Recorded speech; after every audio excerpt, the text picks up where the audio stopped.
Councillor Moeti, ill health. Councillor Mudupi, family bereavement. Councillor Libya, arriving late. Councillor Yoliswa Twala has lost her son, it's family bereavement. Councillor Nomfemela, maternity leave. I thank you. Thank you, Councillor. Councillor Green, and then Councillor Musa. Thank you, Madam Speaker.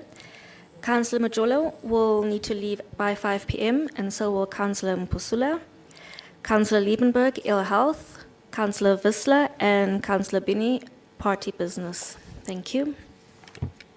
Thank you, Councillor. Councillor Musa. Thank you, Honourable Speaker. From Al Jamaa side, it's myself, Councillor Musa, and Councillor Ahmed Tapelo. We will take leave at 4 o'clock due to Ramadan fasting. Thank you.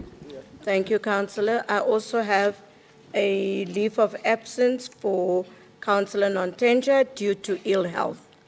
Councillor Smith. Thank you. Sorry, Speaker, I left off one person. Councillor Steer will be leaving at 5 o'clock this afternoon. Thank you for party business. Thank you, Councillor. Councillor Lee.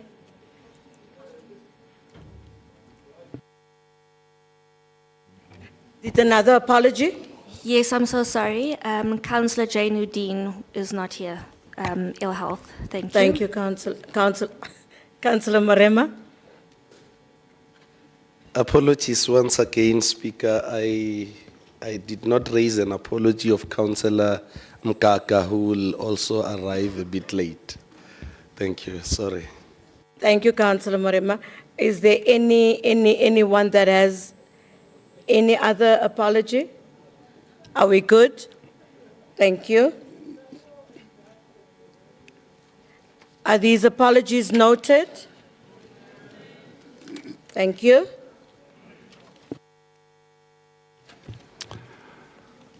We proceed with item 3, which is official notices. Thank you, councillors. Join me, please, in welcoming the new Action SA councillor, Councillor Boitumelo Molife, who replaced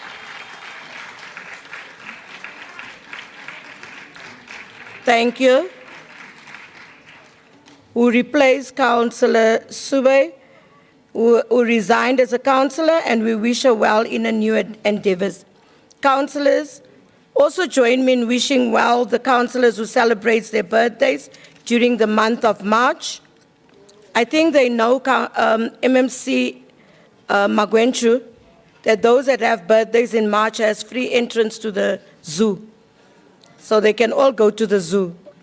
Councillor Cornelius Boer, Councillor Hamilton Chesanga, Councillor Laurie Coogan, Councillor Franco De Lange, Councillor David Foley, Sibenzile Hlachwayo, Nicole Johnson, Molate Libya, Temba Mabunda, Helen Makuba, Thompson Maluleka, Rufus Mazwai, Tebogo Mashari, Gift Mkasi, Lebogang Madukanen, Olga, I hope I said it right, Olga Matope, Maridiam Mapaho, Paul Neft, Bongani Nkomo, Eric Nkomo, Pilangizwi Nkonyani, Sipiwe Simalan, Philemon Tambani, and Godfrey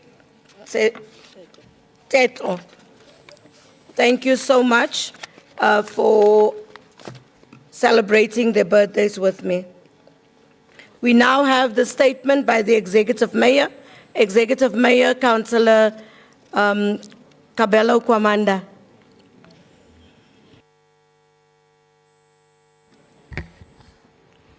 Thank you very much, Speaker of Council.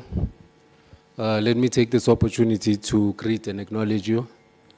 Let me also acknowledge the Chief Whip of Council, Councillor Zongo, the Chair of Chairs in absentia, the Head of Administration, Mr. Floyd Brink. Let me acknowledge the MMCs that are present here today, both in absentia as well.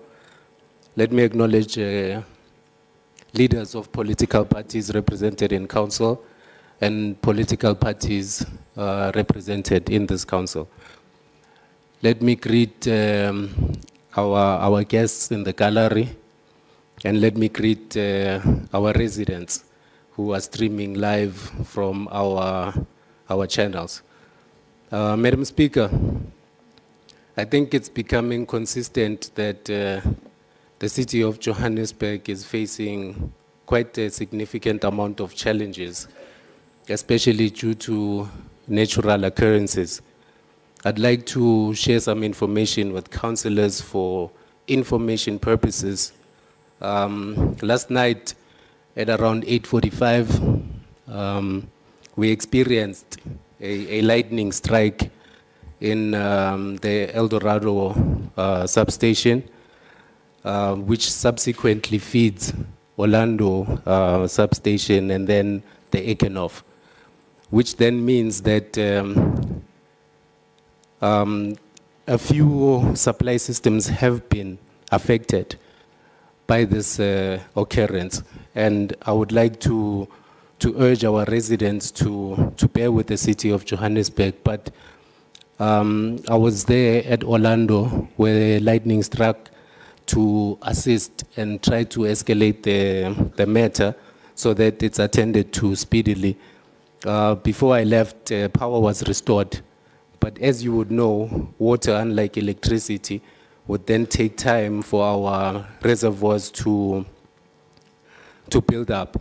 Madam Speaker, I'd like to note the 8 areas or the 8 systems that have been affected due to last night's occurrence. That's the Valterval Tower, Linden 1 Tower, Orlando East Reservoir, Honeydew Reservoir, the Honeydew Tower, the Brixton Reservoir, Hest Hill 1 and Hest Hill 2.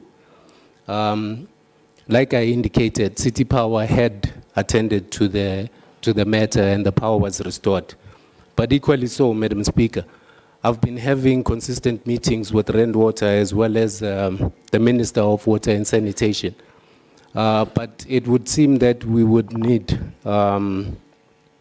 to up our infrastructure investment, especially on the side of our energy supply, because it is not as a direct result of our water infrastructure that we are experiencing these challenges, but due to natural occurrences, Madam Speaker, that we have no control over. But there is a program that is in place. We are waiting on Rand Water to give us the go-ahead. As the city of Johannesburg, we are building an alternative power station that is going to feed Ekenoff so that we can completely insulate it from such occurrences and have an automatic alternative that will come into action whenever we experience disruptions of this nature. But thank you very much, Madam Speaker, for the indulgence, and I hope the residents in the city of Johannesburg bear with us. We will attend to this issue speedily and ensure that water is restored across the city. Thank you very much. Thank you, Executive Mayor. I think last night some of us felt like Cape Townians with the lightning. We almost got into our wardrobes to hide away from the lightning, so we do understand what has happened last night. Thank you. Councillor Christians. I don't know. Is it a point of order? On who? No, but he was just giving his remarks and serious. Councillor Christians, rerach. Okay, can we just hear but rerach? Thank you, Madam Speaker. Thank you. Just hold on. There's another point of order. Madam Speaker, you're raising a point of order on a Just point hold of on. order. MMC. Order on you, Madam Speaker. You are allowing Councillor Christians based on what? The Executive Mayor of the City of Johannesburg was making a statement. There is no debate. He was making a statement and he is seated. So I'm not understanding why you are allowing him to rise. Thank you, MMC. Thank you, MMC. Thank you for that. I accept it. Thank you.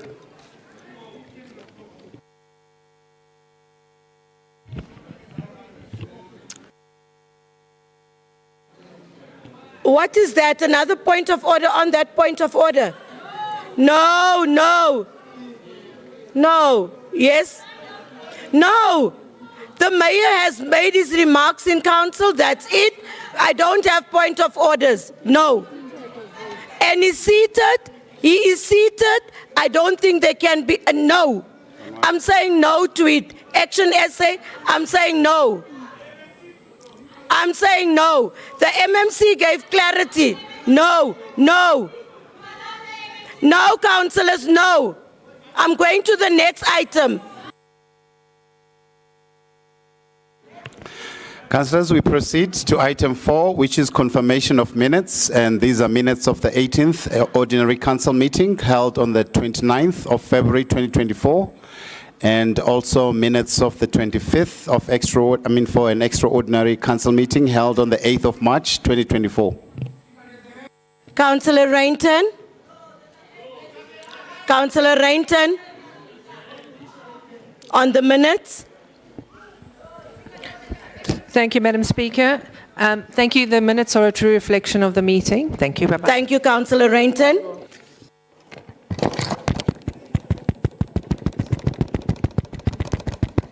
Councillor De Lange, I've omitted, I've taken out Councillor Smith. Okay?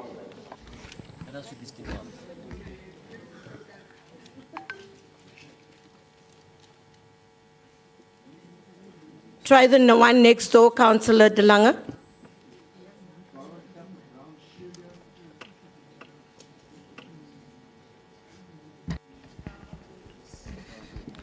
Councillor Munyai, can you please switch off your mic? Thank you, Thank you. Speaker. I did not ask for to remove Councillor Smith. I'm going to do it on his behalf. On page 16, under point 4, confirmation of the minutes, Councillor Paul Smith is with the FF Plus and not the ACDP. That is page 16.4. And then at the right at the bottom of the page, that the minutes of the 17th ordinary meeting be held on the 30th of January 2024 and not September 2023. Thank you. Thank you, Councillor De Lange.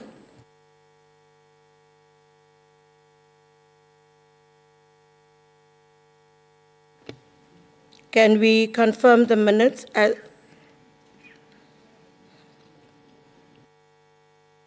Can we have an adopter for the minutes? Councillor De Lange, No, Speaker. recognized you. Please switch off your mic. Councillor De Lange. Thank you, Speaker. The Secretary only mentioned the minutes for 29th of February. Are we still coming to the next set or are you combining them? The Secretary read out both the minutes, both sets of minutes. Thank you. Then I didn't hear that. Then on the second set of minutes, if you can please change the attendance register. Councillor Regaard Pelser from the FF Plus was not present. I did submit it to your office due to urgent private business. So please, he didn't attend. Just remove him to LOAs on the second set. Thank you. Thank you, Councillor. Can we have someone that adopts the minutes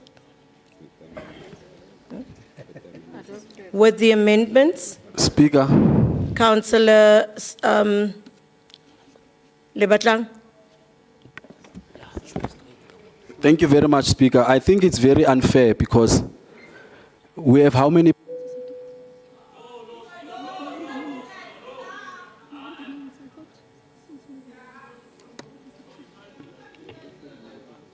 Councillor, we are on the minutes. We are on the minutes. We have moved. We've moved away. Councillor, we've moved away from everything. We are on the minutes. Unless someone speaks on the minutes, I'm not going to allow them to speak. We are on the minutes. I don't have a speaker of action essay on the minutes. You have not, at the time of the minutes, you did not rise at the time of when we said the minutes. Action essay. Action essay, please. Let's not have this. I am only allowing on the minutes. Do you have a speaker on the minutes? If it's on the minutes, I'm going to allow the person. And I can't listen to one person when the rest of your caucus is howling at me. I can't. Councillor Christians, you want to speak on the minutes? Thank you, Councillor Christians. Thank you, Speaker. Speaker, firstly, thank you very much for including Rule 84 on all the minutes, and the DA moves for the adoption of the minutes as amended. Thank you. Thank you, Councillor Christians. I'm only going to allow Action SA to speak on the minutes and nothing else. Now, no, it's an item that's on the table and it's not up for debate.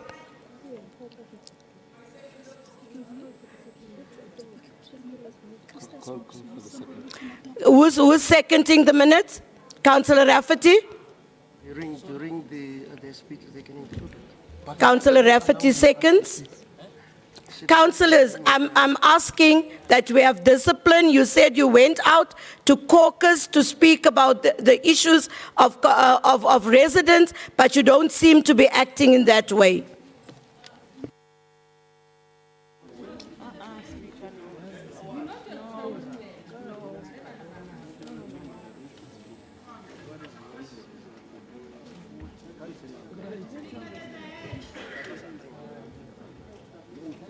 Councillor, I can't see your name. No, you are 10 with your hands up there. No.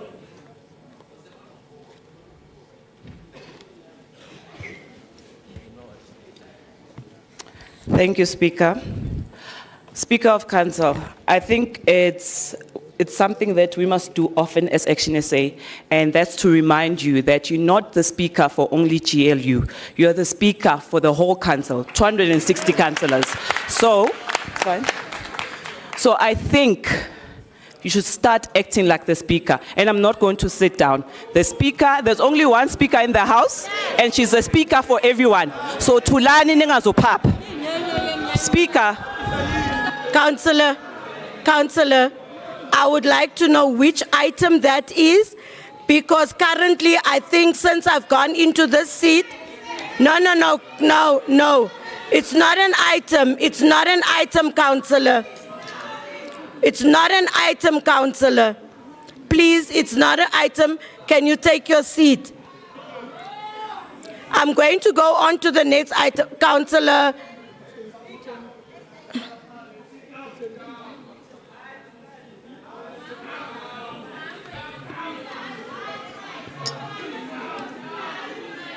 To learn. Read out the next I item. must say. Who are you?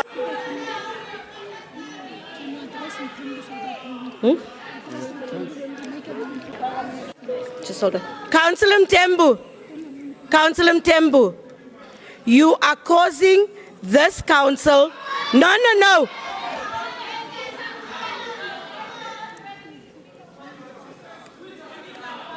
Can you listen to me? Can you please listen to me, Councillor Mtembu? Be seated. Be seated.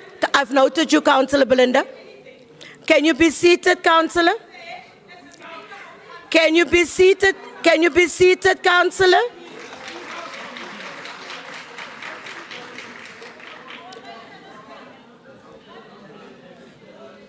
Councillor Mtembu, I'm not going to allow Council to go into a situation where you are uncontrollable. I am saying I've never been just the speaker for one side. I've always taken issues as they are, and you are being disruptive today. You've been disruptive today, and that's it. Councillor, what's his name? Councillor Rapadu, and then Councillor Belinda, and then Councillor Makafula.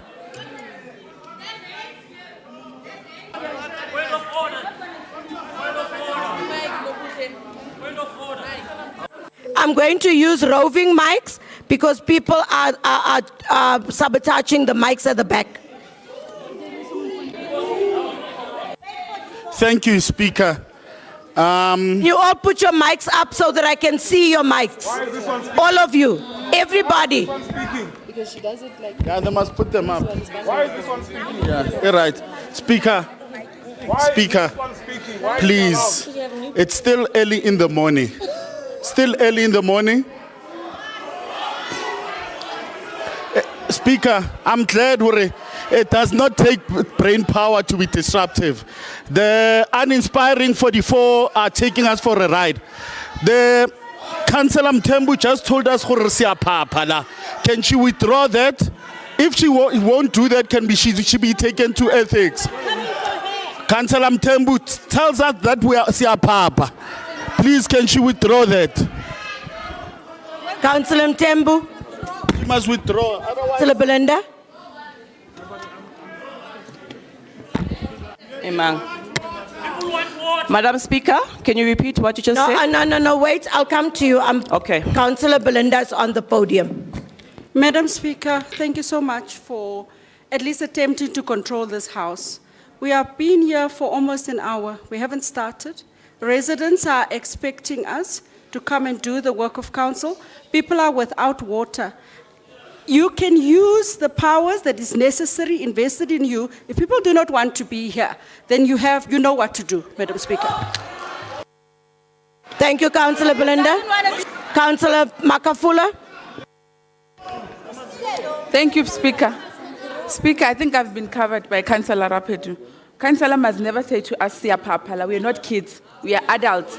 She must learn to speak to us with respect. So can she kindly withdraw that Siya Papala? Otherwise, we'll deal with her.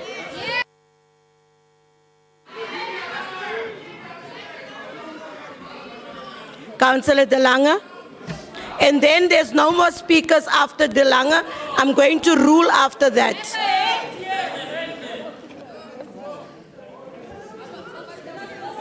Councillor De Lange, you can go.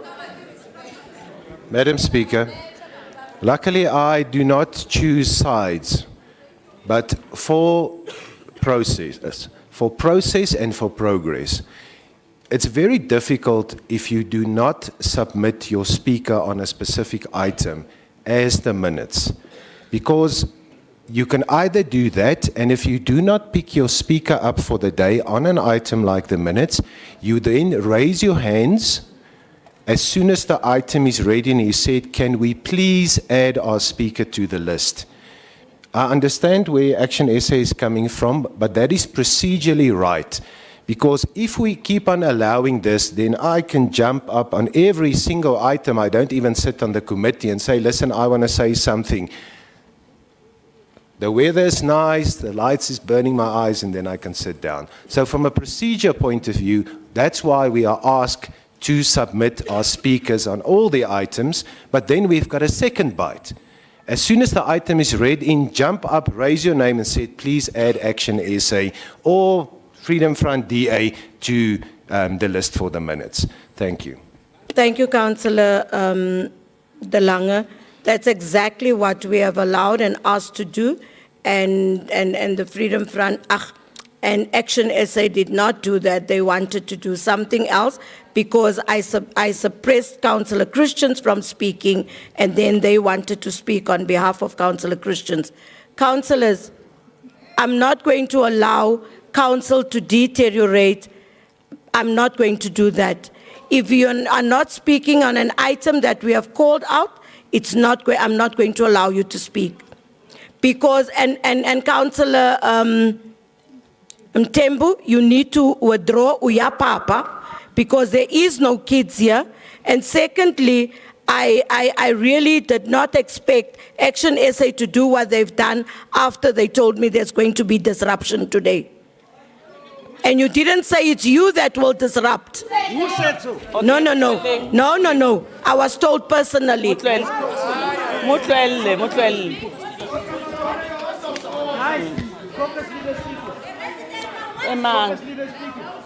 Mthembu, withdraw, and then we want to carry on. There is no water in Johannesburg. People that are ward councillors want to deal with the issues on the ground. Speaker of Council, I'm glad you're talking about the water issue because we do have residents outside that would like to be addressed by this council because they don't have access to water. And the MMC of There's an order on you. has been Can you making be promises. seated? Can I hear the order? Chief Whip, can I hear the order?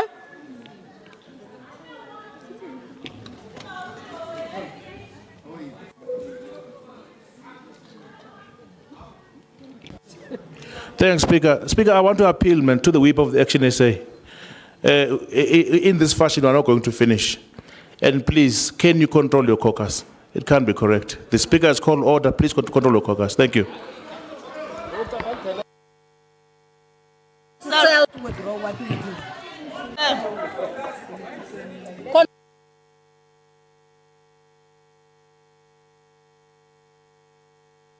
Councillor Ntembu, can you please just withdraw and have your seat then, so that we can carry on with the business of council? Speaker, as I said, there are residents outside. Are we?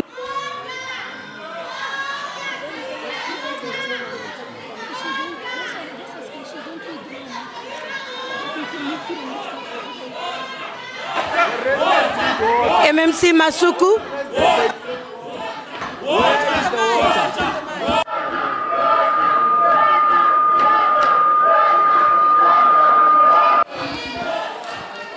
Madam Speaker, you have made a ruling. Action SA chooses to ignore your ruling. Please invoke the rules in this house. You have the power to invoke rules. If people don't want to be in council, they must go home. Clearly, they don't want to serve the residents of Joburg. We are here to work today. We are here to work, Speaker. It's life. Yeah. Water is life. Water is life. Water is life. Water is life. Water is life. Water is life. Water is life. Water is life. Councillors, your councillor doesn't seem to want to withdraw what she has said, and I'm going to do exactly what the DA caucus leader has asked, and I'm going to do what Councillor Masuku has asked me to do. And I'm really, councillors, we cannot have it this way. So it's either if you don't want to be here, then you remove yourselves. Remove yourselves, or I'm going to let it be done. Councillor?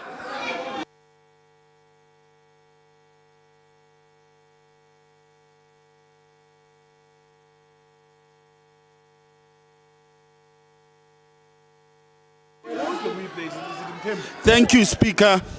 Speaker, I'm standing on Rule 30.8 of the rule book. It says, Speaker, the conduct of councillors during a council or committee meeting must not engage in conduct or behavior that disturbs the proceedings. So they're breaking the rules of this council.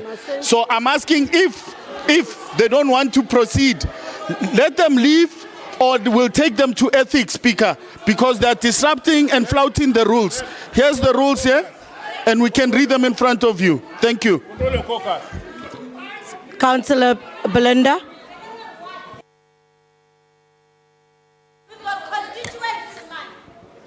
Madam Councillor Speaker, Belinda? Thank you so much. Madam Speaker, you know, we were a bit comforted that the previous speaker is gone and that you have promised us that things are going to work properly. We have people watching live. Can I request, perhaps, if you would permit me, that the Chief Whip meet with all the whips, perhaps? Maybe there will be some sort of order. If it is possible, it's a request. It's up to you to accede to it or to decline. Thank you so much. Councillor Rapadu has given us a rule, and I'm also going to read Rule 77(1). The councillor presiding over the council or chairing a committee meeting may order a councillor to withdraw immediately from a meeting for the remainder of that meeting or a shorter period, if he or she does not want to withdraw. So, Councillor, this is what I'm asking you to do, and I'm saying we want to carry on with the business. The rest of the councillors want to carry on with business of council. And if Action SA, together with yourself, don't want to, we'll also ask the whip if he wants to talk to whips. But we've ruled on the rules, and that is it. And I'm not going to take it any longer. And I'm saying once again, I heard about the disruption, and I was told it's someone else that will disrupt. I cannot keep secrets. So I'm saying I heard about the disruption, and I was told someone else will disrupt, and now it's you disrupting. Thank you, councillors. Can we proceed with the next item? The councillor doesn't want to withdraw.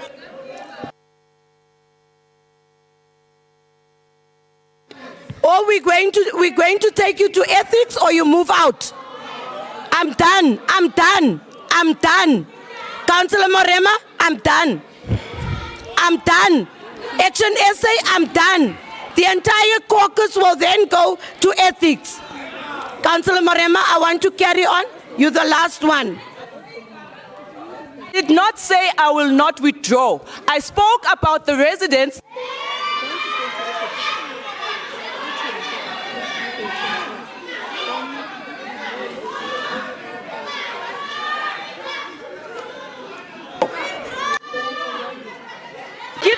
Katie. Let's again.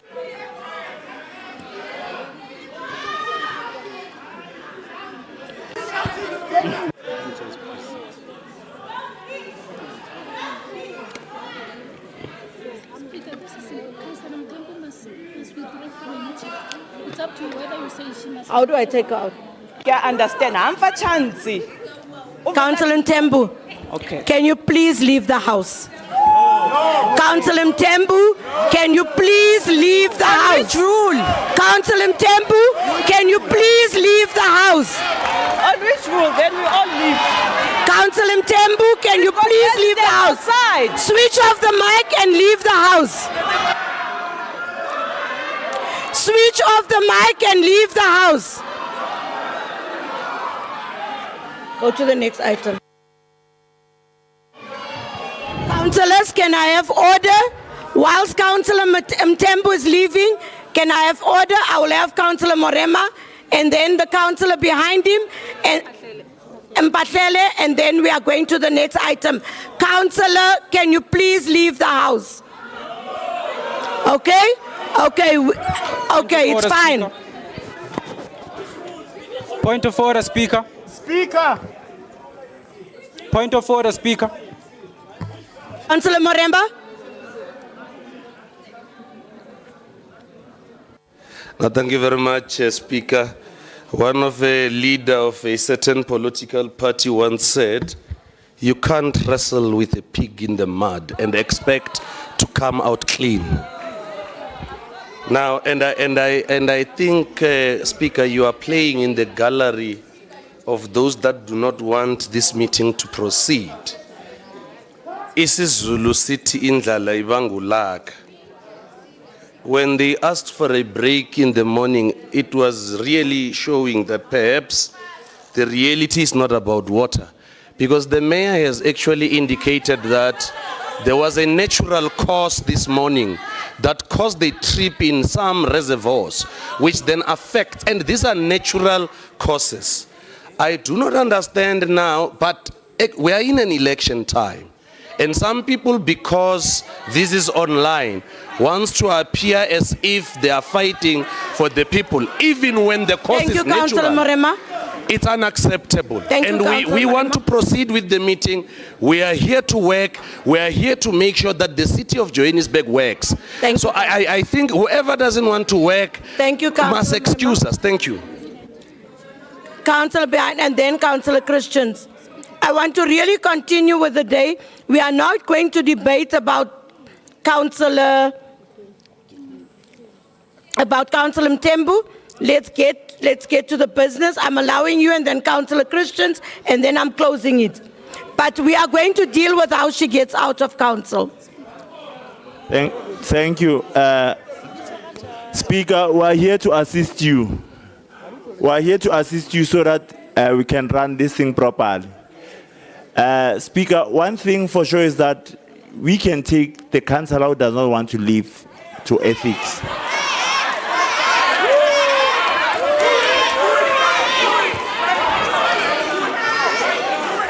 That's just number one. Number two, Speaker. Number two, Speaker. Number two, Speaker, is that you ask a councillor nicely to withdraw. I'm going to deal with it now, Councillor. You ask a councillor nicely to withdraw Uya Papa. That's all she was supposed to do. Stand up and say, I withdraw, I'm going to deal insulting with the it now, Councillor. But then she does not want to do that. They've had a caucus in the morning, and the only thing is that you, as a speaker, you don't have to be emotional. Just follow the procedure as they are. Do not go because, as a councillor, the previous speaker has spoken, that if you are going to be emotional and they are emotional, then you are going to collapse this council. And it's not their fault that the council has collapsed. It will be solely on your fault. So you take things procedurally and said, this is what is going to happen now.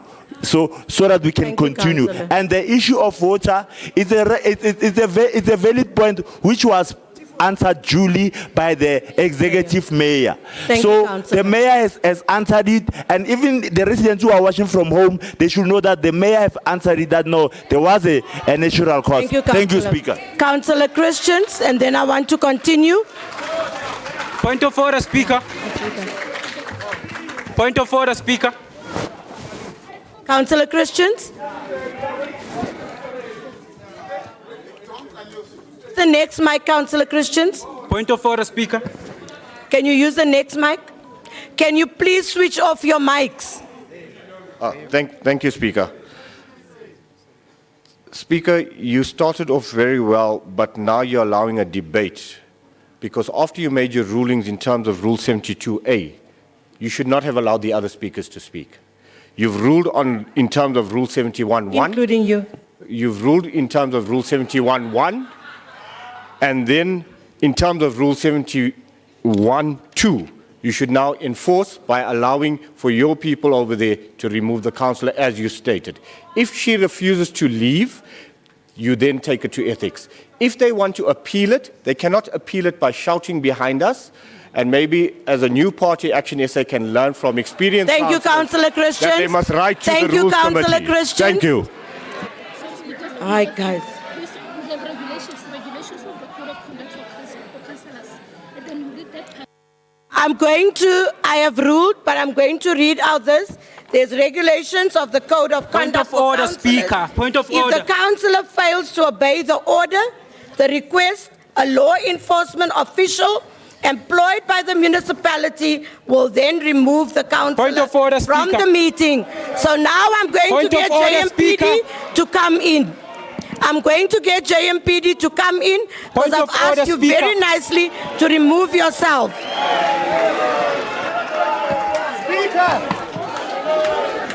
Speaker. Point of order, Speaker. You will now be removed by protocol. Please, Councillor. I've asked you very nicely. Point of order, Speaker. Speaker. Now I'm closing it. I'm not taking hands any longer. I'm now proceeding with the meeting. And the Secretary to Council will read out the next item. Franz? You're suppressing us. Point of order, Speaker. Speaker, point of order. Councillors, we proceed with item 5, which is questions for written reply, of which notice has been given in terms of Rule 105, subsection 2 of the Standing Rules and Orders of Council. Councillor Rafferty. Speaker, there's a hand. Let them come. Speaker, you're not allowing me to speak. It's unfair. You use the mic next to you. No, but we need to speak. Point of order, Speaker. Huh? Speaker, there's a hand. Councillor Van Wyk, please switch off your mic.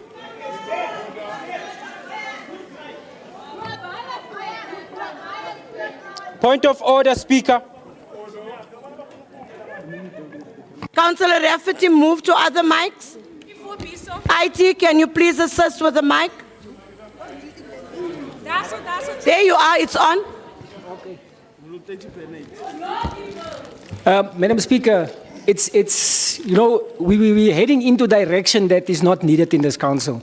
You have made a ruling, yet you ask the acting secretary to read out an item before dealing with the matter that we are dealing with. Let protocol remove the councillor. Failure to do so, you know what to do. Please, let's follow the rules. Thank you. Franz, can you remove the councillor?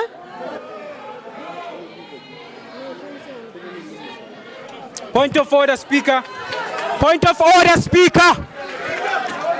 Speaker, point of order. Speaker, point of order. Point of order, Speaker. She did not refuse to withdraw, Speaker. This is not fair. Point of order, Speaker. Point of order, Speaker. Councillor.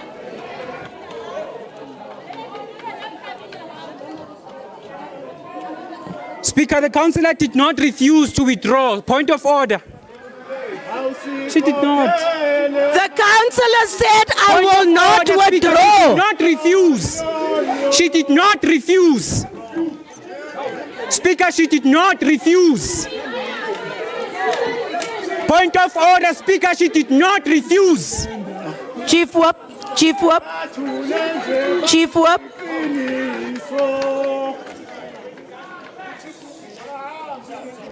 Speaker, you've been allowing other speakers, but you refuse to give an opportunity Chief to actually Whip. say speakers. Point of order. Chief Whip. Thanks, Speaker. Speaker, I request just 5 minutes with the whips. Just for 5 minutes, thanks. With the whips. Thank you. Granted. Puma. Councillor Belinda. Puma. Puma. Councillor Belinda, I've just granted 5 minutes for the whips. Councillor Belinda, I've just granted 5 minutes for all the whips. I was going to say, Madam Speaker. I was going to say, Madam Speaker. Councillor.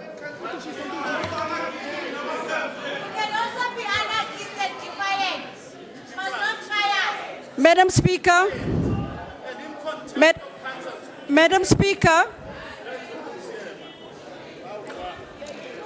Madam Speaker. I was going to say to you, if this continues, we're going to ask that the DA caucus excuse themselves until you deal with this chaos, and then we will come back. I can remember what the rules say. Protocol must go to her and ask her. If I hang then I must go to the protocol. For the second time, no, none of them she's not refusing. Okay, and next time we go if she's refusing, then we call. No, but what's that by already called them? Yes, we already called them.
Can we settle down? I see the chief whip is back.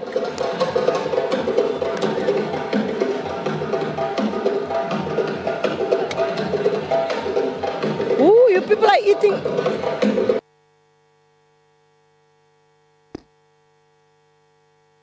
Can we settle down? I see the chief whip is back. He asked for a few minutes to speak to all the whips. So we will.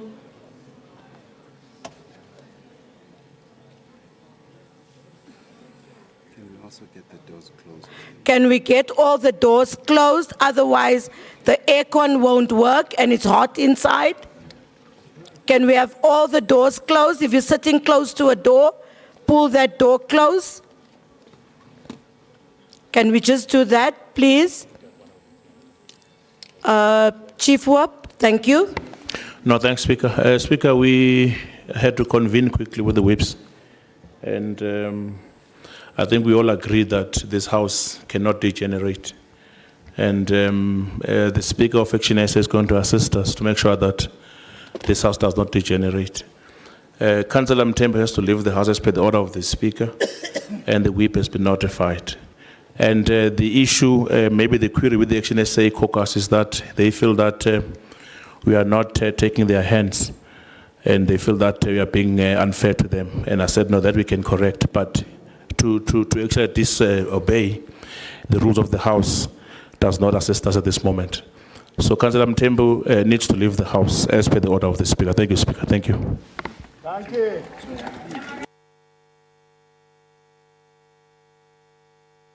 Councillor Lebatang, I think that the whip has given us directions as to all whips, so that includes yourself. Can we then allow you, and so that we can carry on with the business of the day? Councillor Lebatang. Leave the House, please. Speaker, you see exactly what we are saying. Exactly. We thought that... Councillors on my right-hand side, please. Councillors.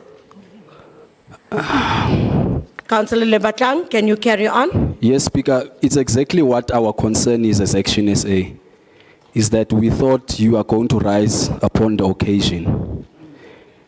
When we mean rising upon the occasion, we are saying that there are serious issues that we want to deal with in this council. We want to put it on record.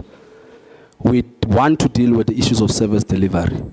We want the business of council to proceed. But we cannot have a situation where a caucus of 44 councillors voted by residents of Johannesburg don't get recognition by raising point of orders, by raising clarity on things that are happening in this council. Councillors on this side. Councillor Lebatang. Can I continue speaking? Wait, you're going to continue now. Councillor Lebatang, I thought that we had gone out with the whip and we'd taken a decision with the whip what needs to happen after we asked council, your leader in caucus, in council to leave the House. I thought we had done that, and I believe that the report from the whip has given us an indication where we are.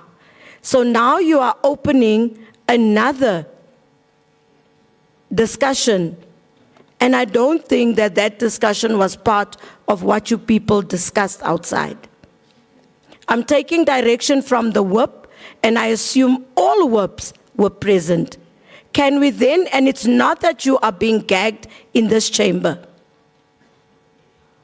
I am now saying I want you to either agree with what the whip has come back with, or you disagree, so that myself and this table can decide on how we deal with the issue. Can I have that? I think that is fair, and that will go for any councillor that we are dealing with. I want to be equal, and I want to be fair to everybody. So can I get whether you agree with the chief whip or you disagree with the chief whip? Can I get that? Thank you very much, Speaker. As Action SA, we totally disagree. I will tell you why we are disagreeing. We disagree because No, I asked. Councillor Mthembu, the caucus leader, Councillors, never can we refused to Can withdraw. we all keep She quiet? never refused to withdraw the word "Uti Papa." She never refused. So we are saying we disagree you've that given me your for her to be removed. She raised the issues of the water, that residents of Johannesburg don't have Councillor, water. you've given There is me a your mayor response. here sitting and drinking water in Councillor, front of you've us given now. me your response.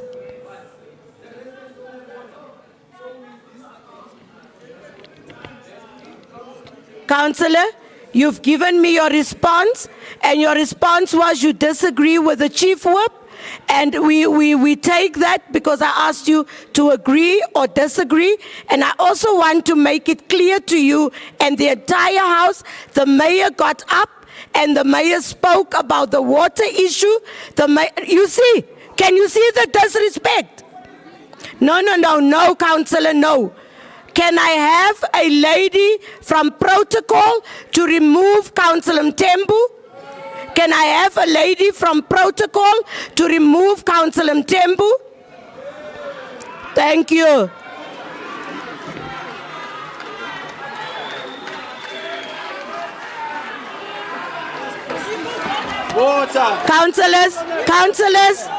Councillors.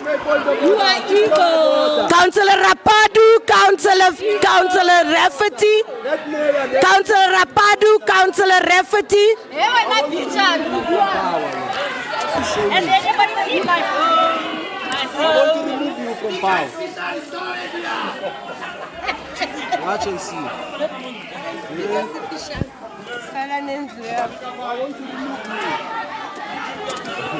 Councillors, can we check our quorum? I'm sure we're still within, but can we check our quorum? Councillor Rapadu? Speaker. Can we listen to Councillor Rapadu? Speaker, councillors are a vital cog of making sure that council runs, and they should hold themselves in high esteem. And it's very disappointing. It's very disappointing when Councillor Zak, while you are addressing him, and he just throws a hand gesture towards you. That's very disrespectful. And I would like Councillor Zak to be sent to ethics so that we can deal with this kind of behavior in council. And he says, you listen. You listen. Thank you, Councillor. I think we'll do just that. And I hope they also understand that what they are doing whilst they are walking out of council. They are preaching. They are walking out of council, and they will understand next week what they have done. We're not going to play with any councillor.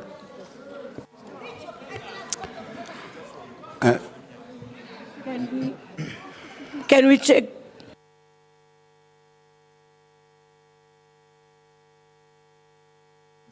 In terms of the code of conduct, walkout is an act of leaving a meeting or failing to remain in attendance at the meeting by a councillor or councillors without the permission of the chairperson when a vote is taken on any matter or before the chairperson has adjourned the meeting. So we'll deal with them accordingly. They've walked out. Councillors, we proceed with item 5, which is questions for written reply, of which notice has been given in terms of Rule 105, subsection 2 of the standing rules. Councillor, Councillor Christians, just before you read, Councillor Christians has asked, and I think there's a lot of Muslim councillors, that we wish them well over Ramadan and that we are in spirit with you. We all know what the fasting process is all about, and we are asking Allah to be with you. I thank you. Item 5, councillors, is questions for written reply, of which notice has been given in terms of Rule 105, subsection 2 of the Standing Rules and Orders of Council.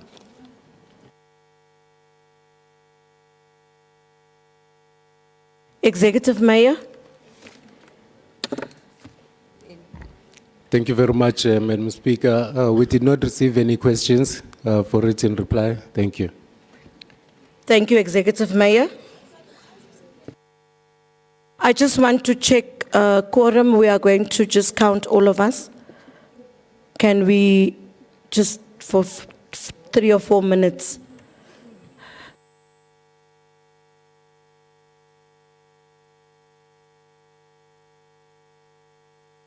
Come on, Peter, please, we're in a hurry.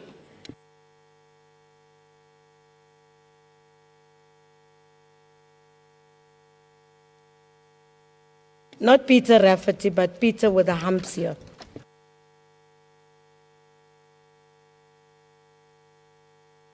Please close the doors so that the aircon can work.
Councillors, can we stop moving in and out because we are being counted?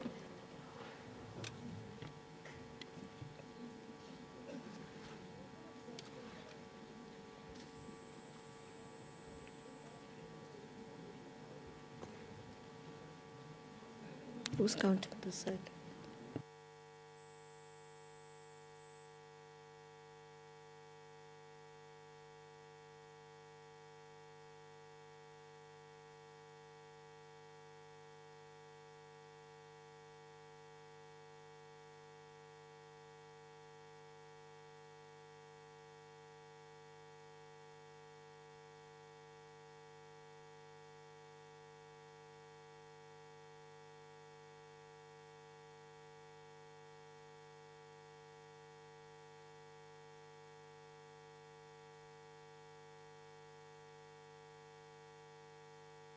You're not counted, Councillor Belinda.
Are we done counting?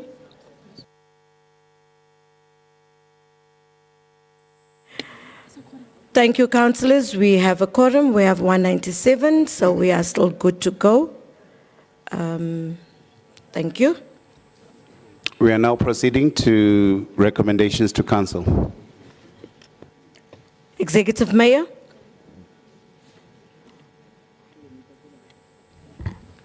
Thank you very much, Speaker of Council. I rise to table the executive reports and the recommendations thereto. Thank you very much. Thank you, Executive Mayor. Can we now have Acting Chair, Chair of Chairs, Councillor Rafferty? Just before you go, sorry, MMC Masuku.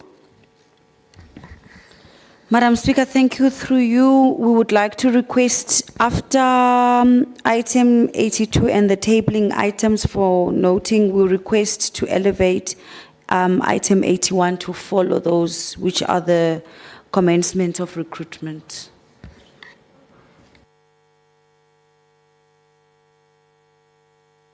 Okay, so it's item 82, then we have the 54 up to 80, and then you are asking after that we have item 81. Am I right? Thank you. We'll do it that way.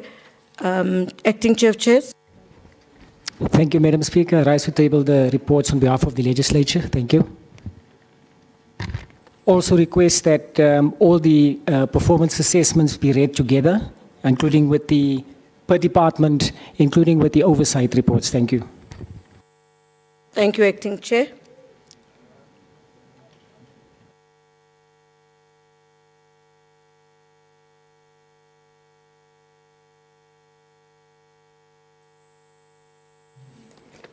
Councillors, on recommendations to council, the first item is approval of the 2022-23 City of Johannesburg Group Annual Report for the year ended in June, 30th June 2022, and also read together with item 83, which is an oversight report on the 2022-23 Annual Report of the City of Johannesburg by the Municipal Public Accounts Committee, abbreviated MPAC. Member in charge, Councillor Raserute. Chair Raserute.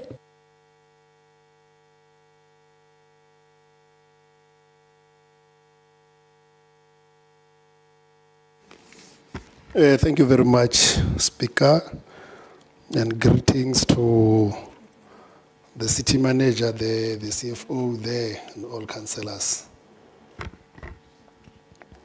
I'm standing before you, Speaker, just to table the statement of 2022-2023 report.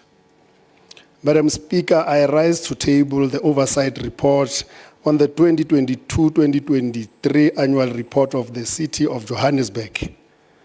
The Municipal Public Accounts Committee has worked tirelessly on behalf of Council to produce this oversight report. For the first time in the past 3 financial years, the oversight report is tabled in Council within 9 months after the financial year end.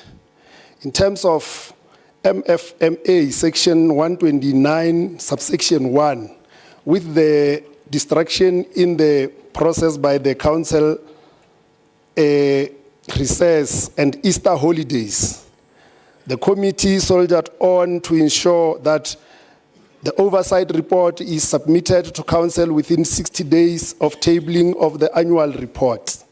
Since oversight report process started on 9th February 2024, the committee met 10 times, asked the city manager over 50 written questions, received over 60 reports, hosted a roundtable with members of public and professional stakeholders, and sent invite for public inputs on newspapers. It is unfortunate that I must report to Council that many of the historical problems faced by the city are still present in the 2022-2023 annual report. Procurement and contract management is still a challenge. Non-compliance with a wide range of legislation is evident. debt, impairment, and electricity losses remain stubbornly high. And Madam Speaker, it is encouraging that the members of the disciplinary board have been appointed and the board will be fully functional. As a committee, we believe the existence of the DC board will assist in elevating some of the compliance issues that a city is facing, as it will serve an extra layer of consequence management. Madam Speaker, I must assure Council that MPEG will continue to contribute to creating an environment for improved performance. MPEG will continue with the investigations of UIFWs and strive for recoveries of money wasted, and will make many carefully considered recommendations to Council. Madam Speaker, to conclude, in accordance with Section 129, subsection 1 of the MFMA, MPEG recommends that Council approves with reservations the 2022-2023 annual report for the City of Johannesburg, noting the observation cited in the body of the report. Thank you very much, Speaker. Thank you, Member in Charge. Freedom Front Plus, Councillor De Lange. Thank you, Madam Speaker. All protocol observed. I will be speaking on item 1 in conjunction with item 83. Speaker, I can only, as I'm not part of the Finance Committee anymore of MPAC, I can only focus on what is in front of me. And there is a few concerns. I will not attack the politicians, but the MMCs has got a responsibility that we don't repeat these kind of findings and these kind of problems in this financial year. We witness again that there's underperforming of the city, especially in the entities, and repeat AG findings keeps on coming up within the departments and the entities themselves. Our main problem is procurement and supply chain management, and this really prevents the city to strive towards a clean audit. As mentioned by the member in charge, we note a positive that the disciplinary board has been established and that the recruitment has started, because this really boils down to UIFWs, and the senior managers are not reprimanded for that spend, but I'll get to that just now. On the specific audit findings, the 4 that I would like to mention, the city received an unqualified audit. The financial statements was noted with serious findings. The reported performance, material findings, and then compliance with legislation, material to non-compliance findings. Then on the KPIs, it is concerning that the AG does not rate the following KPIs of the city: good governance, financial sustainability, a safer city, and a smart city. It is concerning, and it's something we're going to have to look into more on the internal findings within the city. Then it is worth mentioning that the original budget for investment attraction, we didn't achieve that. That was 35 million, and we only achieved 11.36 million. That's obviously why the budget for this financial year for investment attraction was adjusted downwards to 19 billion. Then on the AG notes, there's also findings on compliance, financial statements, procurement and contract management, expenditure management, and consequence management. Worth noting is a great concern, I spoke about that earlier, that the city racked up another 6.6 billion of UIFWs. And really, that is the highest out of any metro in the city of Johannesburg. Then it is concerning to note that only 2 of the municipal entities received a clean audit. And unfortunately, the city could only achieve 63% of its service delivery targets. Underspending of grants, This is a major concern because that is money for Mahala. And if we don't spend our grants, as we know, you use it. If you don't use it, you 1 lose it, and minute. the poorest of the poor will actually suffer because of that. Another concerning matter, Speaker, is the abuse of Section 36s. It's really become the norm in the city. And this doesn't take us far forward if we look at good business principles to govern the city. It's something that we can't just use willy-nilly anymore. Then further to that, I've mentioned that we have the highest UIFWs in the country. 29 seconds. Thank you. And in closing, Madam Speaker, the city's really going to have to look through the offices of the MMC and their oversight to look at a previous year's annual report to make sure that we don't follow that same route. Because if we do, Madam Speaker, we're heading for serious financial issues and we will find ourselves wanting very soon. I thank you. Thank you, Councillor De Lange. ACDP, Councillor Harris.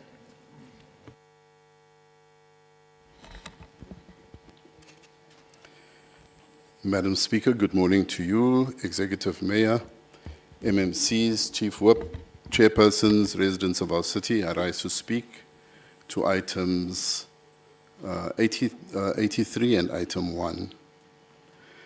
From these reports, I want to focus on some issues relating to electricity, water, and revenue.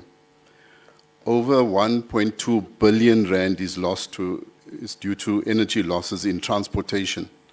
Non-technical losses amount to 2.9 billion rand. In the previous year, it was 2.8 billion rand due to theft and bypassing of meters, illegal decalibration of meters, damaged meters, faulty voltage and current transformers, billing errors, and customers without meters.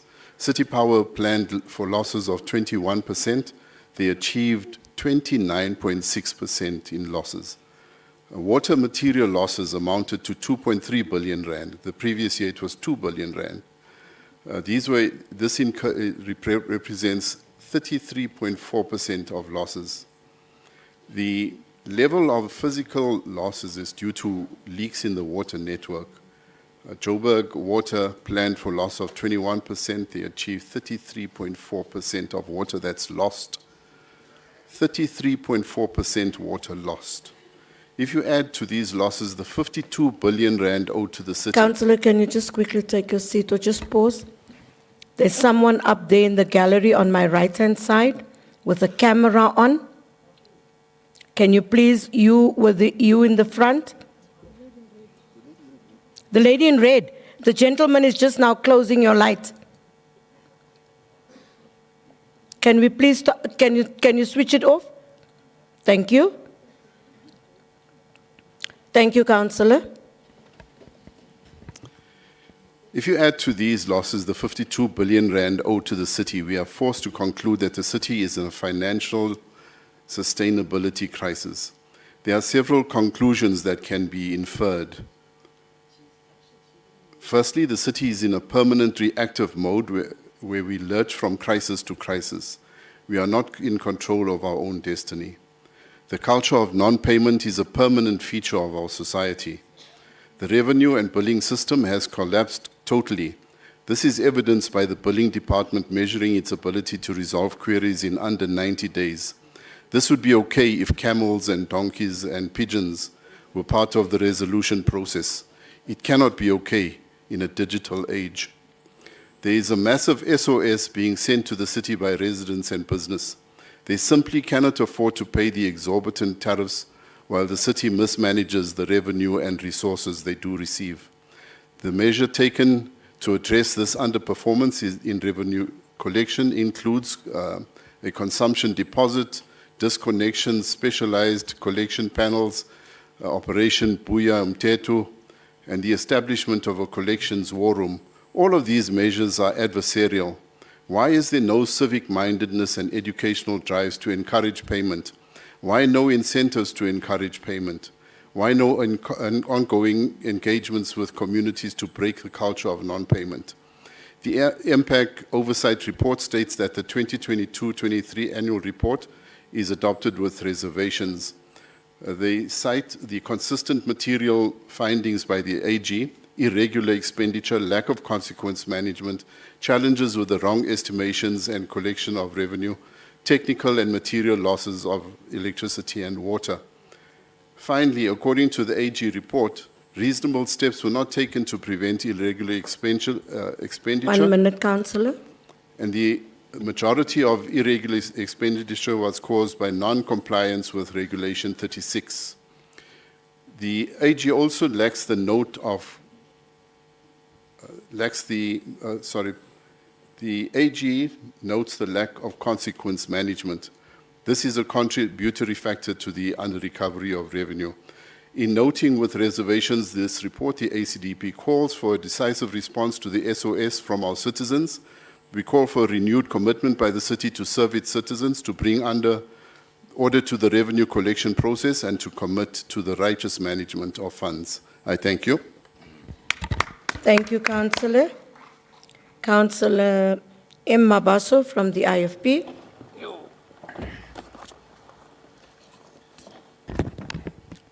Thank you very much, Speaker. Greetings to yourself, the Executive Mayor, the MMCs present, the City Manager and colleagues.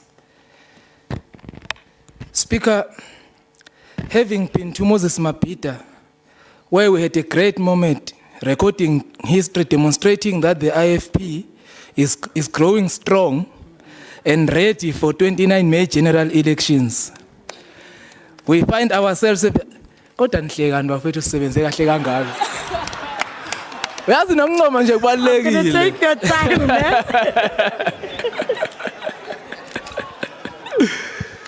Speaker, we find ourselves having to debate this disheartening annual report.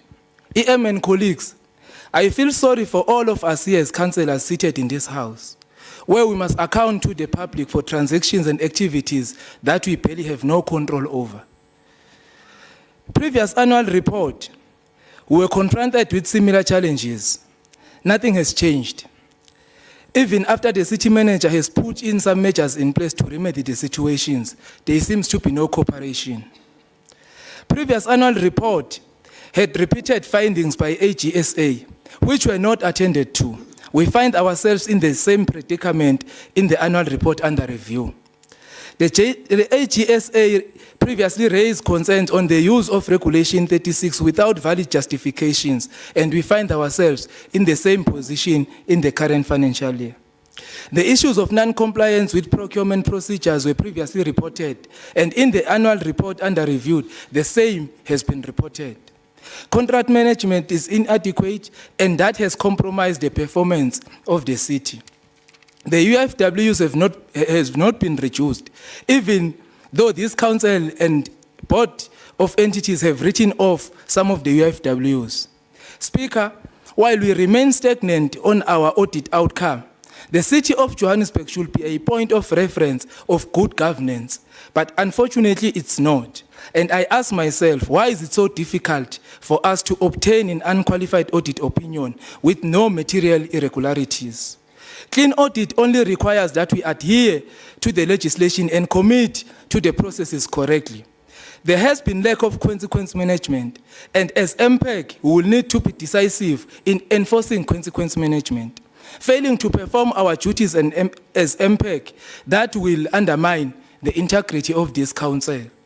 Good governance does not only confer integrity to the leadership, but it also gives confidence to the residents. EM and colleagues, we note this report with the reservations that have been outlined. Thank you very much. Thank you, Councillor Mabaso. Councillor Sudebe.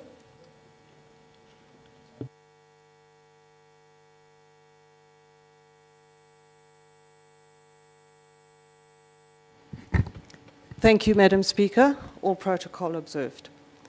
I rise to speak on items 1 and 8, commenting on the annual report of the City of Johannesburg for the 2022-23 financial year. The scope of this audit was increased from 13 to 39 KPIs, and it is troubling to note that the 13 KPIs audited in the previous financial year were in fact indicative of the whole, as the extended sample for the year under review has produced exactly the same outcome. Unqualified with material findings. There's a wide spectrum between the audit gold standard, clean audit, and the first of the unwanted opinions, qualified. And it might be interesting if the Auditor General were to give an indication of where on that spectrum this opinion finds itself. I would hazard a guess at closer to qualified than to clean. An Auditor General audit does not speak to service delivery. It merely makes comment on the claims that service delivery has taken place. The 63% achievement speaks for itself. One of the repeated material findings applied to most departments and entities is that the supporting evidence was either not supplied or was inadequate to support the claims made. The last time there were no material findings at city level was as far back as 2020. And there have been material non-compliance with legislation for the third consecutive year. Joshco received a qualified audit in 2021-22, so this entity has improved marginally to receive an unqualified audit opinion in the year under review, but still with material findings and non-compliance to legislation. And a huge disappointment that the Johannesburg Tourism Company, coming straight out of the blocks, also received unqualified with material findings. In light of such poor performance evidenced by the lack of change in the audit opinion, at least for the last 4 years, Joburg Market and Joburg City Theatre must be congratulated on their clean audits. It can be done. Proof that a whole city can achieve a clean audit is the DA government in Midvaal, which has achieved 10 consecutive clean audits. But a clean audit can only be achieved if, one, the departments and entities commit to rigorous compliance to all relevant legislation. Two, the departments and entities commit to strict adherence to supply chain policy and improve in their planning, as more than 50% of irregular expenditure is attributed to non-compliance to procurement legislation. The contract management software needs to receive priority funding and attention to mitigate against self-created Regulation 36 emergencies. And three, the departments and entities must provide to all Section 79 committees relevant and sufficient information that will assist in the oversight to ensure an improved audit opinion outcome next year. Tick box exercises will not improve the audit opinion and will not close the trust deficit between the city and its residents. Only 4 of the 13 entities provided financial statements without misstatements. And the Auditor General had to assist in correcting the misstatements of at least 9 of the 14 financial directors in the group. Could this be evidence of the lack of competence inherent in cadre deployment? The 11 entities that did not achieve a clean audit all had material findings for expenditure management. The single procurement policy across the whole city that is currently being implemented was initiated by the multi-party government and will benefit the audit findings in the coming years. This will go a long way to preventing price gouging by suppliers and the blacklisting of non-performing suppliers, to name only 2 important issues. The budget surplus has decreased from 1.2 billion rand plus in the previous year to a deficit of 300 million in the year under review. This dramatic reduction has been caused more by an increase in spend than a decrease in revenue received. And the 1.5 billion rand cumulative loss in the budget surplus proves that the DA's comment to the GLU's adjustment budget was around 2 billion rand, understated. Irregular expenditure in the entities has increased steadily since 2021. There has been a marginal decrease in fruitless and wasteful expenditure in the year under review, and the group has reduced irregular expenditure by 1.1 billion rand. These numbers are staggering, because even so, The City of Johannesburg continues to carry a UIFW bill that some municipalities dream of having as their budget. What a waste of money that should be employed in the delivery of services to our residents. The minimum standard, according to the MFMA, is for the annual report to be tabled at the latest in the 7th month after the year-end close. No company, not even a global mega corporation, could operate effectively reviewing their audit 7 months after the year-end close. Good enough is the mother of mediocrity. A clean audit is the only outcome that should be celebrated. Unqualified, with material findings and material legislative non-compliance, should not be deemed good enough. The explanatory and exploratory reports as requested in the recommendations will only start arriving next month, leaving only 2 months for the committee to recommend mitigating and remedial action. This pretty much predetermines that there will be yet another year of repeat findings, especially as the disciplinary board has yet to sit. Never mind consider a case, and minimal disciplinary action has taken place in the year under review, and indeed in the 30 years leading up to the year under review. This is not a good audit opinion. It's barely good, and it's a barely good enough audit opinion. And the way things are, it seems highly unlikely that the next one will be better. It's been same old for at least 4 years. Doing it so wrong for so long, the city is now doing it perfectly wrong. The DA supports this item with the serious reservations that unless all the recommendations are adhered to in spirit as well as letter, and internal audit processes find irregularities before the Auditor General, the city will not be able to turn itself around in the current financial year. Only a change in government at all levels will provide any change, and only a DA government is proven to produce consistent metro-wide clean audits. I thank you. Thank you, Councillor. Councillor K. Serrane from the EFF.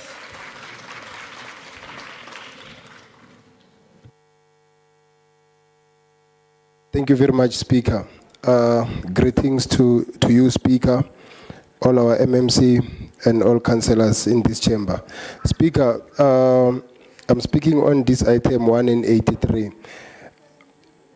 Consequences management will be addressed by the appointed disciplinary board that has been already established, Speaker. So this clearly indicated to all of us that this committee is going to deal with the irregular expenditure that are not authorized properly. So it does clearly indicate to all of us that we're heading in the right direction. And a mechanism to address the revenue collection has been found also. So Joburg Water and City Power, the problems that we're having there will be addressed very soon because we have found mechanism and collection will be there, and leaking of taps and so forth will also be fixed. So these two entities are going to be better in the next financial year, and we're going to do better than the previous year. I heard the previous speaker saying for the past 4 years this committee has not been doing well, but along that 4-year period they were part of the government in the city of Johannesburg, so meaning or along the line they were not doing well also. So we can confirm to the residents of Johannesburg that we are going to minimize all this irregular expenditure in this committee. So by saying so, Speaker, we know the report. Thank you very much. Thank you, Councillor. Councillor Buthelezi from the ANC. Thank you, Speaker, and greetings to the Mayor, greetings to the CM, MMC, and the councillors. I will be speaking on item number 1 and item number 83. I'm actually listening to the councillors that have spoken. Councillor Sudebi, seem not to have noticed the report that it's from 2022 to 2023. It simply means that it originates at the time when they were in power. So whatever errors that she might have actually noticed today, they actually emanate from their side. But one thing that we need to be cognizant of and be proud of is the fact that for the first time, the GLU has actually realized the importance of ensuring that the systems are put in place and relevant structures are actually put in place also to try to deal with these irregular expenditures. So we want to believe as the ANC that moving forward, we will start to experience a better city, which will be able to address all the problems that we're currently experiencing in the city of Johannesburg. We must say, we agree on the fact that there's quite a number of issues that needed to be addressed. You can tell that from the UIFWs that needs to be written off. You can also be able to tell that there's a serious shift in terms of this particular act within the officials or the departments that are actually involved. But we also believe that as the MPEC, we have done our justice. In moving forward, we'll be able to assist our city of Johannesburg to move forward. We also noted some of the councillors that might have spoken on these two items, that they have not been part of the discussions that have been going on in our committee, but they just read from what they noted from here, and that has made them not acknowledge the efforts that have been done. As the ANC, we note the report with obviously a lot of concerns. However, we trust that these particular measures will assist us in making this city a better city. Thank you very much. We noted the report. Thank you, Councillor. MMC Masuku. Thank you very much, Speaker, Executive Mayor of the City of Johannesburg, Chief Whip of Council, and fellow councillors. Madam Speaker, we note and appreciate all the comments made by the councillors. The 2022-23 financial year was actually a very unique year, and I think we all must be cognizant of that fact. It was unique in the sense that there were multiple governments elected in that year, and therefore there were changes in strategic priorities that would have been aligned to a particular government of the day. And I think all councillors are aware and have to take cognizance of that fact. And let us also appreciate that there has actually been an increase in clean audits from one entity in 2021-22 to actually two entities in 2022-2023. With all other entities and the city core getting unqualified audits, in the 2021-2022, one of the entities was qualified. Therefore, there has been an improvement, and I think we should all take note of that. Let us appreciate that the performance information has moved from disclaimer, opinion, to qualified opinion. The setting up of the disciplinary board, which was unfortunately previously disbanded by the then administration, but council has of course reinstated that, and therefore we're going to ensure that there's timeless investigations and consequence management that will be meted out, as all councillors are raising sharply the issue of consequence management that spoke today. Furthermore, Madam Speaker, the engagements with National Treasury and the Auditor General South Africa, which resulted in the board of entities being able to investigate and process UIFWEs, will result in a significant decrease in the UIFWs. Revenue initiatives, I think the Councillor Moduka Nene, as well as Councillor Harris, did raise these issues on revenue initiatives that have been launched. I must say in the current year, they are going to result in improvements and collections of revenue, because all of us have been hammering on that in council, and I'm sure the Section 79 has also been consistent in their approach.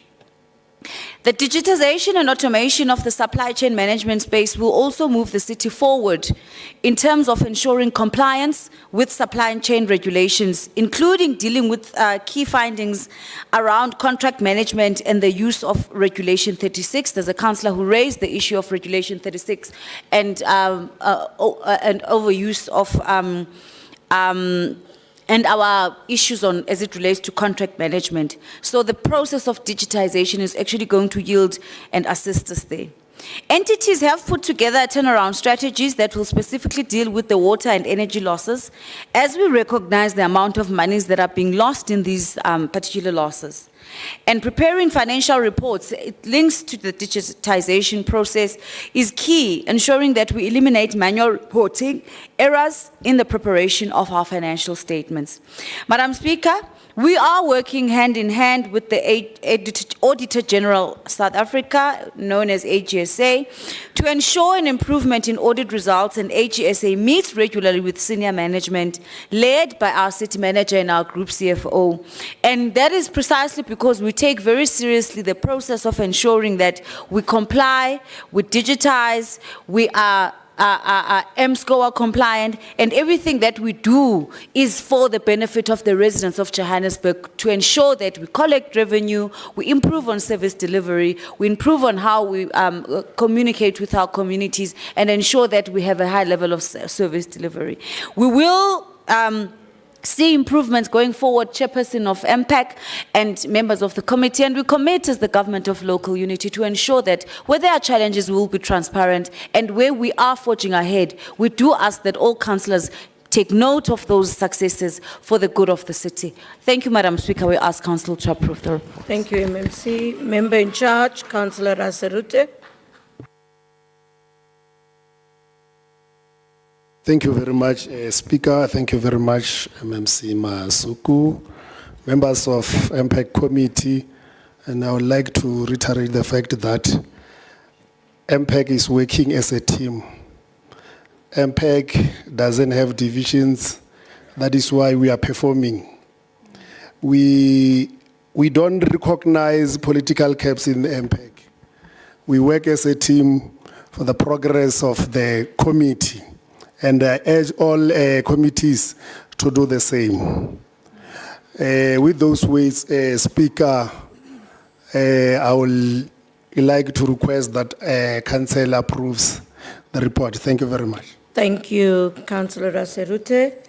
The recommendations are on page 1.5. Is the item agreed to? Thank you.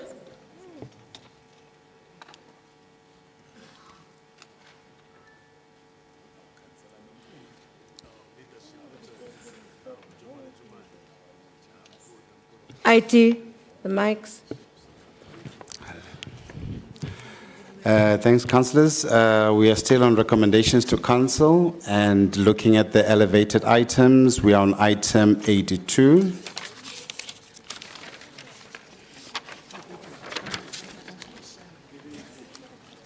And item 82 is public participation and outreach for the 2024-25 draft integrated development plan, budget and tariffs, and proposed budget meeting dates.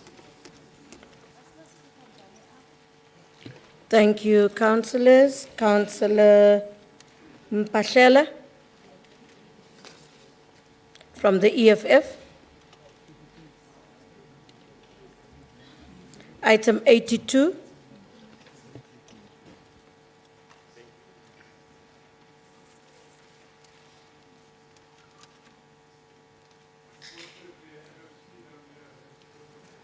Councillor Raserute, your mic.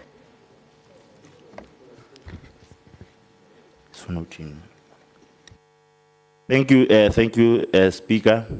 This item is for noting, as EFF would like to note this item. Thank you. Thank you, Councillor. Councillor Santana. Morning, Madam Speaker. Madam Speaker, I asked to speak on the public participation and outreach for 2024-2025 draft integrated development plan, budget and tariffs, and the proposed budget meeting dates. Madam Speaker, just looking at the dates that have been proposed, I know we're in a very tight budget cycle, and I understand it because of the national elections. But I don't think we're going to be doing justice to our residents with the fact that we're only going to outreach 4,500 residents in a city that has 6.5 million residents. I'm therefore requesting, based on the dates that we've given here, that we add supplementary dates to this as well for each region, that we can try and then escalate or try and put out to our residents and reach out to as many residents as possible to ensure that this process becomes fair and reaches out to the residents, including the forgotten residents and the ratepayers of the city of Johannesburg. I do not feel that we do justice properly to our residents in the city when we do this process. Cannot be that we're only reaching 0.0068% of the population. We can't pass a budget when we're not reaching out those that we need to reach out. I'm therefore requesting, like I said, that we expand it per region, that we at least have another 2 or 3 sessions on the IDP, even if it means we are doubling up on certain dates. I'm sure councillors can assist in this regard too, but I do feel that we need to get it out there, and I'm also then requesting that the public at large participate in the process, and we note the report with reservations. Thank you, Chair. Thank you, Speaker, sorry. Thank you, Councillor. Acting Chair of Chairs. Thank you, Madam Speaker. The concerns are noted. I think we'll also have that discussion in our Friday meeting, just to look at the possibility of dealing with that, because that was also our concern as the Patriotic Alliance, looking at the time frame that we have and the season we find ourselves in. So yeah, it's noted and we'll look at that. Thank you. Thank you, councillors. Is the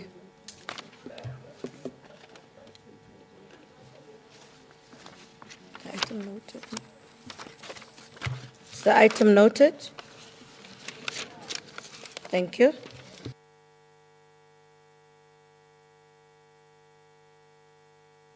Councillors, we are now on item 54, which is the 2024-25 draft integrated development plan and 2024-25 draft department and municipal entities business plans.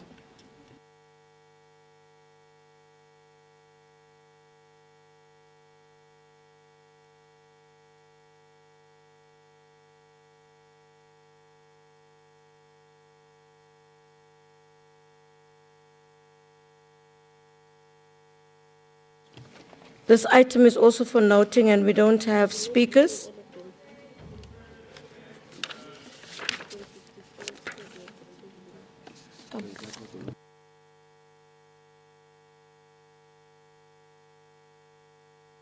Councillors, the items from 54 to 84 to 80 is all for noting. So we are just looking at it and saying that could the Secretary to Council read them all out and we note them all. Are we agreeing to that? Thank you.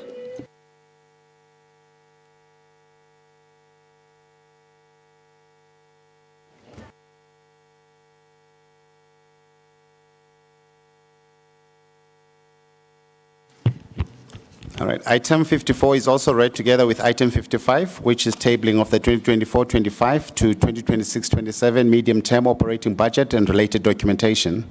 Also read together with item 56, which is tabling of 2024-25 to 2026-27 medium-term capital budget. Also read together with item 57, which is request for approval of the city power draft tariffs, miscellaneous charges, network surcharges, surcharge for electricity services for year 24-25. Also read together with item 58, which is amendment of the tariff charges for water services and sewage and sanitation services for 2024-25. Also read together with item 59, which is request for approval of proposed waste management service tariffs for 2024-25 mid-term expenditure framework.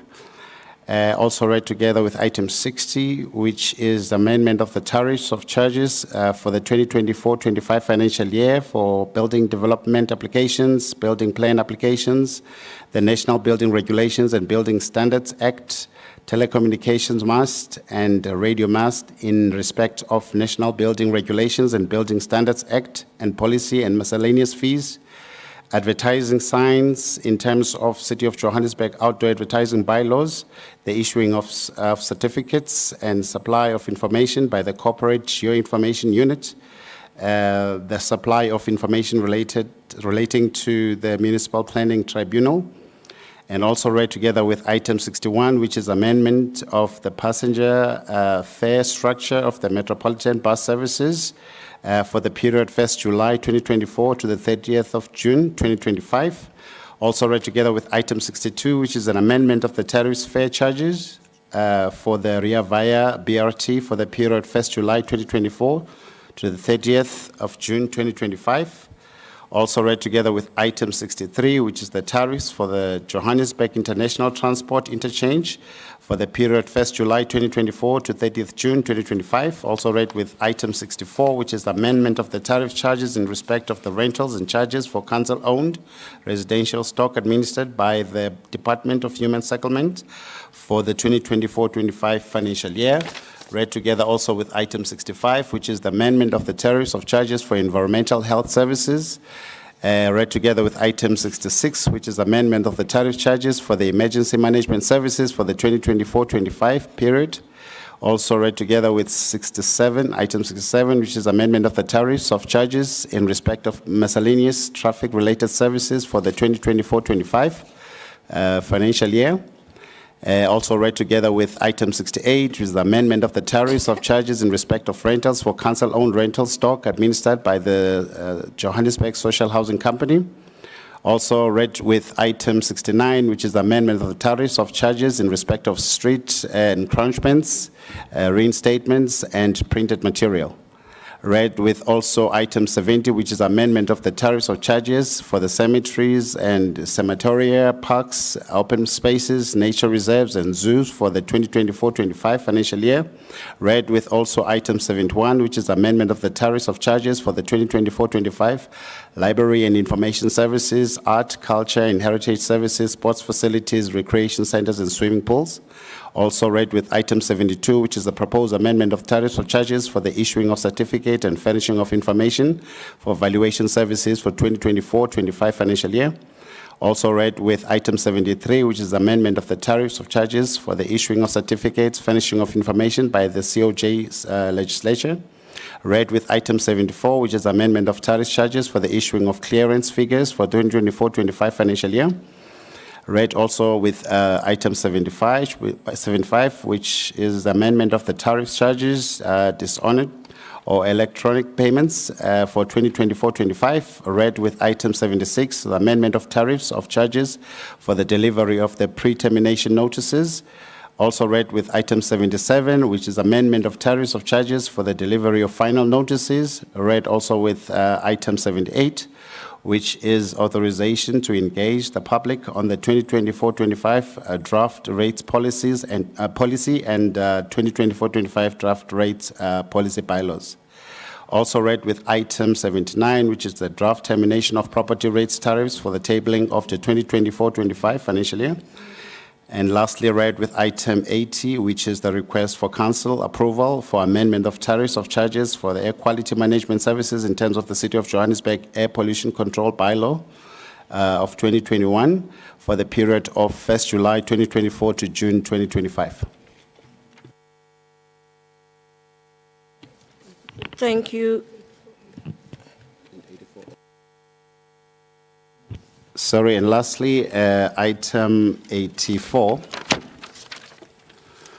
which is approval request of additional tariffs on the firearms and traffic training to enable new services offering. Councillors, are all these items noted? Thank you.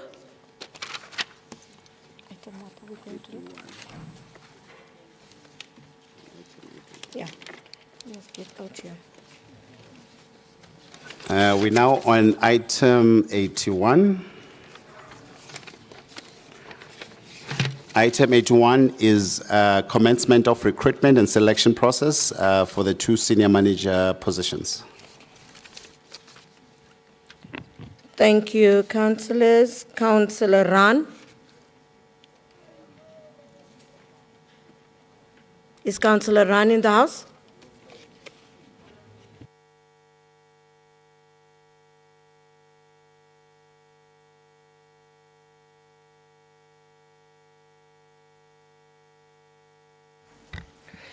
Thank you, Madam Speaker. Apologies, I thought I had a minute with the speaker ahead of me. Good morning, Madam Speaker, DA leadership, members of this council and esteemed guests. We convene here today to address the commencement of the recruitment and selection process for 2 senior managerial positions within the City of Johannesburg. We welcome the fulfillment of these positions, but I implore us to confront the stark realities that have plagued our city in recent times. This report notes good governance as a strategic priority. Please let's not continue to play lip service to this. As we work amidst the wreckage of mismanagement and corruption, which leaves our city reeling, we cannot afford to allow our appointments to be tainted by anything less than the highest standards of integrity and merit. The challenges confronting us necessitate an unwavering dedication to transparency and accountability. As we stand here today, our city has endured storms of incompetence, scandal, malfeasance, and the wreckage of broken promises. Additionally, we grapple with dry taps, rodent and fly-infested landfills, burning buildings, and crumbling roads that threaten to explode again. In this context, I live in hope that this process will be aligned to the recruitment process with the regulations on appointment and conditions of employment of senior management. However, hope alone cannot mend the fractures in our institutions. We must act decisively to rebuild trust and restore faith in our governance structures. The ghosts of cadre deployment loom large over our political landscape, a haunting reminder of the perils of patronage and nepotism. We cannot afford to succumb to the temptations of placing political loyalty above competence and capabilities. The people of Johannesburg deserve individuals selected for their competence to fulfill the job, not for their loyalty to a political party. Therefore, I urge this council to ensure that the selection panel tasked with evaluating candidates are shielded from the corrosive influence of political interference.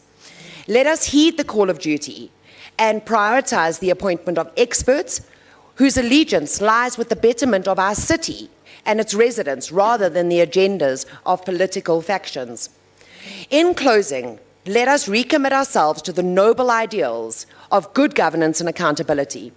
Let us honor the trust placed within us by our residents of Joburg by appointing individuals of unwavering integrity, undeniable merit, and unyielding dedication to the common good.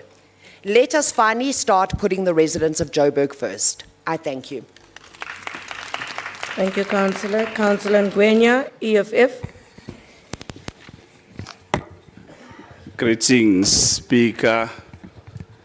Greetings to the leadership of EFF in the city of Joburg, Councillor Bapela Reserute, Chief Whip, Thabiso Mkhapi, guests, and more so the residents that we serve. Umphakathi. As an EFF, we acknowledge, we note, and we approve the recommendation and also highly appreciate what the government of local unit is doing, stopping by scope and making sure that jobs are being saved. Thank you so much, Speaker. Thank you, Councillor Ngwenya. Councillor Mofokeng from the ANC.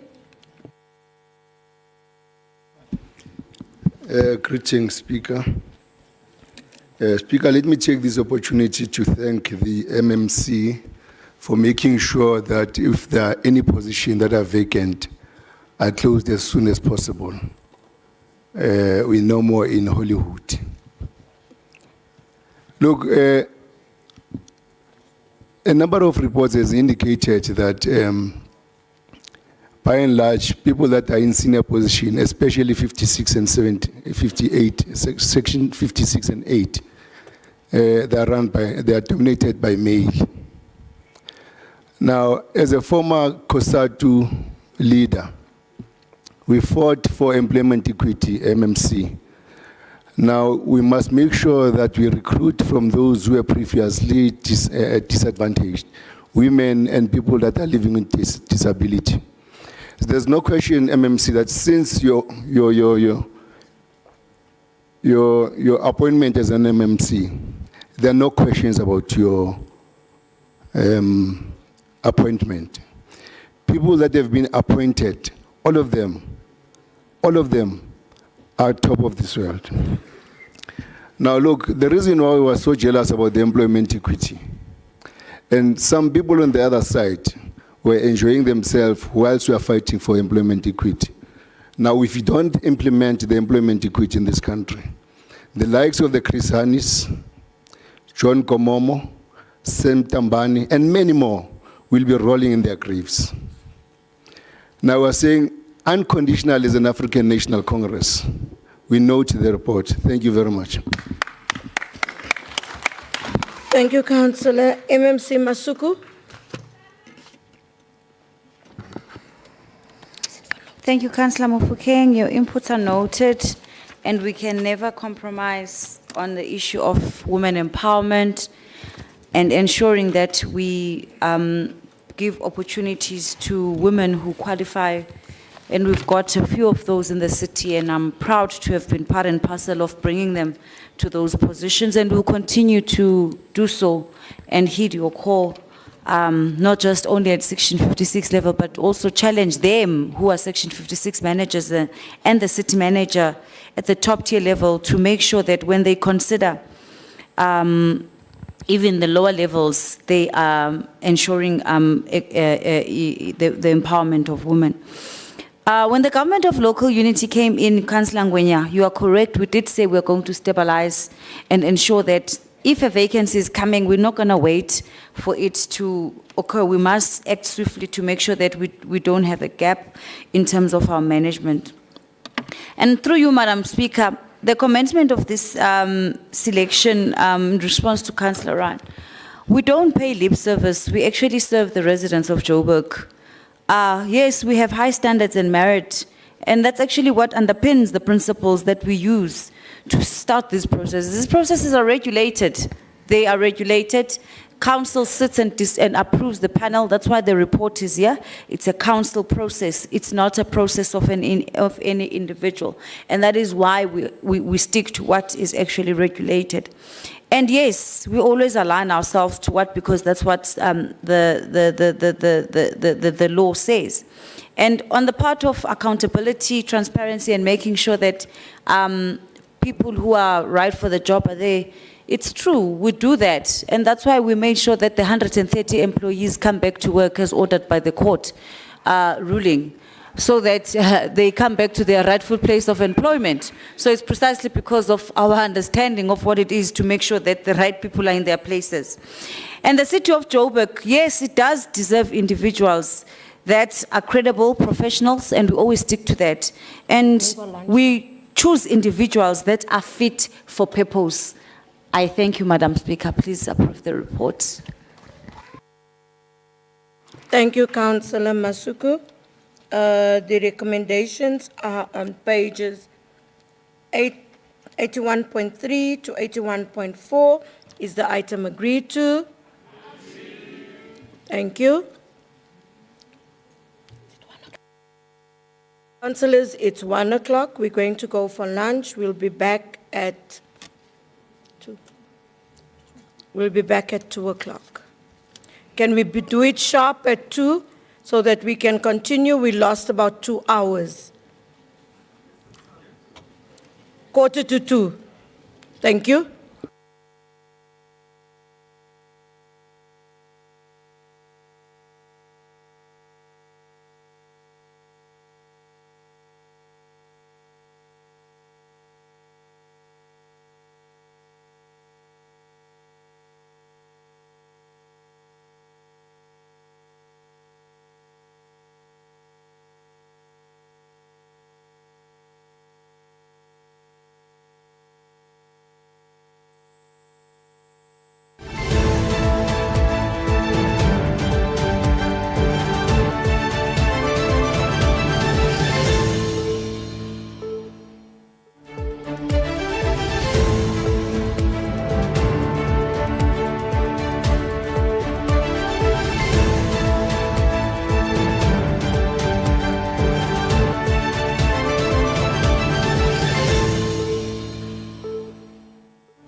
which is performance assessment report for the group corporate and shared services department for the 2023-24 financial year for the period July to September 2023. Read together with item 3, which is an oversight report of the Section 79 Corporate and Shared Services Committee on the 2023-24 first quarter budget and performance assessment report of the Corporate and Shared Services for the period July to September 2023.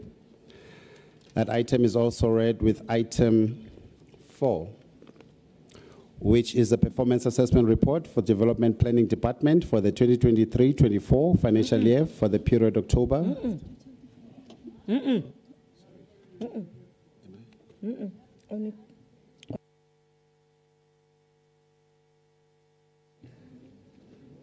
Apologies. I Andile wants to funda. Member in charge, Councillor Rapadu.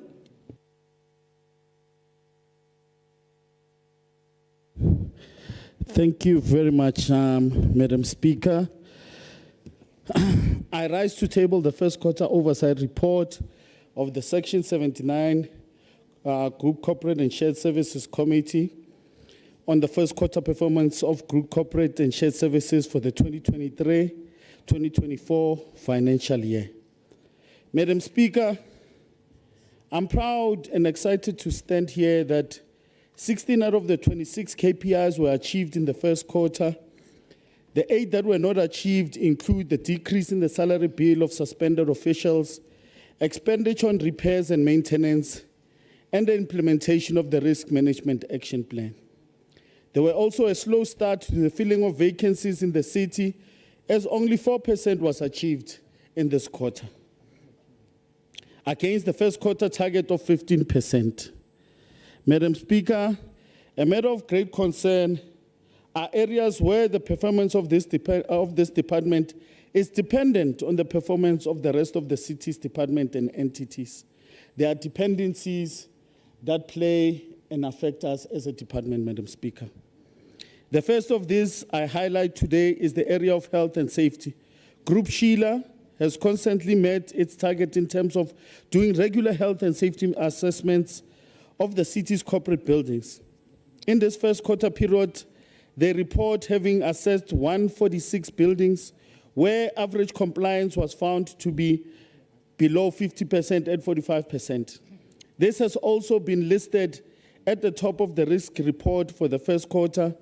In addition to this is the high disabling injuries that were reported in departments including human settlement, health, community development, as well as entities such as JMPD, Pick It Up, JCPZ, and the Joburg market.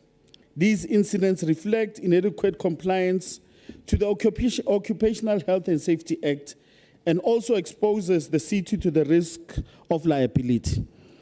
Madam Speaker, the committee therefore appreciates the inclusion of a KPI on health and safety on the scorecards of all executive directors because success in this area requires all business areas to pull their weight in terms of ensuring compliance.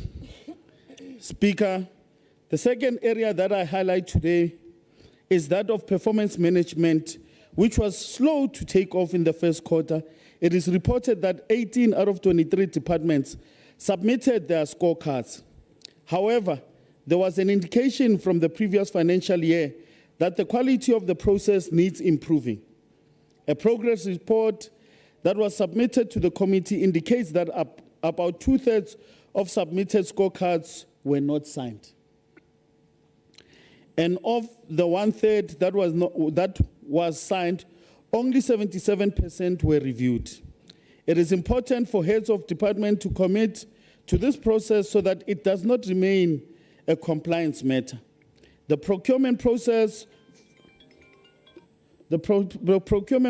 for the implementation of the skills audit interventions on audited employees at level 5 and 6 was finally picking up after years of being placed on hold due to budgetary issues.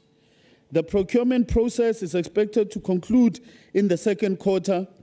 The skills audit for the level of employees was conducted in 2018 and 2019 financial year. That was a very long time ago. In terms of budget expenditure, Madam Speaker, the report indicates that the budget for repairs and maintenance wasn't spent due to plans to vacate the Metro Center building.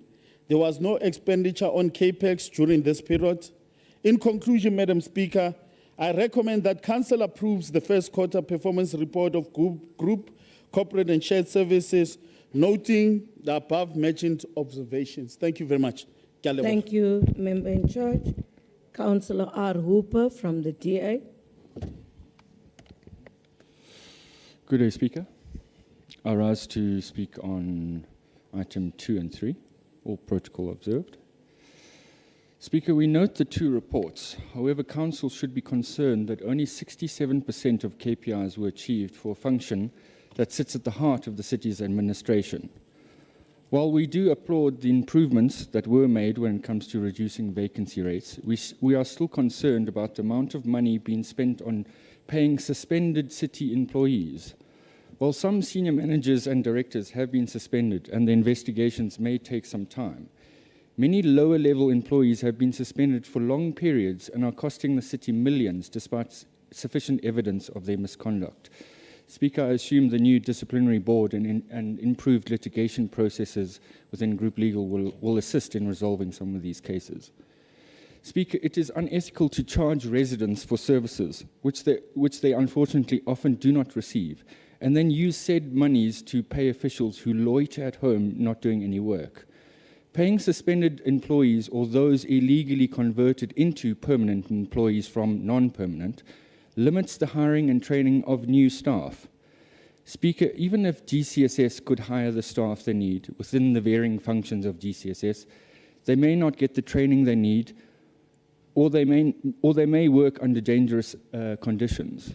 This is notably the case for the various functions housed at the city's regional offices.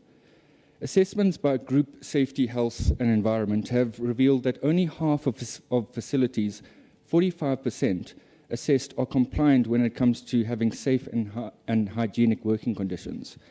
And who knows what the compliance levels are with the buildings and offices that many Metro Centre staff have recently been moved to. Another concern is the disabling incident frequency rate, or DIFR, which seems to fluctuate between 4 and 7, and the rate often being higher going into the spring and summer months. This points to poor maintenance of buildings and depots and poor management at sites of service, which become more dangerous during the more active summer months. It also points to a lack of regular workplace safety training for service-facing workers. Speaker, more needs to be done to lobby and pressure JPC to actually look after the offices and depots where the city's employees do their daily work. Many of these buildings are objectively dilapidated, have mold and poor ventilation, have compromised ceilings or non-existent fire escapes, or have serious issues with their structural integrity. Under service delivery challenges, GCSS has noted Metro safe working environment as a key challenge, and the intervention from JPC being JPC improving safe working environment. Speaker, every function and directorate under GCSS is negatively impacted by JPC's insufficient and horrendous management of the city's facilities. We need clear plans on how to assess, prioritize, and urgently repair certain city buildings. Speaker, another serious concern is the lack of internal or sponsored events for employee wellness. Only 197 employees out of thousands upon thousands of employees attended wellness events, of which there were only 2 during the reporting period: a sports event, a cricket match, and a blood donation tent in Region G, and another offer to donate blood at the Metro Centre offices here in Region F. I welcome staff events like a Women's Day event, which sounded like quite a fantastic event that I would love to have attended, and the city participating in casual day like many public and private sector organizations. It is also good to see a training session was arranged to educate employees on the new municipal staff regulations. I certainly hope these regulations will be adhered to, especially in the political offices of the MMCs, where there are now strict limitations on how many support staff can be recruited and hired. Another ongoing concern is the future world of work processes and interventions are not being utilized due to a lack of engagements with departments and time must urgently be allocated to engaging with all departments and entities. One could infer that many of the above-mentioned issues could be resolved through effective organizational design and the outstanding organizational redesign of the city. The city really needs organizational development. Exploring the underlying purpose of each directorate and subdirectorate may help in deciding who needs more staff and office space and who actually needs less. Speaker, we must be reminded that we are here to serve the residents and not to bloat the administration with people who need jobs. We have a massive unemployment problem in Johannesburg, and an effective and well-managed city can and will enable the creation of jobs. But employment within the state should never be the solution to those with an unemployment problem. Unfortunately, a neo-Marxist view of the world believes an expanding and controlling state must become capable through hiring more and more people. Neo-Marxists then don't know what to do with these people, notably when some of these people don't believe in the one true consciousness of Marxism and centralized top-down statism. The people hired are sometimes controlled by political principles, but largely they are neglected and ignored, thereby destroying not only their work ethic and morale, but even their lives.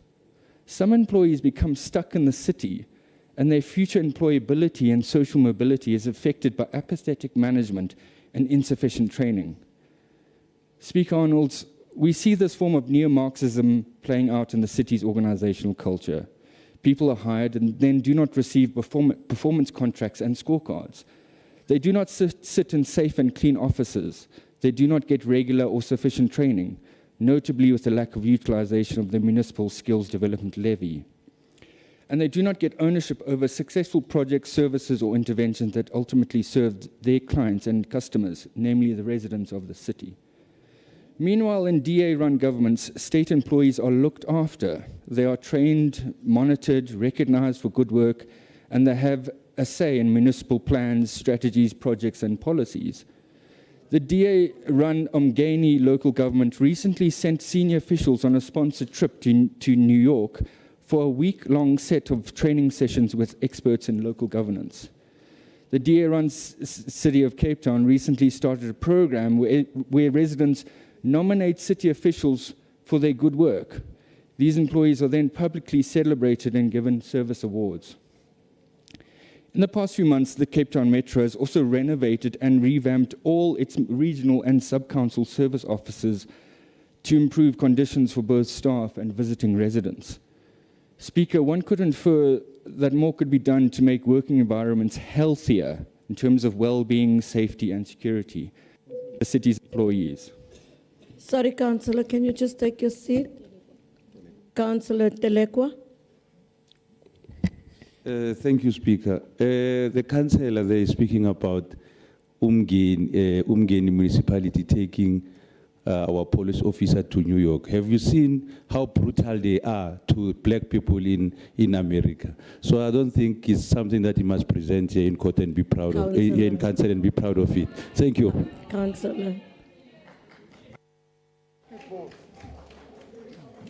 Thank you, Councillor.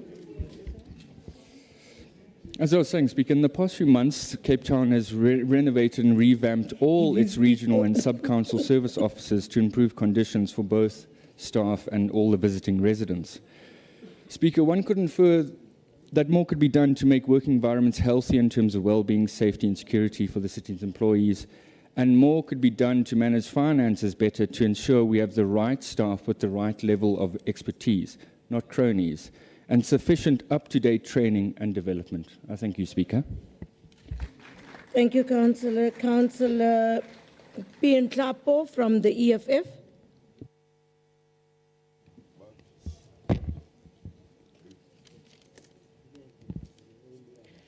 Greetings to the Speaker, greetings to the Mayor, and also greetings to the EFF Chief Whip, the EFF caucus leader, and all the councillors in the House.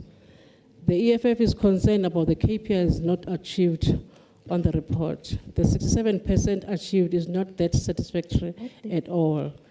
There is a lack of consequence management in the department. The achieved KPIs is 16 and not achieved 8. The EFF would like to know what is that the department can do to fast-track the report on the KPIs not performed. We also know that it is now a tendency of the department of not taking raised issues serious. This may be attributable to corrective that are not time-bound. The EFF note the report and also approve all the recommendations. Thank you. Thank you, Councillor. Councillor V. Ngema from the ANC.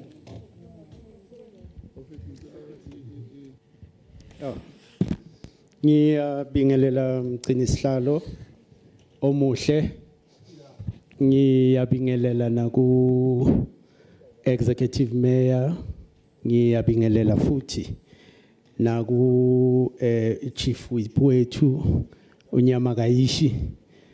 Ngiyabingelela kakhulu naku MMC wethu umama uMasuku. Kanye nawo wonke ama members we mayoral committee akhona endlini. I also want to greet our fellow councillors. Indeed, Speaker,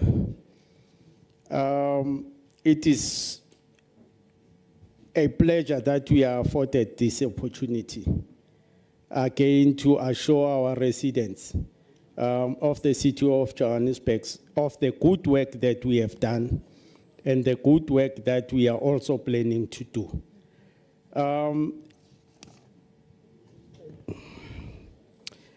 As the GLU, we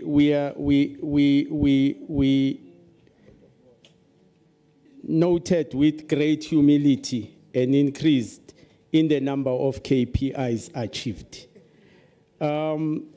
Indeed, out of 26 KPIs, we could have achieved more. But indeed, under the leadership, steward leadership of MMC Masuku, I'm sure we can still continue to do more. I therefore wish. In fact, I note this report. I thank you. Thank you, Councillor. MMC Masuku.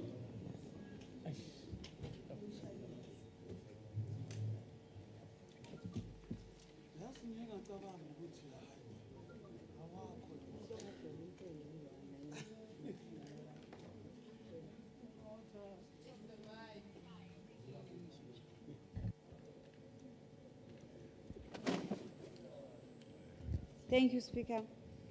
Madam Speaker, thank you to all the councillors for the comments and the acknowledgements on our efforts. Yes, we are at 67%. It's gradual improvement compared to where we would have been previously, and we are committed to increasing this performance as the department, because indeed group corporate and shared services is an important department. Madam Speaker, I think I do need to clarify one thing though. Councillor Hooper, when he speaks about, I think he makes a point about how he hopes that, specifically makes a mention, Madam Speaker, on political officers. It's good to make that point now, and of course, he's juxtaposing it to the fact that there would have been conversion of employees. But I think it's important to indicate that the municipal staff regulations, as you would have seen, with the exception of Chapter 2, actually came into effect on the 1st of July 2022. The conversion would have been done in 2021. That is why even the court found that the conversion was actually not illegal, because it was done prior to the municipal staff regulations. And I think it's important for us to have an appreciation of the fact that they came into effect on the 1st of July 2023, and the entire regulations came into operation on the 1st of July 2022.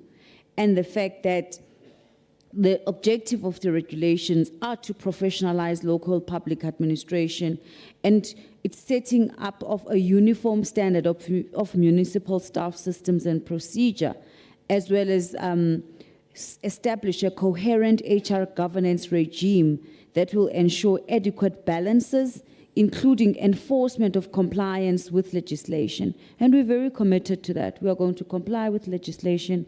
We are not flinching on that. We're very clear in our mind as the government of local unity that when there are regulations, we will stick to them. But where there were no regulations and we acted in a particular manner and we implemented those resolutions, there were no regulations, so we acted within what we thought was within the confines of our ability as public representatives.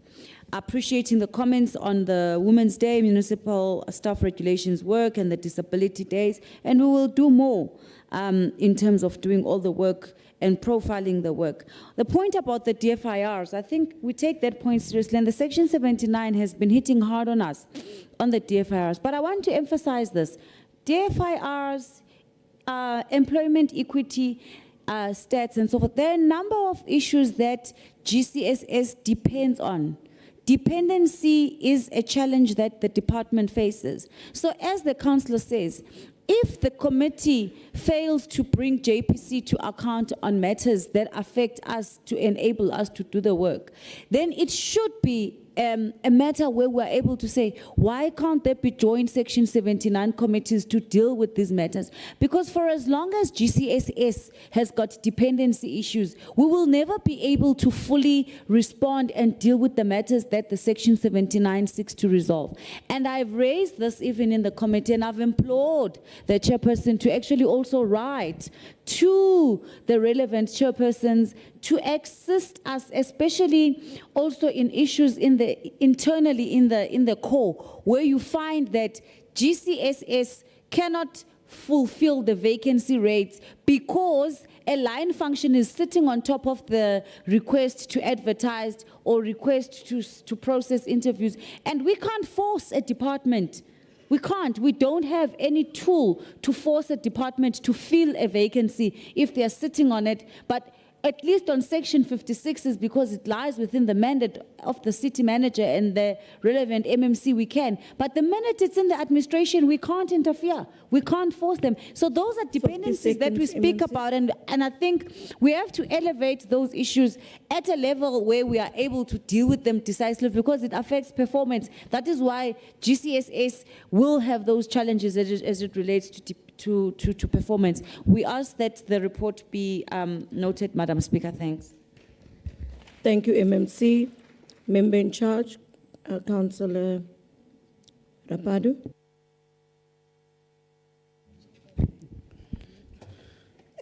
Chairperson Rapadu. Chairperson Rapadu. Chairperson Rapadu. Thank you. Thank you, Speaker. Thank you, Speaker. Yo. I'm reminding the other ones. Thank you, Madam Speaker. We'll ignore the rowdy ones because they have nothing to offer. But let's continue in applauding those who sit in the Section 79 committee for their hard work and dedication to this committee. I think all of us can attest and confirm, Madam Speaker, that we work in unison, and we also glean on each other's experiences and expertise in the committee, making sure that we get the city to run better. And we applaud those members, all of them, in their respective political parties. Madam Speaker, what we look for in this department, we look forward to the institutional review, Madam Speaker, because as the MMC has alluded to the fact that dependencies are what is hindering the progress and sometimes making the department not to look as it's not working, Madam Speaker. So the institutional review will make an example that in terms of the JPC, our department deals with compliance, but we don't do maintenance. JPC, it rests somewhere. In terms of the DFIR, we depend also on departments to make sure that each Joburg Water, each JPCZ, each MPD adhere to the occupational health and safety rules, which they don't. But when we report, it infringes on our KPIs as a department to make sure that we do work, or we are supposed to do what we are supposed to do in the department. But, Madam Speaker, we take all and we note all the comments from members, and we will are introspect in the committee and make sure that we hold the executive accountable, and we make sure that from the exciting 67% that we find ourselves in right now, we improve to even greater heights in the second quarter and make sure that, in actual fact, the victors are the residents of the city of Johannesburg. Thank you very much. So we ask you to gladly note the report. Thank you very much. Thank you, Chair Rapado. I'm happy that I could have taken your headache away. The recommendations are on page 2.4 and 3.7 are the items agreed to. Thank you. We move to item 4, which is performance assessment report for the Development Planning Department for the 2023-24 financial year for the period October to December 2023, read together with item 5, which is a performance assessment report for the Johannesburg Development Agency for the 2023-24 financial year for the period October to December 2023. And lastly, read together with item 6, which is an oversight report of the Development Planning Section 79 Committee on the 2023-24 second quarter budget and performance assessment report of the Development Planning Department and the Johannesburg Development Agency for the period October to December 2023. Chairperson Kaldin. Thank you, Speaker. We are chairpersons here.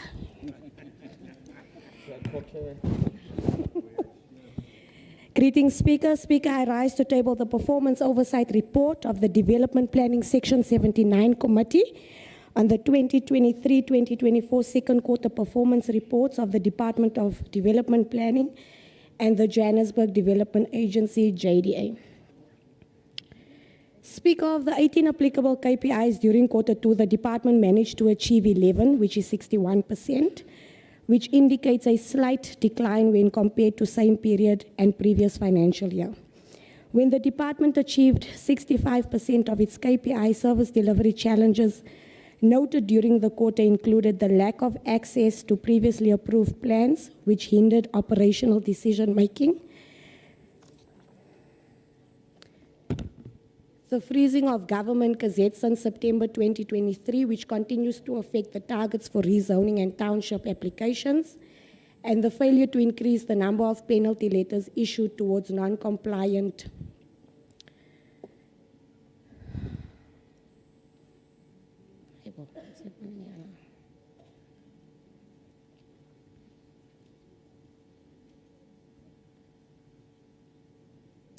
Apologies, Speaker. Thank you. The lack of access to previously approved plans which hindered operational decision-making, the freezing of the government gazette since September 2023, which continues to affect the targets for rezoning and township applications, and the failure to increase the number of penalty letters issued towards non-compliant outdoor advertising signs. The council is over here.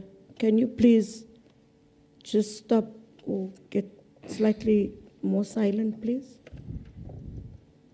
Thank you. Yes. The 4 there. Thanks.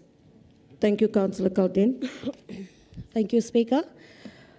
Progress on the implementation of TOD projects is as follows. Watt Street Precinct Phase 1 includes public environment upgrades. Delayed approvals of way leaves by JRA resulted in the delay in commencement of construction during quarter 4. Offered in quarter 2. Soweto SAF Phase 1, the detailed design process for the Phase 1 project area, Vilakazi Street Precinct, is completed and will be submitted to JRA for approval.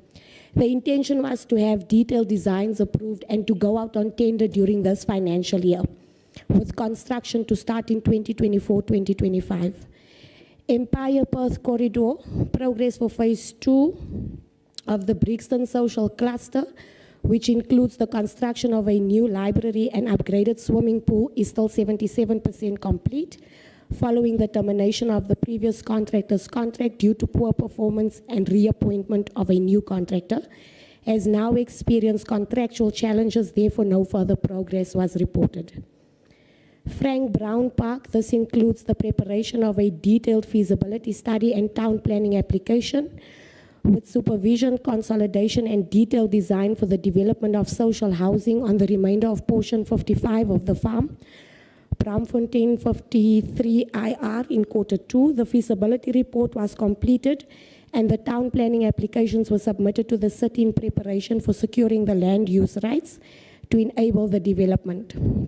Jabulani TOD, the procurement process for the contractor at Bolani Road was at tender stage during Q1, but no update was provided for Q2. The safe hub was completed to hand over to the end user, and Malapo Road construction is at 90% and still awaiting ESCOM to relocate its services. Telfontein Corridor, the new clinic to be constructed on De Villiers Street along the Rutana Park precinct, Lena Park, is still 63% complete. The contractor was the same as that of Brixton Social Cluster, which had their contract terminated. The replacement contractor has been appointed and has established site. Notable progress on the inner city regeneration is as follows. We have 50 seconds left. Thank you, Speaker. Development plan is working with the private sector, Speaker, appointed urban designs, economic and transport departments, and COO's office to refine the draft work plan for the projects and appointment of service providers to conduct detailed designs for precinct is underway. As the committee, we request that council please note and approve the report. Thank you, Chair. The IFP, Councillor Makuba.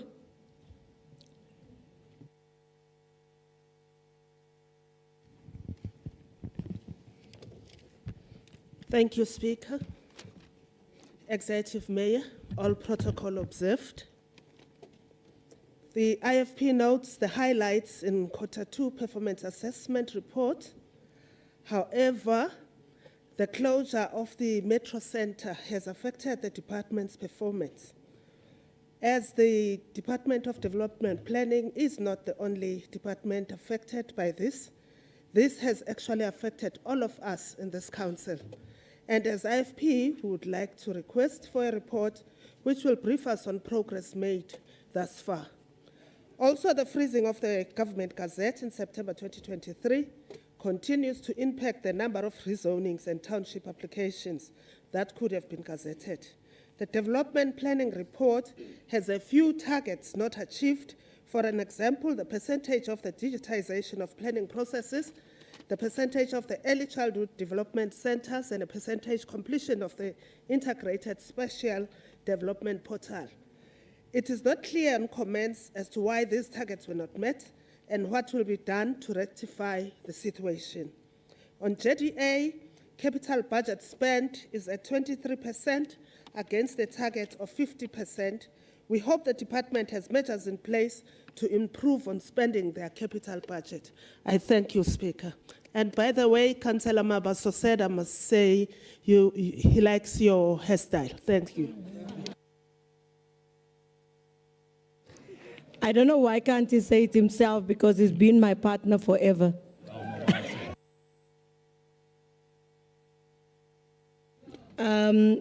Councillor Williams from the DA.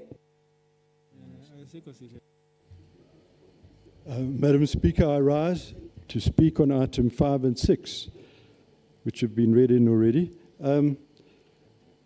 Forgotten rate-paying residents remain concerned about the lack of bylaw enforcement generally all across the city in many departments. In development planning, this portfolio includes unauthorized buildings, illegal land use, such as noisy premises in residential areas, and the unchecked proliferation of illegal outdoor advertising, ranging from scruffy handwritten posters to massive billboards blighting our city's landscape.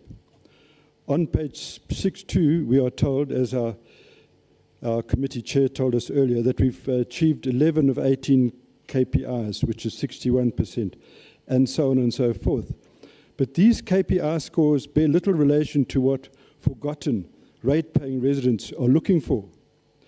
The period covered by this report began a fortnight after the main metro building was closed on the advice of the Johannesburg Property Company.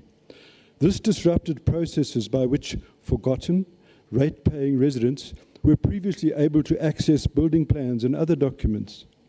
Thus, we read on page 6.2 that, quote, service delivery challenges noted during the quarter under review included lack of access to previously approved plans, which hindered operational decision-making, unquote. I'm sure it did. What we do not see are proactive initiatives by the department to assist forgotten rate-paying residents who would like to access plans. How many councillors, elected representatives of the people, how many councillors sitting here would know how to assist a resident wandering around outside this building looking for access to his plans? That happened to me about a week ago, so I can help you. The Metro Link has an office open for that purpose on most weekdays from 9 till 12. However, because there are about 10 million documents to rummage through, it's best not simply to arrive there and expect your plans to be produced instantaneously. Far better, give a few days' notice, allowing officials time to search for the file and have it ready.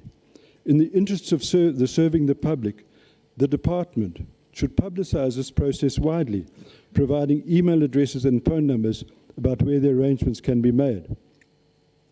Also, on page 6.2, the department acknowledges, quote, the failure to increase the number of penalty letters issued towards non-compliant outdoor advertising. This is really not good enough, especially as such penalty letters are merely one small step in a process which the biggest outdoor advertising crooks ignore anyway. And there's big-time outdoor advertising crooks in this city. It's an industry worth billions, and the city's not making much from it. Failure to get to grips with outdoor advertising corruption must surely be costing the city a lot of money. Still on page 6.2, the department counts as a highlight the, quote, mapping and uploading of 80% of outdoor advertising signage on the online map viewer. Clap, clap. Curiously, on page 6.8, the first bullet point, we are told percentage of outdoor advertising signage mapped based on information received from the BDM department, a total of 50% of outdoor advertising signage was mapped, unquote. Spot the difference? 80% or 50%? Who knows? And does anyone care? Figures on the mapping of outdoor advertising are indeed very strange. In an earlier report tabled to the committee on the 6th of February 2024, we were told how an audit using EPWB contractors had not gone well. Quote, only 14% of the City of Johannesburg land could be traversed by the appointed EPW employees, unquote. And, quote, data including pictures taken on-site during the audit has unfortunately been lost during the 2022, when the city experienced ICT challenges. So, we had EWPs working on this project for months. They covered only 14% of what they should have done, and we lost their data, including photographs. Forgotten rate-paying residents and we as councillors can be forgiven for wondering what is going on in outdoor advertising. Will there ever be properly audited mapping, and will the big crooks ever be brought to book? I have my doubts. There's another figure discrepancy in item 6. On 6.2, we are told of the, quote, demolition of 34 illegal structures, unquote. 5 pages later, 6.7, we're told of 35 demolitions. Spot the difference? The difference is minimal, but if we are going to record figures, they should be accurate and consistent. The percentages of law enforcement first and second inspections, as noted on page 6.8, are impressive. Well done, teams. However, the effectiveness of planning law enforcement needs to be examined further.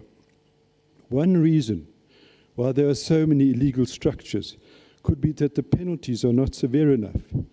The most common punishment is to apply penalty rates, which are easily shrugged off by wealthy lawbreakers. Is it not time for this council to consider harsher penalties for various planning bylaw offences? One final point. On page 6.9, quote, the committee is shocked, yes, we were shocked, to note that the department has not spent any, lutu, no rand, of the targeted 60.3 million, which would have been 50% of the grant funding available during the quarter 2. The same happened in quarter 1. So the department in 2 quarters was granted for the whole year was granted 120 million, and in 2 quarters could not spend a cent. Earlier this week, the National Treasury warned in its local government revenue and expenditure report that for the same second quarter, the underspending of conditional grants was, quote, a source of concern, especially as residents grapple with poor service deliveries. It's a pattern we've actually heard in different reports already today in council, and you'll hear it again. So what's happening is that there is a lot of non-spending of available funding, and yet we've got terrible service delivery in many aspects of our city. We really need to look at that. Thank you. Thank you, Madam Speaker. Thank you, Councillor. Councillor Mosetla from the EFF.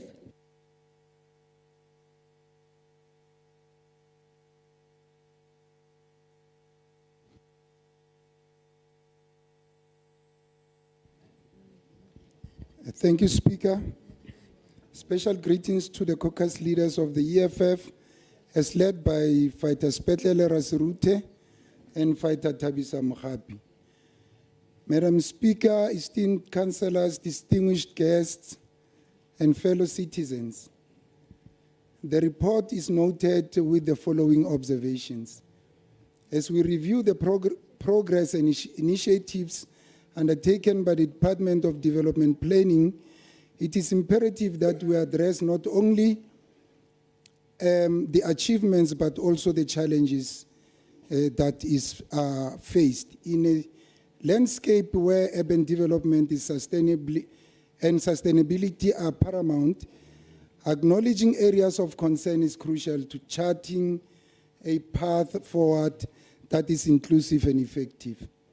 Despite notable achievements, we must confront the issue of under-collection of revenue, which stands at staggering 36.64%. This shortfall poses a significant obstacle to the funding of essential projects and services vital to the well-being of our city. We must redouble our efforts to enhance revenue collection mechanisms, identify areas of leakage, and implement strategies to mitigate this shortfall effectively. Similarly troubling is the issue of underspending, which currently stands at 44.55%.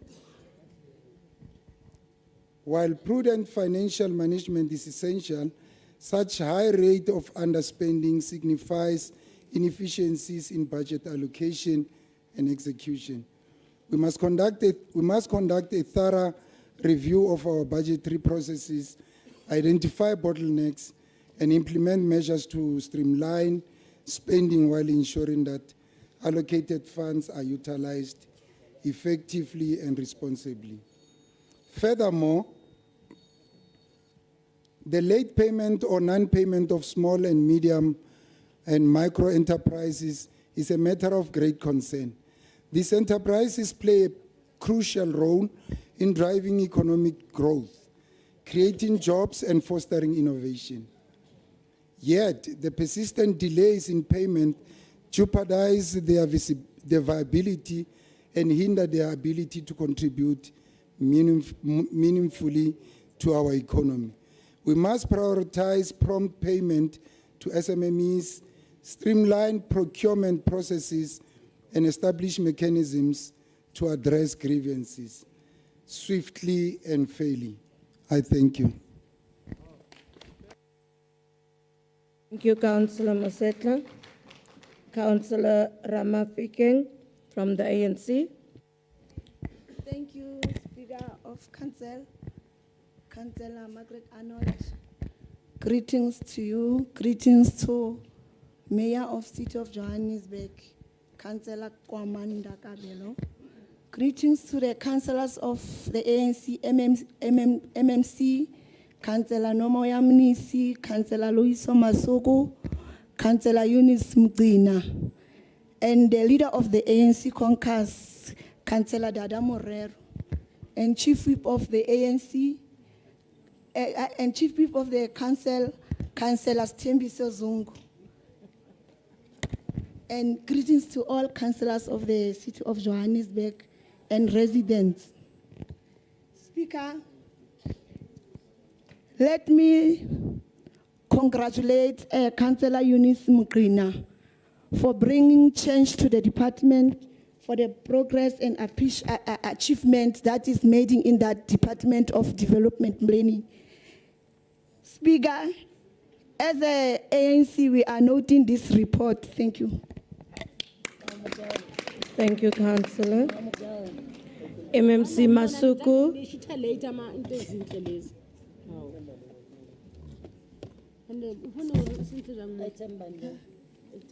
Item 1, 4, 5, and 6.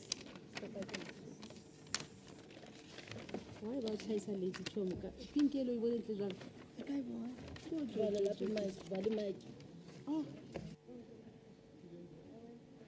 Thank you, Madam Speaker. Madam Speaker, on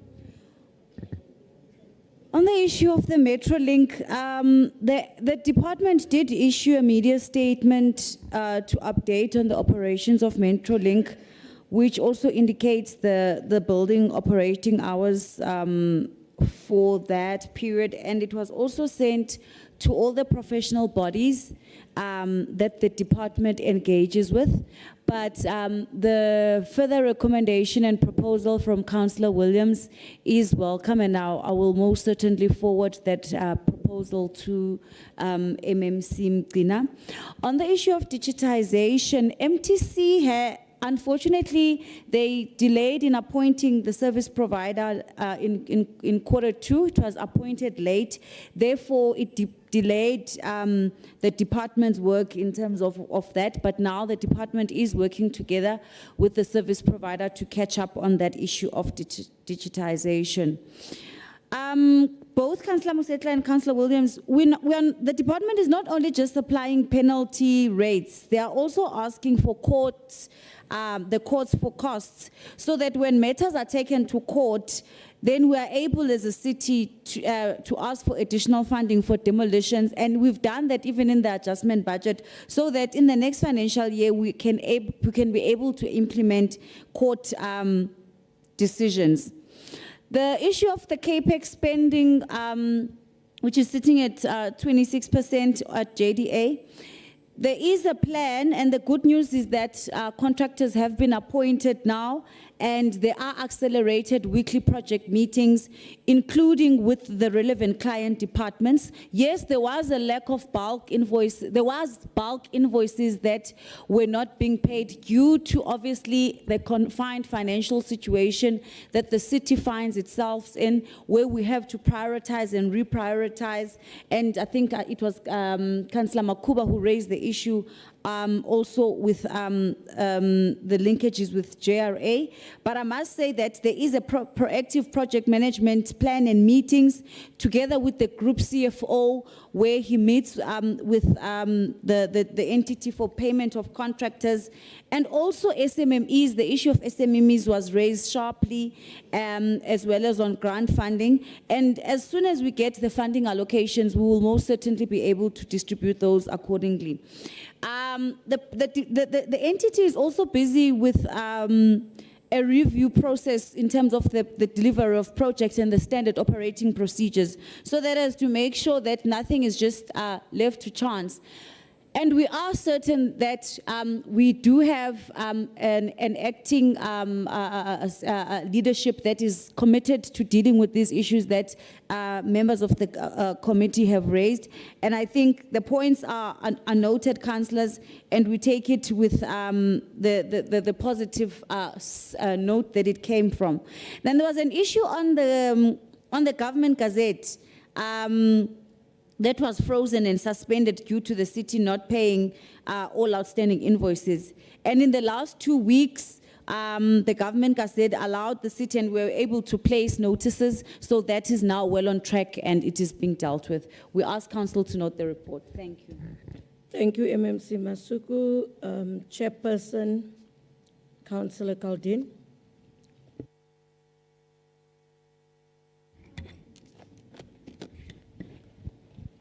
Thank you, Speaker. Speaker, following these observations, I would like to thank all councillors on the Development Planning Section 79 Committee for always attending committee meetings for us to deal with business, council business. Our responsibility as the Section 79 Committee is to always keep the executive accountable.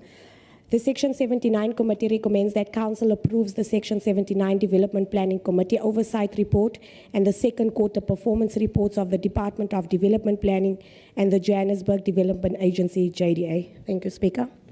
Thank you, Chairperson. The recommendations are on pages 4.3, 5.5, 6.12 to 6.13. Are the items agreed to?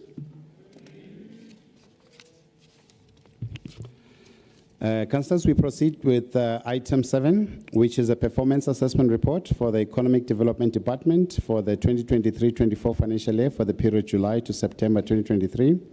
Read together with item 8, which is a performance assessment report for the Johannesburg Tourism Company for the 2023-24 financial year for the period July to September. For Joburg Market for the 2023-24 financial year for the period July to September 2023. Also read with item 11, which is an oversight report of Economic Development Section 79 Committee on the 2023-24 first quarter performance assessment report of the Department of Economic Development, Joburg Tourism Company, Joburg Fresh Produce Market, and Joburg Property Company for the period July to September 2023. Also read with item 12, which is a performance assessment report for Economic Development Department for the 2023-24 financial year for the October to December 2023 financial year. Also read with item 13, which is a performance assessment report for Joburg Tourism Company for the 2023-24 financial year for the period October to December 2023.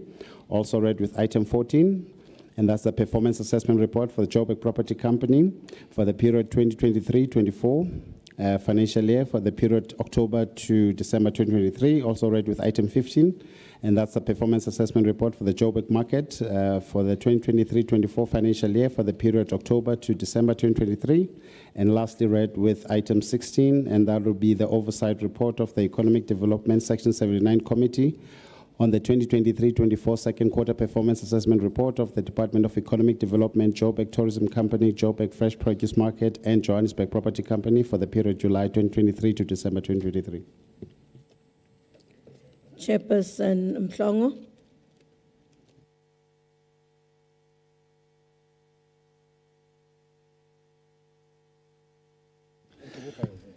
Thank you very much, Madam Speaker, the incoming premier candidate for the African Independent Congress in Gauteng.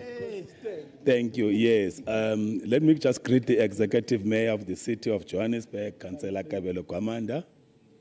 Greet the members of the Mayoral Committee. Greet the Chief Whip of Council, Councillor Nyamagaishi, Somahashe Manzini Zungu, in absentia. Chair of Chairs, in absentia, Councillor Lloyd Phillips, Chairperson of Section 79 Committees, fellow councillors, City Manager of the City of Johannesburg, Mr. Floyd Brink, and the officials of the City of Johannesburg. Let me also greet the Deputy National Chairperson of AIC, Ms. Fundiswa Langa in the gallery, also Provincial Secretary of the African Independent Congress in Gauteng Province, Mr. Yongama Mapengu in the gallery, the residents of the City of Johannesburg. I greet you all in the name of the African Independent Congress. Madam Speaker, I rise to table performance assessment reports for the economic development and its entities for the year 2023-2024 financial year for the period July to September 23. Read together with oversight reports of the same departments and its entities. That is items, item 7, item 8, item 9, item 10, 11, 12, 13, 14, 15, read together with item 16, to be noted by this council. Thank you, Madam Speaker. Thank you, Chair Mhlongo. Councillor Delanga, Freedom Front Plus. Thank you, Madam Speaker. All protocol observed. Due to time, Madam Speaker, I will just focus on the second quarter. I'll try to bring some positives and negatives in over my review. I can see the institutional SDBIP, KPIs 50% achieved. That's where we want to be. But then the department failed on a target of 2,500 artisans. They only enrolled 92. in the second quarter. What is concerning that only 63% of the departmental KPIs were achieved. A move in the right direction. I see the OPEX spend, so we're at 52.7%. But on the flip side of the coin, the CAPEX spend in the second quarter is 1.8%. And that's really concerning, especially for a department like ED. Informal trading, I was quite surprised, and I think the committee feels the same way, when we found out that the little budget allocation to the informal trading policy was stripped away from them, because after all these years they couldn't even establish the informal trading forum, and then of course following that the informal trading shareholder committee. Trade and investment, I did touch on that earlier. The budget used to be 35 million, it's now 19 million, 7.4 in the first quarter, and then something I don't understand, 8 billion anticipated. So it's not set in stone as yet. Alexander Automotive Hub, we're trying the same things, Madam Speaker, and it's still a failure. White elephant, sell it or burn it down. Public employment program, 112 million budget, 8% spend of that. We're going to lose that money. Special economic zones, I was quite shocked to learn that the officials that must go for vetting at GFIS and that must go for supply chain management training are not willing, and they didn't even pitch up. So these economic zones are standing still because of officials' negligence. I'm going to run through the Joburg Property Company quickly, a positive thing, KPIs at 48%. KPI spend, unfortunately again, JPC 16%, OPEX spend, we at 75, move in the right direction. Income raises from leases, we just can't make money. Budget 115 million for the year, 34 million in the second quarter. Then a reduction of UFWs, I spoke about this in the annual report, 0%. And we've just racked up another 82.2 million rand. 63% resolution on audit findings, that's fine there. Intercompany debtors, we're going to have to make a different plan. Joburg Market, perfect entity, clean audit, CAPEX spend, OPEX spend, everything is in line. They've just got a few issues, and I'm going to end with that. Repairs and maintenance, maintenance plans on the generator farm that we spent millions on is a problem. And then, of course, supply chain management, again, with contractors not doing their jobs properly. And then, of course, they must improve on the internal controls. But, Madam Speaker, this is the kind of entity we want to see in the department. Maybe they can use this blueprint to take it to other departments and entities. And I thank you for that. Thank you, Councillor De Lange. Councillor M. Lowe from the DA.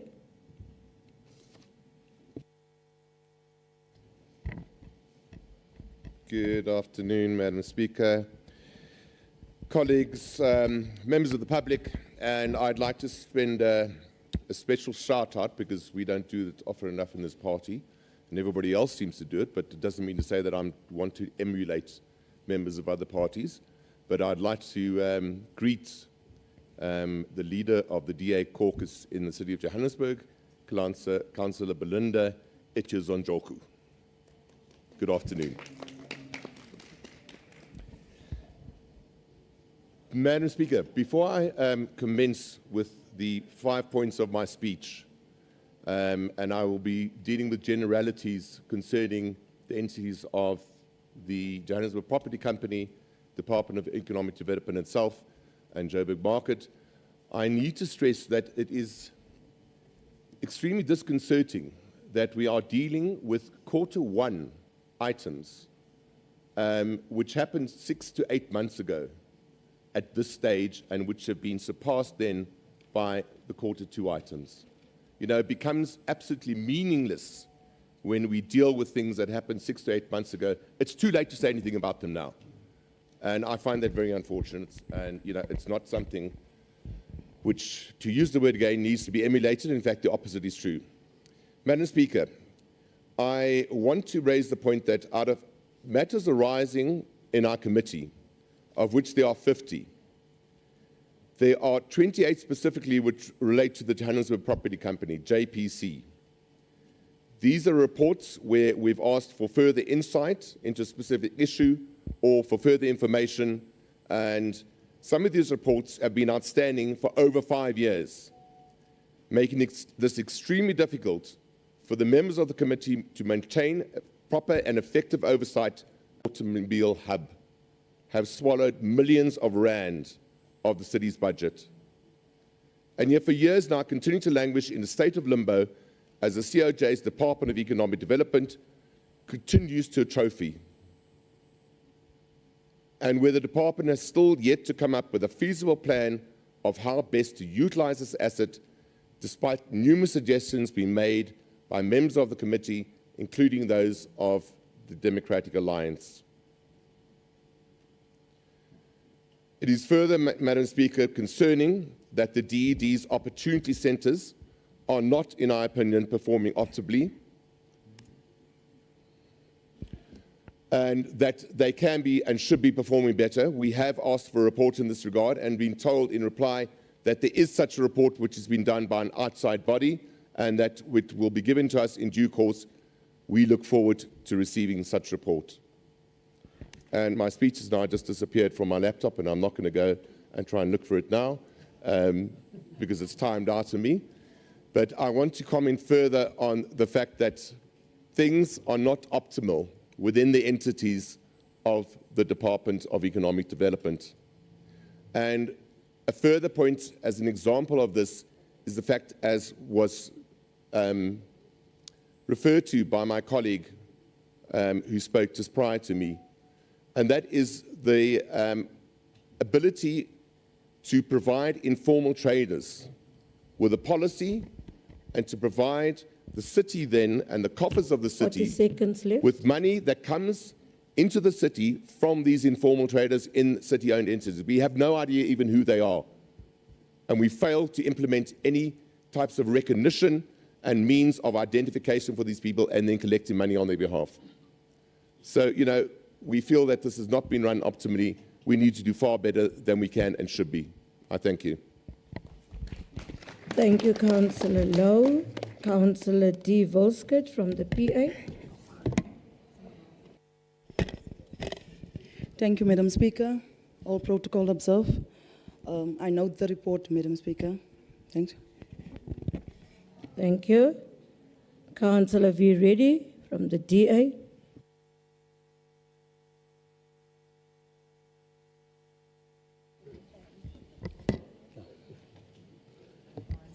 Good day to Madam Speaker, the Mayor, the DA caucus leader, all protocols observed.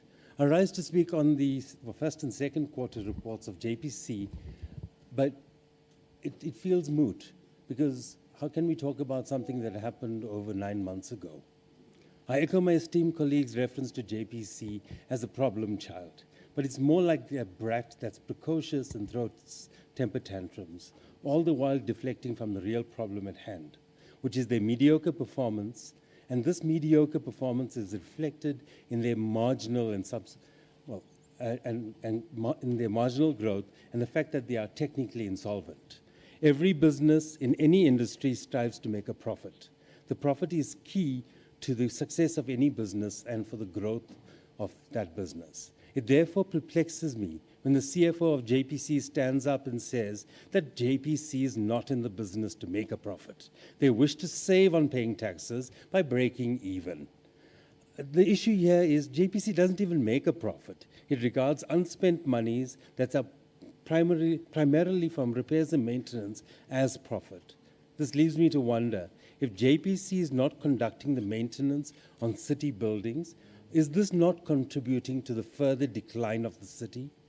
I struggle to understand how the executives of both JPC and the city can be satisfied with this ethos. I certainly am not. The financial position of JPC has remained stagnant, with their liquidity and solvency ratios barely changed from a year ago. It grew by 10 points, from 0.98 to 1.8, and JPC would tell you that their performance is improving. It most certainly is not.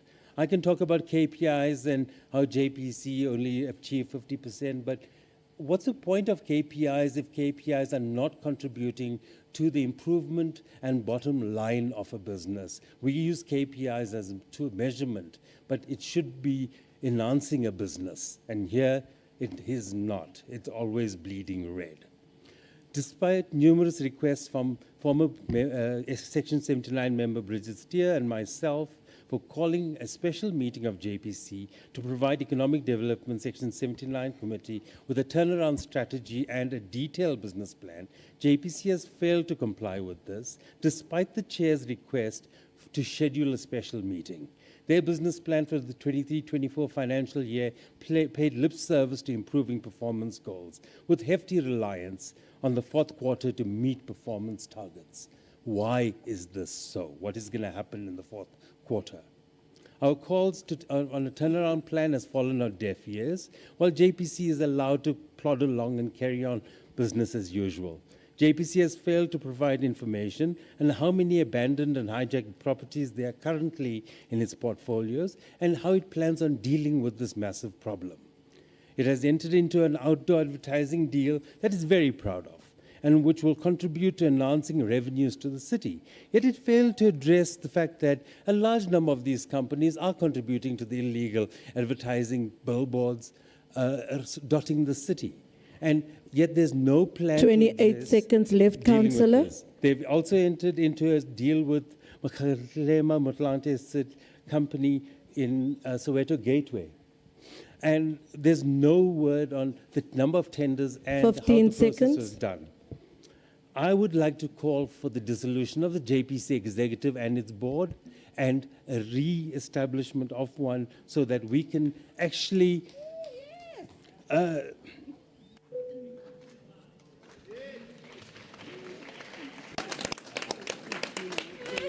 Thank you, Councillor. Councillor Telekwa Madam Speaker. from the EFF.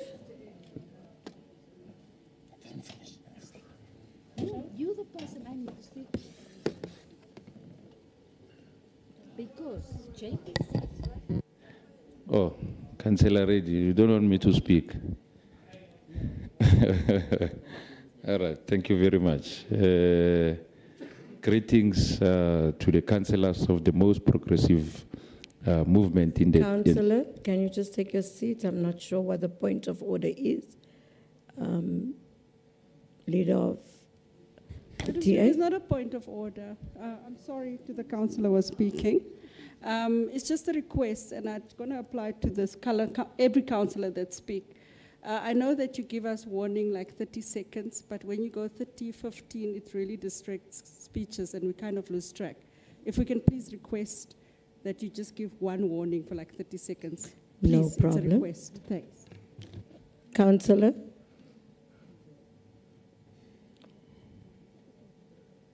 Your time was stopped, don't worry. No, it's fine, it's fine. I'll start again by greeting the councillors of the most progressive movement in the entire world. Yes, and greeting to you too, Speaker. I'm rising on item 7 to item 16. Getting on the crust of the matter. Economic development has performed better this time around, but we can still do more. We see that there's small businesses that were assisted by the TED, but we don't necessarily know how much, to what extent were they assisted. So maybe what we need is to get all the details. We've emphasized as the EFF that we need the detailed report on what have they done for that business. If they've given them a pen, we know that they've given them a pen. If it's a paper, it's a paper. So we can see if it's insignificant or significant. So we should maybe look into that as well. And coming along to JPC, we've been waiting for JPC property assessment report for some time. Can the JPC department please assist us on that. And EFF in the previous financial year questioned the unreasonable budget for salaries of exec, Joburg tourism company. And it very looked dubious, but for our intervention, because we intervened, and I've seen on the report that JTC was able to, we've saved a couple of millions for the city. And as a city, we also lose, because we really need revenue, and we really lose a lot of revenue on outdoor advertisement and informal trading. So I would like maybe the department, or especially us, to help with maximizing these opportunities that can come with outdoor advertising and informal trading. And lastly, maybe the departments also, they must look, when they give reports, they also involve maybe the chairperson of Section 79, so that they can maybe look on, maybe if leasing of buildings or selling, they can do an oversight to know where the building is at, the conditions and all. Speaker, as EFF, we approve, we go with the recommendation. Thank you very much. Thank you, Councillor Telekwa. Councillor Bolani from the ANC.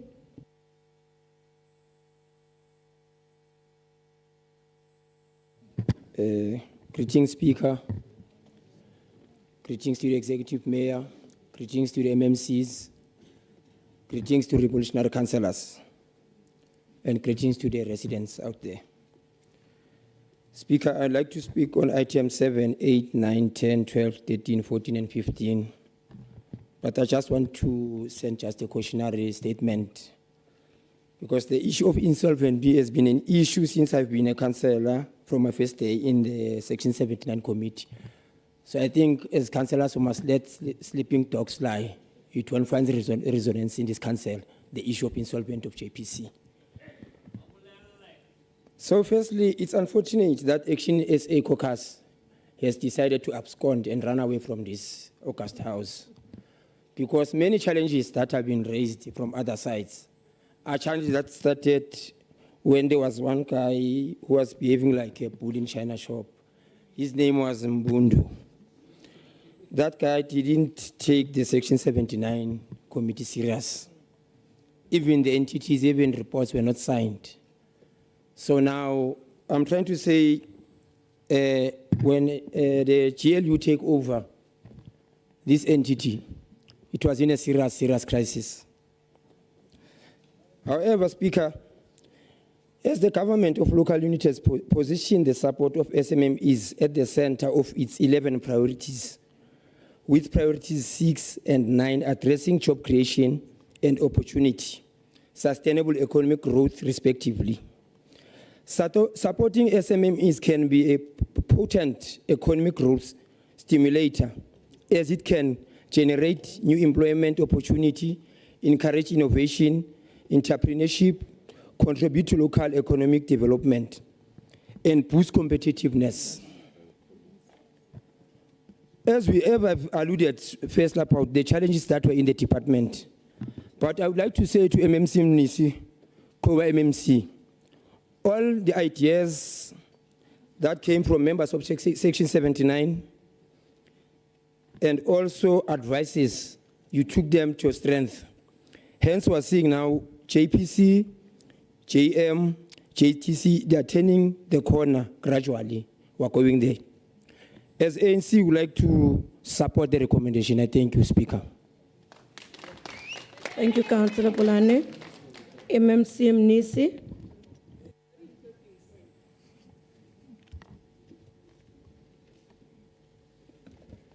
Thank you, Madam Speaker, the Executive Mayor of the City of Johannesburg, the City of Johannesburg Accounting Officer, the Chief Whip of Council, Mr. Zungu, Chairperson of Section 79 Economic Development Committee, fellow MMCs and councillors.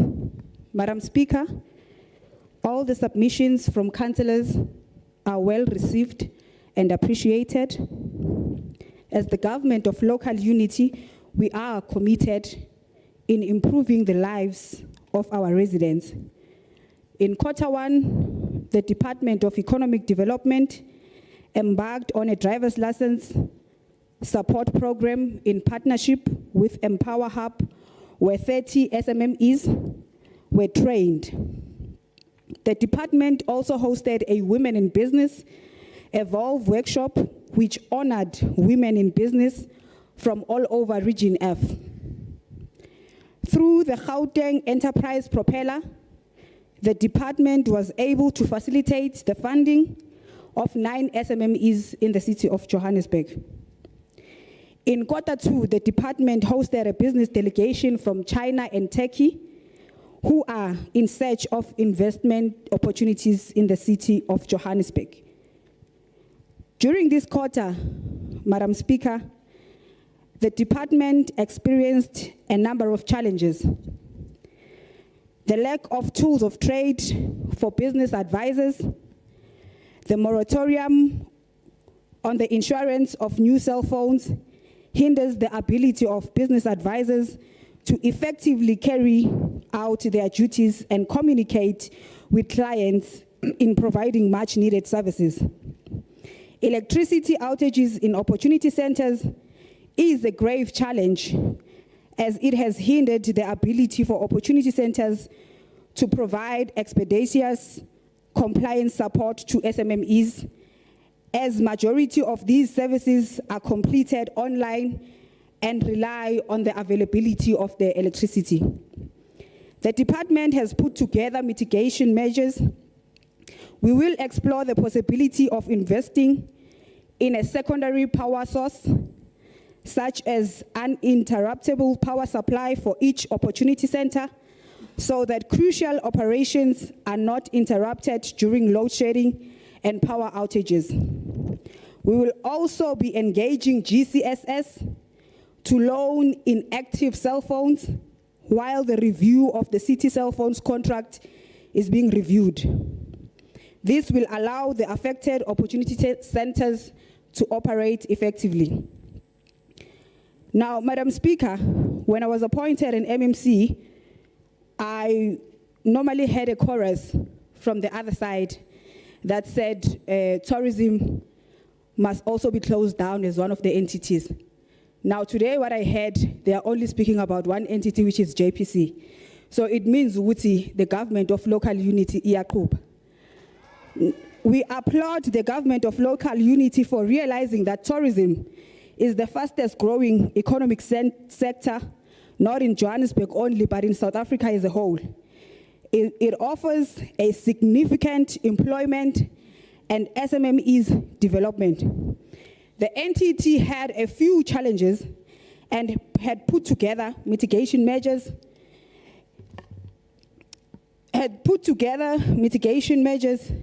to salvage the challenges. Tourism company achieved 14 KPIs against the 16 KPIs in Q1. It supported 3 lifestyle signature events, resolved all its internal audit findings. The entity was able to bring stability in the leadership of, we were able to bring stability of leadership in the entity during Q1 by concluding the process of recruitment of the CEO. And then in Q2, we also concluded the recruitment process of the CFO.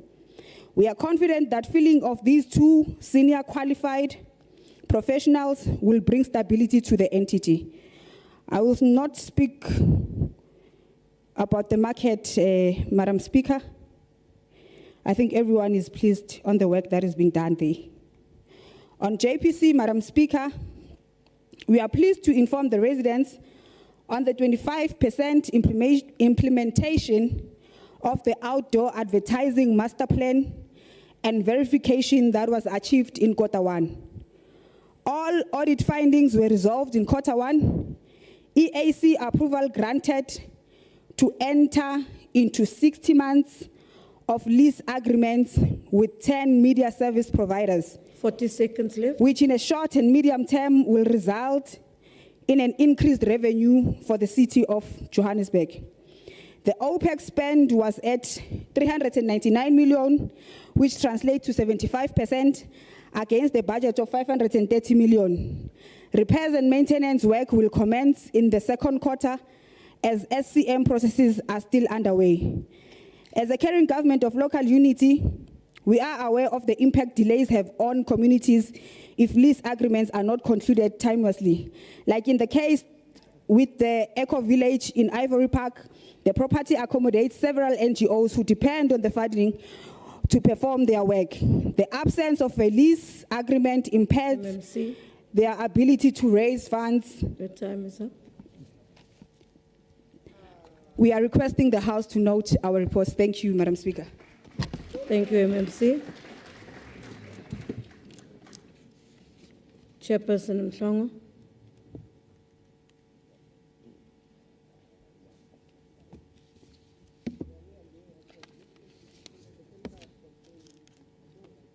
Thank you. Thank you very much, Madam Speaker. Madam Speaker, I would like to thank all the progressive committee members that are sitting in the committee to do their oversight on the executive.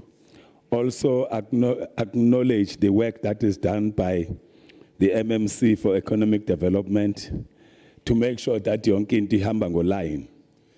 Before I ask this council, Madam Speaker, to approve the report, let me just make an a report or an announcement that I would like to thank all the councillors that are from the DA that are sitting in my committee for agreeing that they will vote for AIC because they want to dissolve the DA. Councillor. Therefore, they will vote for the AIC to dissolve the AIC. To dissolve the DA. Councillor, I can also you please like continue with your this report? council to approve the report. Thank you. Councillor Christians.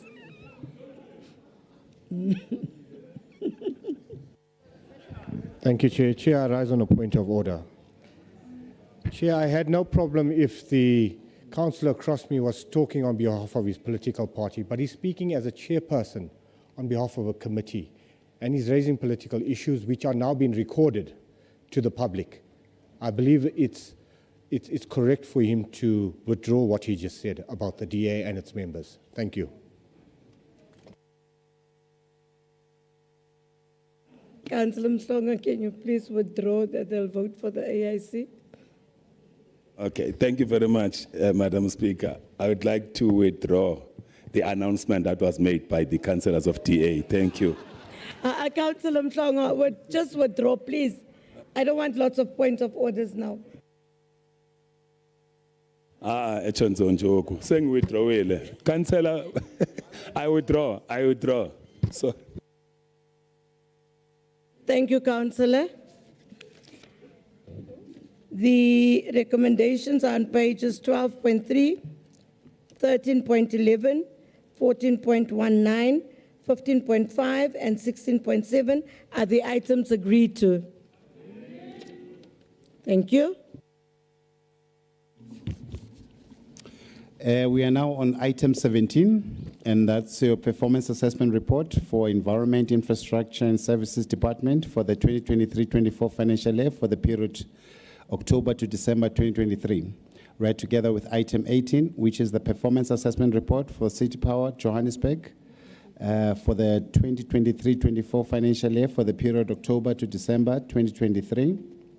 Also read with item 19, which is a performance assessment report for Johannesburg Water for the 2023-24 financial year for the period October to December 2023. Read together with item 20, and that will be the performance assessment report for the Pick It Up Limited for 2023-24 financial year for the period October to December 2023. And the above items read together with item 21, and that's an oversight report of Section 79, Environment and Infrastructure Services Committee on the 2023-24 second quarter performance assessment report of the Environment and Infrastructure Services Department, Pick It Up, Johannesburg, Johannesburg Water, and Johannesburg City Power for the period October to December 2023. Councillor Van Dijk.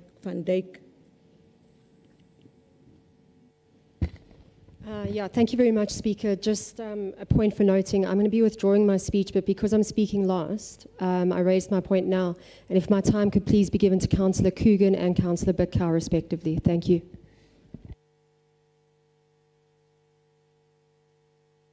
Okay. Councillor Coogan.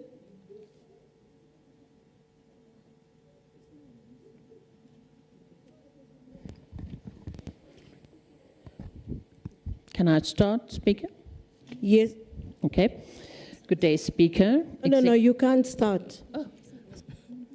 Chairperson Musa. Thank you, Honorable Speaker. May I take the opportunity as well, like many of the other parties, very progressively concerned about our elections, and I see the parties promoting their respective parties. I also take the same opportunity to start and greet by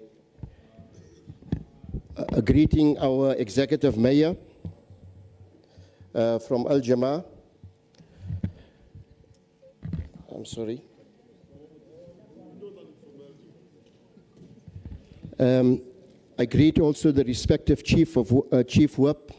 I greet also the city manager, the acting chair of chairs, as well as the chairpersons of Section 79 committees, and my fellow beloved councillors and residents of the city of Johannesburg. Let me take the opportunity to thank my committee and acknowledge the valuable active participation amongst ourselves despite belonging to different parties. Thank you so much. I rise to table and present the first quarter 2, 2024 performance reports of the environment and infrastructure portfolio from October to December 2023. In the period under review, there was improvement in some areas across entities, while challenges persist. For the EIS department, the committee noted the EIS report. On the EIS performance, the EISD achieved 86% on KPIs in the period under review, the same as the first quarter. Some of the second quarter 2024 highlights: diverted 18.6% of waste from landfills against the target of 11%.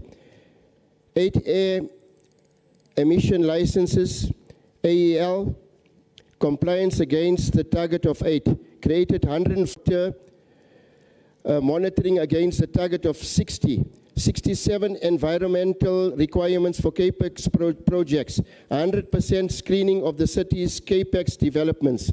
Challenges: there was a low CAPEX expenditure, 5% against the target of 40% due to delays in the procurement process. However, the delays were finalized during the quarter under review.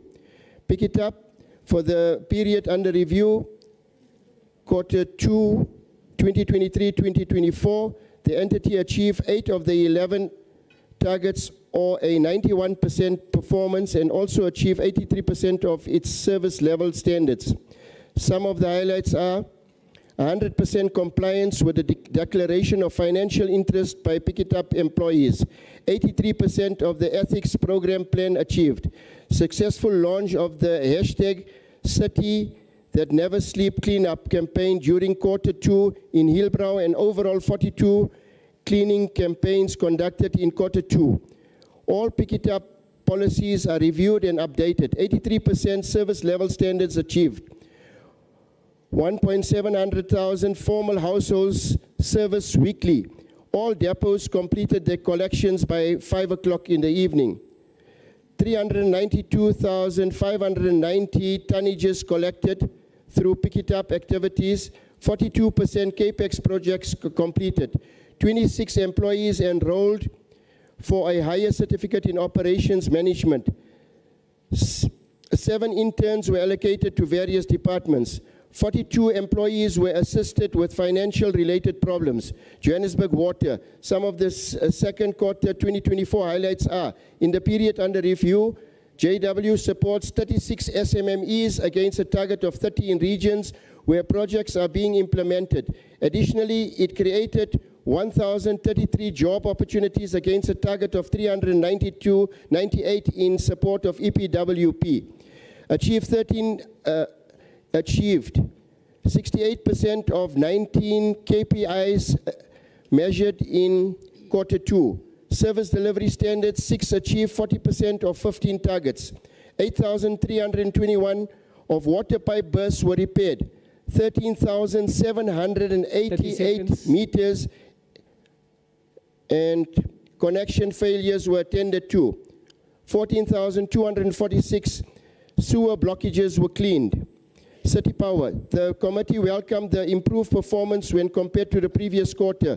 The reporting period reflected a notable increase in performance from 61.76% reported in the prior year, Q2, to 73.08% in Q2, an 18% increase. Thank you. Councillor Coogan from the DA.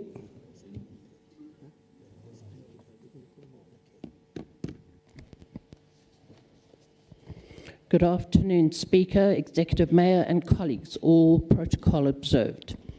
I stand before you today to speak about the environmental portfolio for the second quarter from October to December 2023, where there was a record number of 518 sewage spillages from our 6 wastewater treatment works into our rivers and our waterways. Sewage is also being discharged from informal settlements, sewage blocks from incorrect usage of the sewage pipes with the introduction of foreign objects, and blocked sewage pipes from hijacked buildings, which all increase the load of fecal contamination introduced into our water bodies. This is a mirror of what is happening countrywide to our rivers, lakes, estuaries and coastal areas. Previously, I brought up our right to a healthy environment in terms of Chapter 24 of the Constitution, where everyone has the right to an environment which is not harmful to their health or well-being, which, through reasonable legislative and other measures, should prevent pollution and ecological degradation. In terms of Goal 6 of the Sustainable Development Goals, everyone should have access to clean water to drink, safe sanitation and hygiene. We have now had water sampling published in our reports for the second time since COVID, and unsurprisingly it has showed very high levels of E. coli amongst other contaminants, particularly in the hot spots such as the Joburg River and the Karlsbreed. These rivers flow and affect life downstream. And as in the case of the Joburg River, it flows through Bapela, Frankenwald, past Midrand, into the Crocodile, and then onto the Hartbeespoort Dam. Hartbeespoort Dam already has other sewage issues, and as a result is infested by a noxious invader species of water hyacinth, which thrives in water bodies with fecal contamination and sludge, and so the environmental damage continues. During our water crisis, we need to alert our residents that water from our water bodies should not be used for any purpose whatsoever due to the health risk of the high level of pollution. Despite promises of infrastructure renewal projects, I'm concerned that the methodologies being proposed are outdated, costly, and are still reliant on power, with the production of sludge as a byproduct. We don't need power or aerators at a wastewater treatment work in order for it to function. So the excuse of malfunctioning of aerators, stolen cables, and load shedding is not acceptable and is referring to outdated technologies. It is akin to saying coal is the only source of electricity, and therefore we must accept the pollution from coal when more modern sustainable technologies like solar are available. We have to move beyond vested interests and look towards the greater good of humanity and our environment. I implore you to start considering the environment we all live in for both ourselves and future generations. We have to become more sustainable. We have no option but to improve and implement better methods of institutionalizing our survival in our large, continually increasing urban populations. I thank you. Thank you, Councillor Coogan. Councillor Tim Kize from the IFP.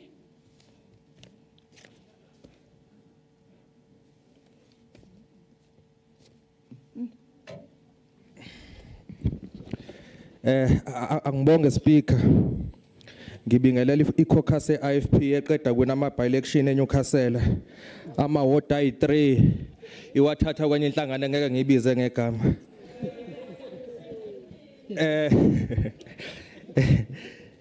Madam Speaker, siyabonga nge-performance report ye-second quarter. But why i-procurement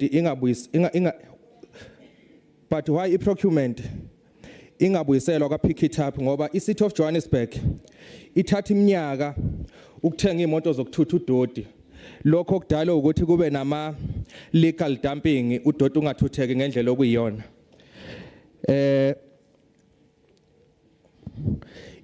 I-pick it up ithi ayisebenzanga kahle ngoba kunekhale khona engafiksiwe zabasebenzi okufanele beqhashwe pick it up.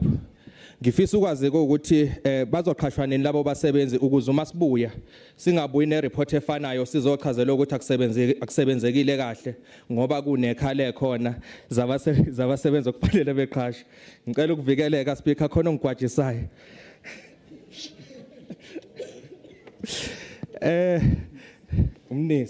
Umnisi ongigwajisayo. Speaker, inkinga yamanzi ayiqali kuba khona kwi-City of Johannesburg. Uyazi ngikhalela ama-ward councillors kwi-City of Johannesburg ngoba ekugcineni azogcina eshawa abantu emphakathini. Lento yokushoda kwamanzi noma singenza kahle kangakanani kwezinye izinto e-City of Johannesburg, but lento yokushoda kwamanzi iyasilimaza njengama-ward councillors. Ngizocela ukuthi nje ngifakazele laba esihlala nabantu emawadini abahlala behlupha amanzi amayengekho ngoba lesa simo asibekezeleleki. Engifisa ukwazi ukuthi mhlambe i-department yini ezoyenza ukulungisa i-system ye-Johannesburg Water ne-infrastructure ye-Johannesburg Water ngoba kubukeka isindala isiyahluleka ukumelana nesimo esikwiso njengamanje engicabanga ukuthi kufanele improve. Sengigcina speaker, as IFP caucus we note the report. Thank you. Thank you, Councillor Mkhize. Councillor Butker.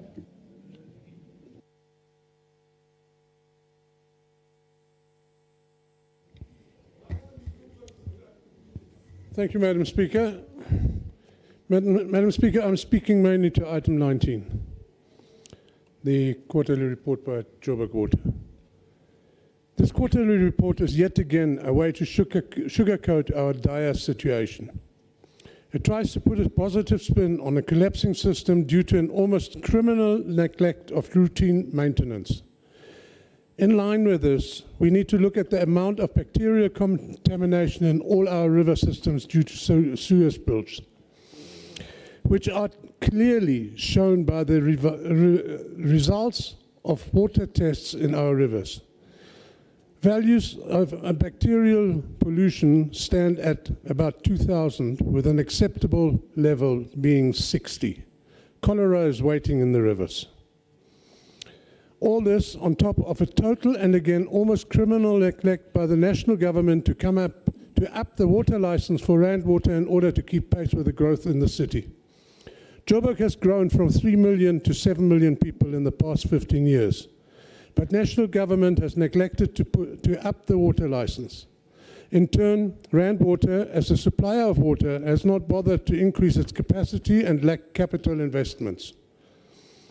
Now they have the audacity to say people are using too much water, when on top of everything we have 45% of non-revenue water. The last couple of days have shown everybody just how inept Joburg Water and Rand Water are.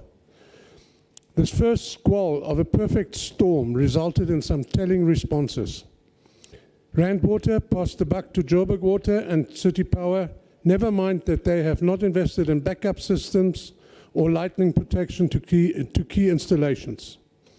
Joburg Water has shown to be caught with their pants around their ankles. They had only 20 tankers to start with and later 27. This resulted in areas with 9 retirement villages only getting 1 tanker after 2 days and then at midnight. They informed us of their problems and followed this announcement by a 2-day lack of communication, showing everyone that they suffer from the ostrich syndrome, basically sticking their head in the sand and hoping the problem will go away. Rand Water failed to realize that they had a closed valve for days, again pushed the blame to Joburg Water. Total incompetence. The mayor's comments are not even worth commenting on. I thank you. Thank you, Councillor Butker. Councillor D. Ponsonby from the PA. Thank you, Speaker. Greetings to our Chief Whip, Peter Hefferty, and our astute councillors of the Patriotic Alliance. Speaker, I have a famous quote. What looks good on paper doesn't necessarily mean it looks good on the ground. And I can speak a lot about this item, I can say a lot about this item, but I think it's time that service delivery hits the people. I think it's time that the recipients of, or the residents of Johannesburg receive the service delivery that they deserve. Pick it up, your trucks are standing without diesel. Joburg Water, you were once a stellar performer in this city. Now we have to actually beg you for services. City Power tries every day to service our communities. And I mean, how long are we going to stand here with eloquence and take out nice speeches and speak good things, but the people on the ground is suffering. The people on the ground is not being seen, is not being tended to. So I want to say to everybody, the Patriotic Alliance notes this report, but we want to say let service delivery hit the residents of Johannesburg. Thank you. Thank you, Councillor Ponsonby. Councillor G. Makase from the EFF. I hope I've said it right.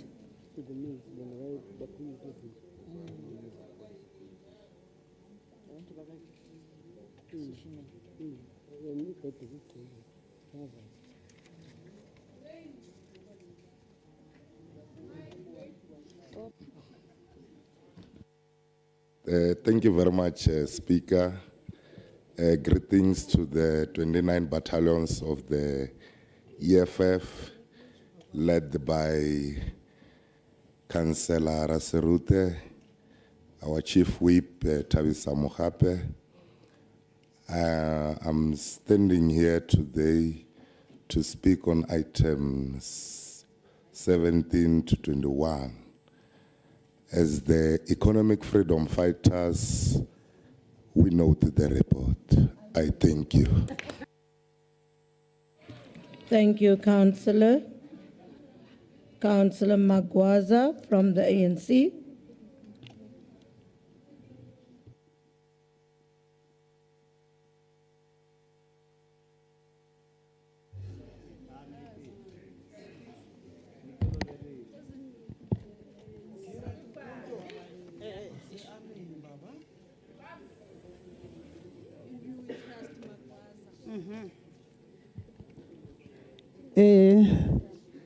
Ngibingelele Somlomo, ngibingelele uMeya, ngibingelele amakhansela onke ase City of Johannesburg, ngibingelele abavakashi bethu, ngibingelele abahlali bonke base City of Johannesburg. Ngisukuma nota item 17, 18, 19, 20 and 21. Speaker, the ANC commend the department achieving 10.8 of waste diversion against the target of 11% of quota under review. We also commend the department for creating 104 job opportunities. In City Power, Speaker, on City Power, the ANC noted the report and commend the entity for achieving 73.8% of its predetermined objectives with 19 KPIs, and this is a step towards the right direction. Joburg Water. On Johannesburg Water, the ANC commended the entity for empowering 161 SMMEs against a target of 88. Through the program, the company managed to create 1,008 job opportunities against quota target of 1,466. In Pick It Up, Speaker, the ANC applauded the department for launching and conducting the cleaning campaigns across the regions in the city of Johannesburg, which seeks to keep our city clean.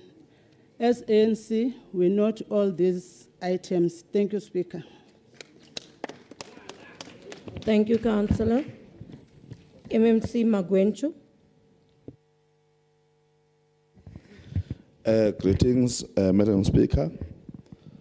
I also want to greet the 7th Executive Mayor, Councillor Kabelo Kwamanda, Chief Whip of Council, Councillor Zungu, and all councillors. Madam Speaker, we know the challenges that have been highlighted by fellow councillors, challenges pertaining to repairs, increased water consumption, etc. But Madam Speaker, I want to assure this House that as a government of local unity, the people's government, we are committed to serving the people of Johannesburg, despite the various challenges that negatively impact on service delivery. We are working hard on ensuring that we turn things around for the benefit of the residents. Madam Speaker, contrary to the narrative that some people want to sponsor, which is for political gains, a narrative that seeks to suggest that this government is uncaring due to the current water challenges. We remain resolute in our endeavor to serve the people. The 7th Executive Mayor, in his statement, did advise this council about the various engagements that the government of local unity is having with Joburg Water and the minister. All of this is aimed at putting our residents first, because we are for the people. With that said, Madam Speaker, I would like to ask this council to note the report. Thank you. Thank you, MMC. Chairperson, Councillor Musa. Thank you, Honorable Speaker. The final comments, the entities under the EIS committee continue to face challenges related to performance. We have requested them to come present their turnaround strategies that include actions implemented to improve performance and service to the residents. Madam Chair, we also recognize the financial constraints, especially on infrastructure upgrades. That's why we request the council to consider budget increases for them, especially Pick It Up. In conclusion, we ask council to approve the EIS oversight report, noting its observation and recommendations. I thank you. Thank you, From Chair. Al Jama. The recommendations are on pages 17.3, 18.13, 19.3, 20.6, and 21.19 to 21.20. Are the items agreed to? Thank you. We are now on item 22, and that's the performance assessment report for the Health Department for the 2023-24 financial year for the period July to September 2023. Read together with item 23, which is a performance assessment report for the Social Development Department for the 2023-24 financial year for the period July to September 2023. Also read with item 24, that's an oversight report of the Health and Social Development Section 79 Committee on the 2023-24 first quarter budget and performance assessment report of the Health Department and Social Development Department for the period July to September 2023. And also read with item 25, which is a performance assessment report for the Health Department for the 2023-24 financial year for the period October to December 2023. Also read with item 26, which is a performance assessment report for the Social Development Department for the 2023-24 financial year for the period October to December 2023. And all the above items read together with item 27, which is an oversight report of the Health and Social Development Section 79 Committee on the 2023-24 second quarter budget and performance assessment report of the Health Department and Social Development Department for the period October to December 2023. Thank you, Secretary to Council. The Chairperson, Councillor Nkonko.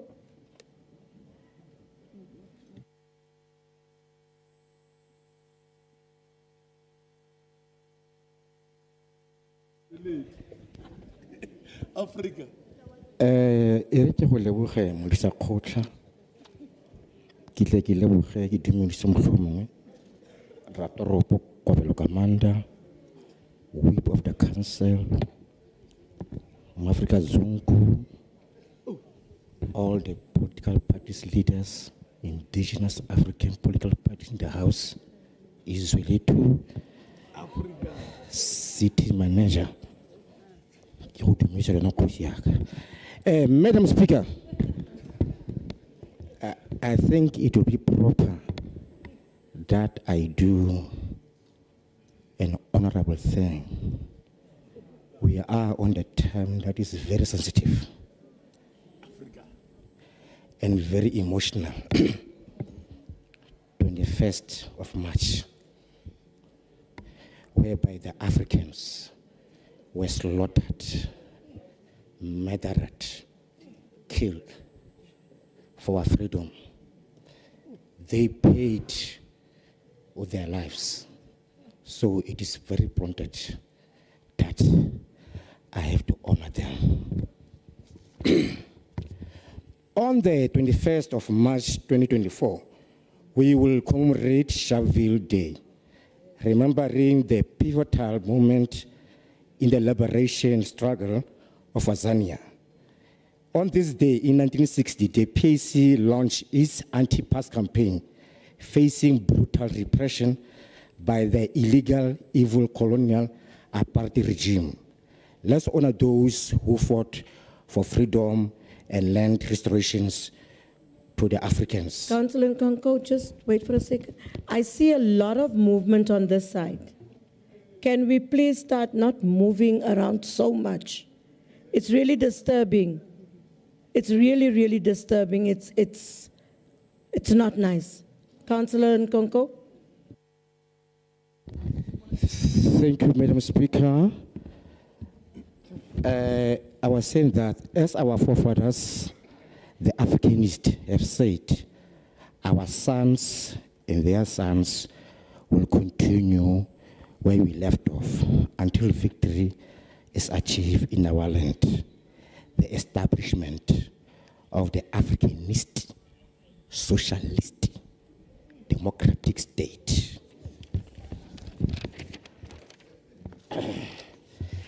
Why Africanist? Because nationalism demands that. Nationalism in revolutionary framework, inspired by Nkuruma's teachings, demands an unyielding commitment to the liberation, unity of African nations and peoples. It fuels the fervent sense of African consciousness, rallying the masses against colonial oppression and exploitation. This form of nationalism ignites the flames of resistance, asserting the inherent rights of African people to self-determination and sovereignty over their land, Councillor, can you take your resources. seat, please, Councillor Nkonko? Councillor Christians?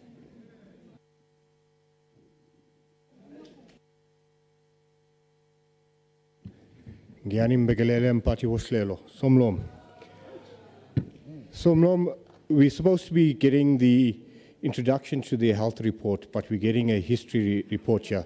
So I know both starts with H's, and the second thing, if somebody wants to talk about colonialism, let them not speak English. Thank you.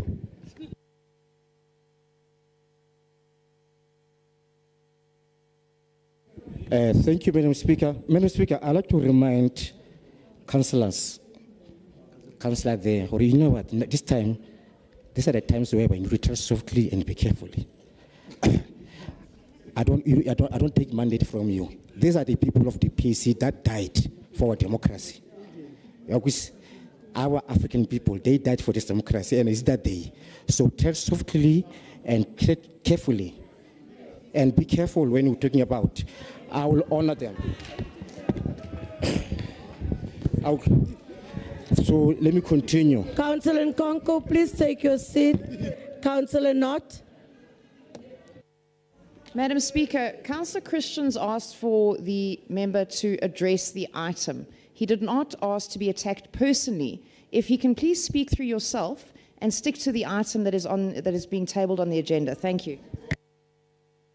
Madam Speaker. Councillor Nkonko, wait, I haven't asked you to. Councillor Nkonko, can we please deal with the item? You only have 1 minute left. Yeah, I will You've got 1 minute left. I will deal with that. Madam Speaker, in this house, the DA told us to rise for the Europeans who are dying in Ukraine. And now here, our people who died in this land, Councillor Nkonko. our African people. Councillor Nkonko, please take your seat. Before I That is listen an to insult, Madam Speaker. That Councillor I'm not going to Nkonko, please tolerate take it. your seat. Please take your seat, and before I take the hand of Councillor Knott and Councillor Christians, I just want to consult with legal here.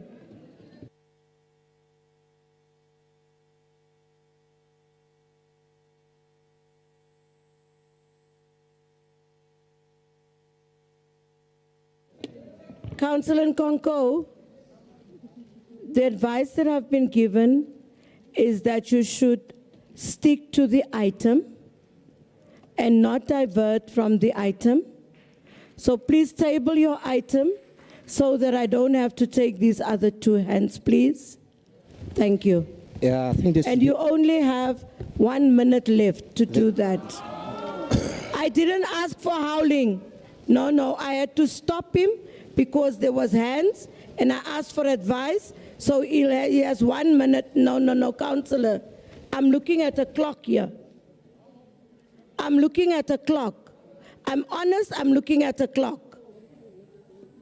So, Councillor Nkonko, your minute starts now. Thank you, Madam Speaker. What goes around comes around. We will get our justice.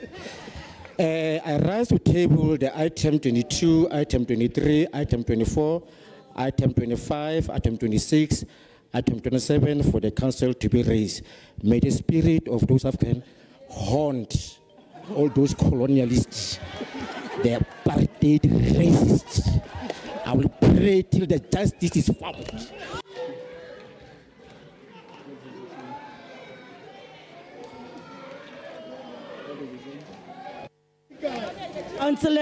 Councillors, can I call the speakers? Can you put your mic off, please, Councillor Nkonko? Councillor Nkomo from the IFP. Councillors on my left, on my right, sorry. Councillors on my right. Councillors on my right, please. Councillor Nkomo. Thank you, Speaker.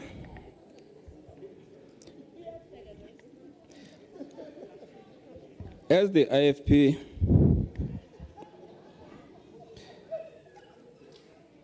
siyayithokozela i-report. Councillors, please.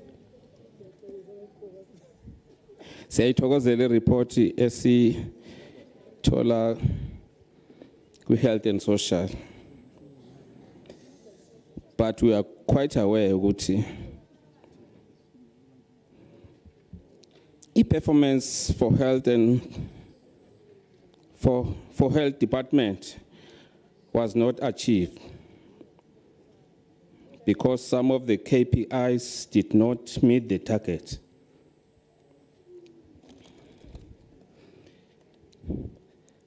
Was not achieved in Naledi and Braamfontein Clinic. Contract was terminated. And this has financial implications. As for Braamfontein, the committee conducted an unannounced oversight visit and were informed of the situation between the main contract and the subcontract. That led to non-payment of the workers.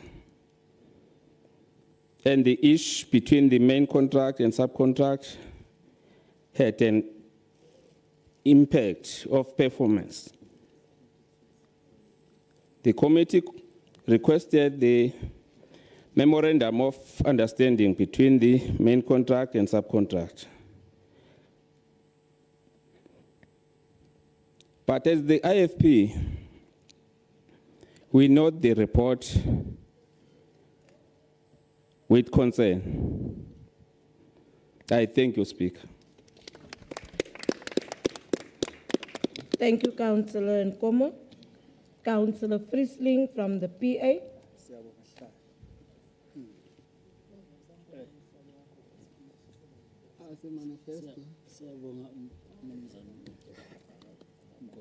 Councillor Nkomo, is your mic down? Off, I mean, sorry. Greetings, Madam Speaker. Greeting, Council. We note the report. Thank you.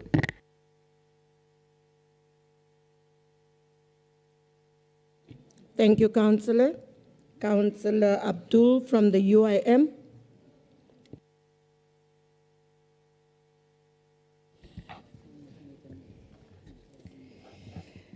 Good afternoon, Madam Speaker, and all leaders in this auditorium. Thank you very much for the privilege to be able to speak on this point. First of all, I'd like to say that the UIM notes it and appreciates the hard work done by this committee. Every committee or every community has their own challenges, but they actually have solutions to their own challenges. And all they need is the resources and guidance from public servants like ourselves. And that is why it is sad when words like wasteful and irregular expenditure is repeatedly used because it is done. MMC Masuku actually mentioned something, and that is the fact that the change of governance has also impacted service delivery in the city of Johannesburg. I do acknowledge the fact that local government is limited to what they are able to do, and stuff like poverty and unemployment and job creation and the moral upliftment of our communities, there is no money that can be, no value for that. But I do encourage the city of Joburg to make it possible for an increase of budget for this specific department, which is the Department of Social Development. And then in closing, thank you so much for the councillor who reminded us for about the 21st of March. I do also would like to take the opportunity to pay tribute to Ashley Creel, Anton Fish, Fabian Ribeiro, Dulcie September, which are also people who died during the struggle. Let us not be biased and only want to remember the people that you represent. I also would like to admonish everyone else who did die for the freedom of South Africa. We are one, and if we can get to that point, the work in this facility will become so much easier because then we will focus on the problem at hand and the people that we need to serve. I thank you. Thank you, Councillor. Councillor Jacobs from the DA. Thank you, Madam Speaker. I'd just like to say that the Democratic Alliance stands for freedom, fairness, diversity, and opportunity. Having said that, I'd just like to withdraw my speech. Thank you. Thank you, Councillor.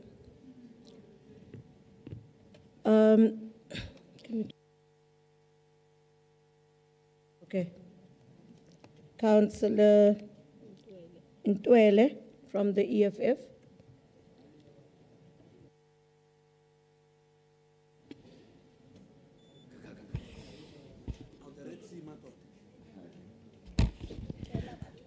Thank you, Speaker. Greetings to the EFF caucus, fellow councillors, and the residents of the city. Speaker, I must thank the EFF for bringing to the city to the City of Johannesburg resident, the MMC, who is readily available to serve them. Under the period under review, the health practitioners have been capacitated with tools of trade to make their work efficient. Our clinics are now at par with the fourth industrial revolution. They moved from the manual to the digital service. Through the ESP registration, through the mass registration of ESP, the residents finally are aware that the program of ESP is not politically aligned, but the service of the city. Thank you, MMC. You managed to reach the set targets, and those not reached are because of the clinic are still under the construction. As the EFF, we know the set report. Thank you, Speaker. Thank you, Councillor.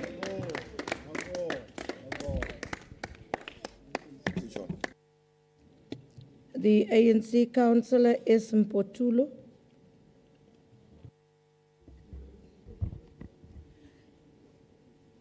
Greetings to the Speaker, the Chief Whip of Council, the Executive Mayor, all MMCs present here today, and all councillors present. I rise on item 22, 23, 24, 25, 26, and 27 on health and social development. As the ANC, we would like to thank the Health and Social Development Committee that is working as a collective and that is working very hard to make sure that the citizens of Johannesburg are having the service that they need. As the ANC, we ask Council to note the report with the following recommendations in children's services, that the department also recognize informal areas to also be able to access the funding of ECDs like other areas.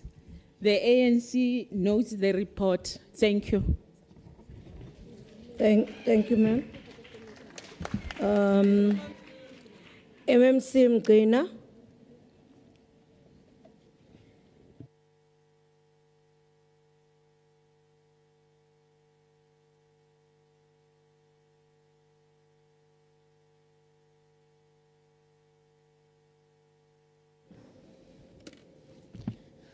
Greetings, Madam Speaker, the Executive Mayor, councillors, fellow MMCs. Let me start by acknowledging what the chair of the committee has said in his tabling, and I want to agree with him that indeed what goes around comes around. Secondly, I want to also note the appreciation as presented by Councillor Nkomo, and I want to also indicate that we are committed to improving on our performance. We note the concerns raised, and we promise to actually do better in the next financial year. And that goes to the Naledi and Braamfontein clinics. The concerns are noted. The issue of non-payment of SMMEs, we're also working around the clock with the department that is responsible for the construction of those clinics. We also note that.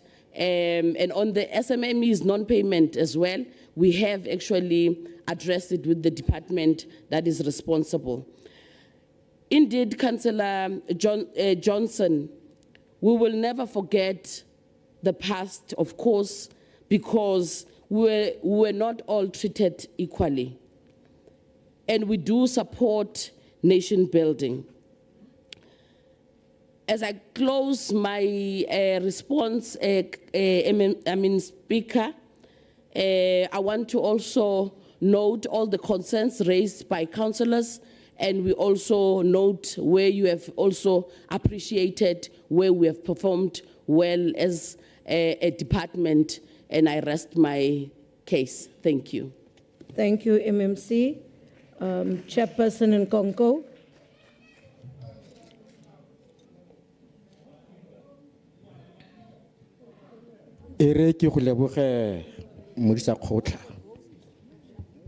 Madam Speaker, there are certain narratives that need to be corrected.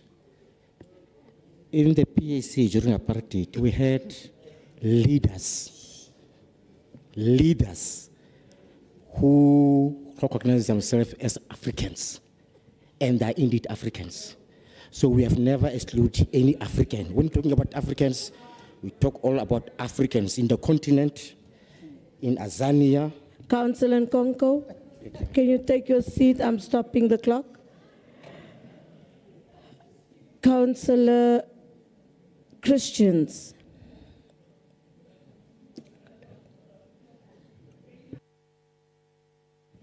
Thank you, Speaker. Speaker, it's a point of order in terms of the closure of this debate. The member in charge is meant to close it, not to give us a history lesson. I understand his department starts with an H, and he must understand some of us are older than him and were part of the struggle. Thank you.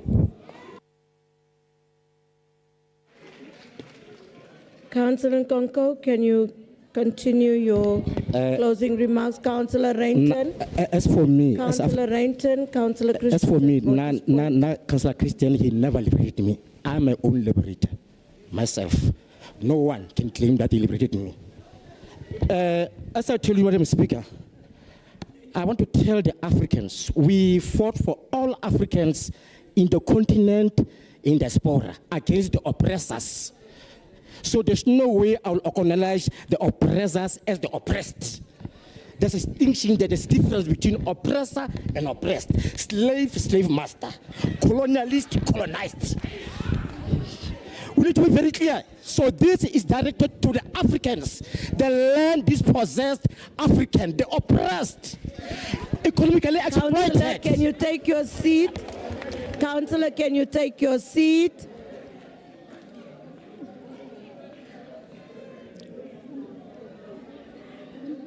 Councillor Knott, before I allow Councillor Knott, councillors, I want to, before I allow Councillor Knott, I just want to say that I can see Councillor Knott is bringing a point of order, but there are councillors on the other side that is not bringing points of orders, but they are rather, I'm not sure, they are cheering. I've seen them cheering, so I'm a bit confused what's happening on that side. Councillor Knott, can you please give us your point of order?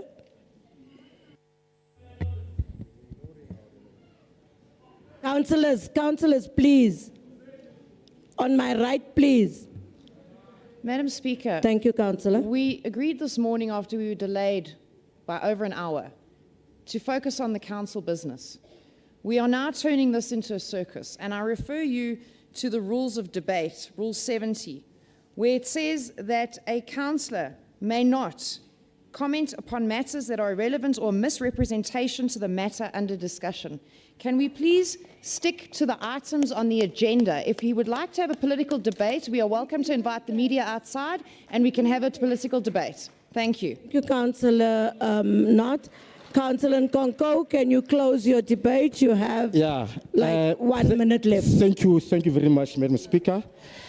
Surely she's not the first and the last one to insult us. They did that to our forefathers. They insulted them, enslaved them, even killed them. Councillor So she can Nkonko. insult us today, it's Councillor fine. Nkonko, can you But take on your that seat? On that note, we'll meet. The Councillor day will Nkonko, come. can you take your seat, The please? day will come. Councillor Christians?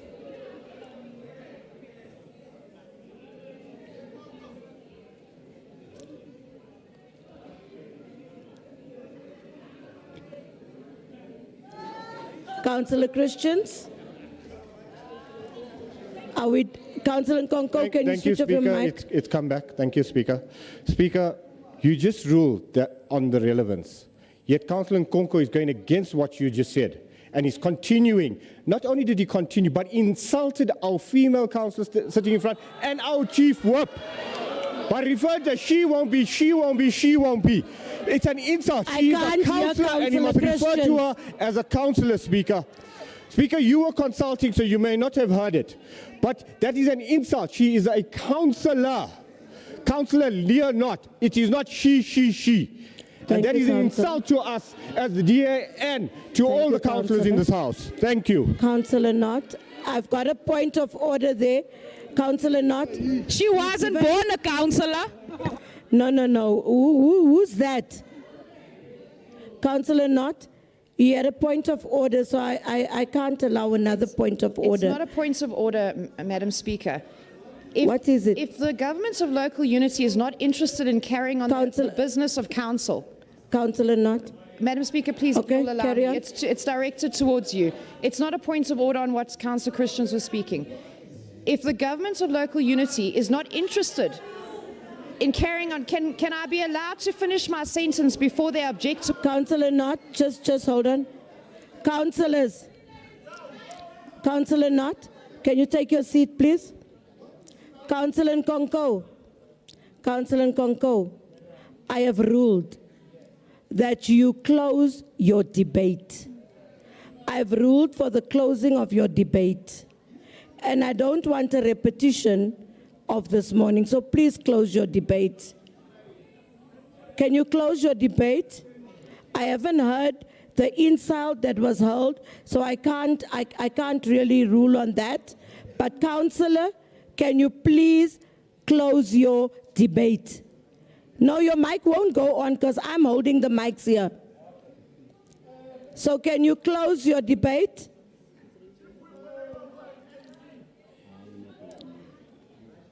Councillor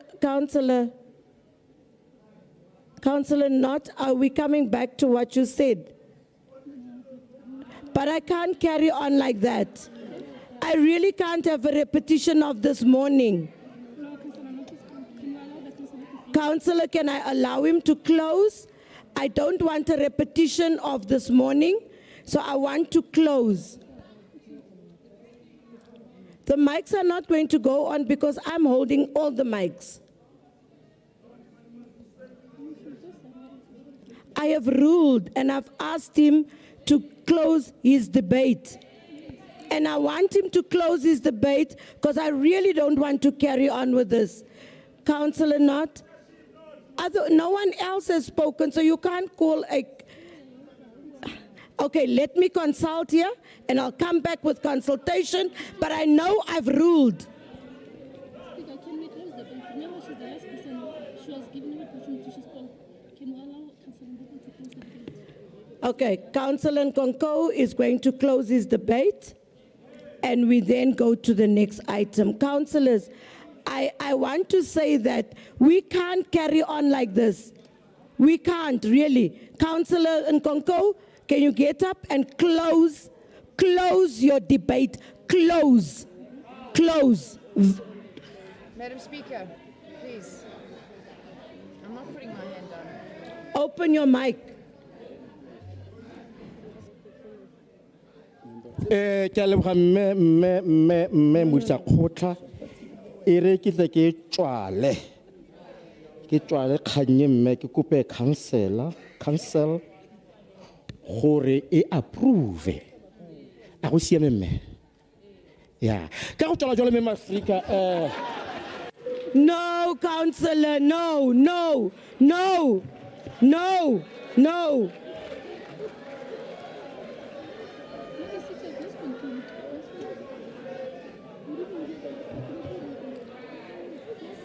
Can the councillors on my right please stop what you're doing? Can we stop?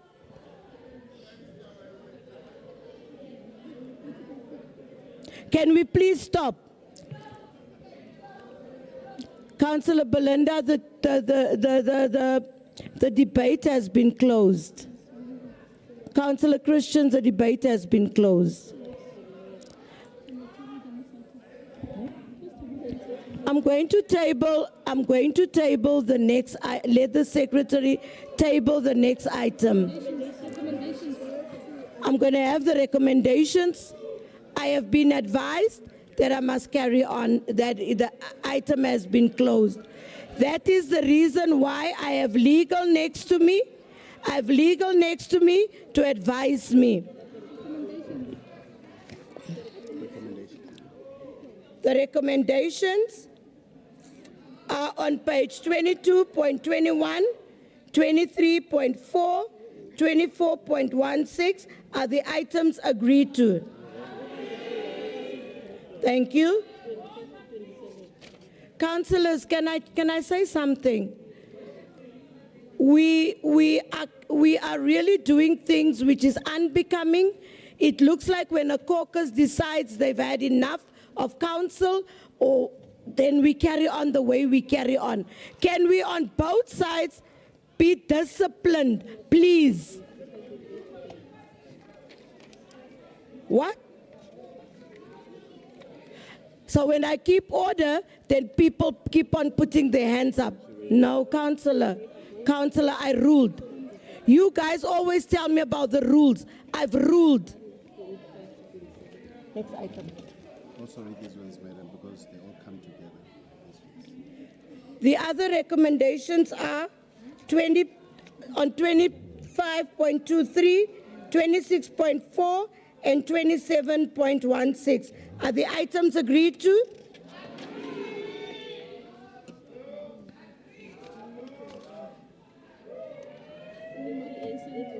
Councillor Belinda, are you descending?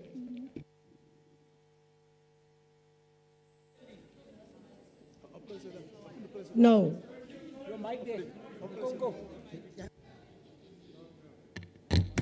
Madam Speaker, I'd like to rise on Rule 84. Firstly, we would like to put our position that you have not allowed the opposition to speak when we wanted to raise the fact that bringing a rule of council being referred to as an insult, and you've just proceeded as if nothing happened without the opposition putting their position on the table. So I would like to just bring that to your attention, according to Rule 84, and we're also noting our dissent for this, please. Councillor Belinda, I've said earlier on that someone said there was an insult, and I told the councillor that I believe he hurled an insult. I did not hear the insult. I was consulting at the time. Councillor Masuku? MMC Masuku? Madam Speaker, I think it would be fair if councillors heard an insult, they must be able to say what was the insult. Otherwise, we have to refer to Hansard because we did not hear the insult. So they must be able to say on record what was the insult that was hailed in the chamber. Because then we will be able to assist you to do your role in terms of the work of council. Thank you, Councillor. Can I continue, Councillor? Not? Thanks, Madam Speaker. I would request that, despite the shouting, we not presume what I'm going to say. I was not questioning your ruling.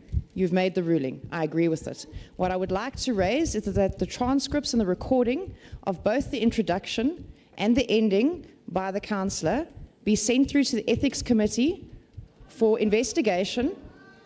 Councillor Nkonko, because we are not here to insult one another. If the government of local unity would like to trade insults instead of doing the business of council, we will happily leave the chamber and allow them to trade insults.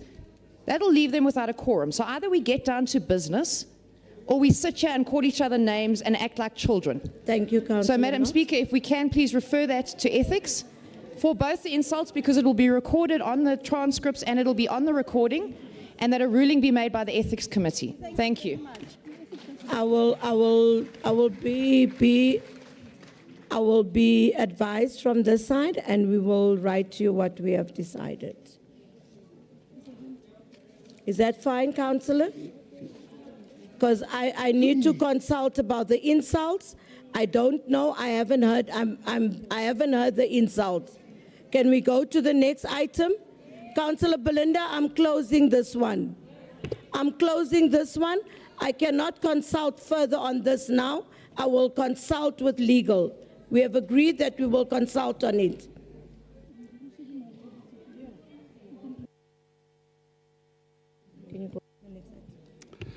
All right, Councillor, we're on item 28. That's your performance assessment report for the Public Safety Department for the 2023-24 financial year for the period October to December 2023, read together with item 29. That will be an oversight report of the Section 79 Public Safety Committee on the 2023-24 second quarter performance report on the Department of Public Safety for the period 1st of October to December 2023.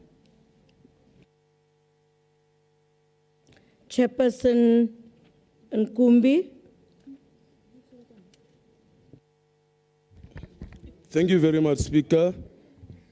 Tell no lies and claim no easy victories. All of us, we've been listening attentively when Councillor Congo was addressing. There was no insult at all.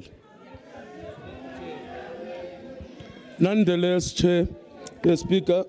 Councillor Nkumbi, can you take your seat? I'll stop the clock. Councillor Christians. Thank you, Chair.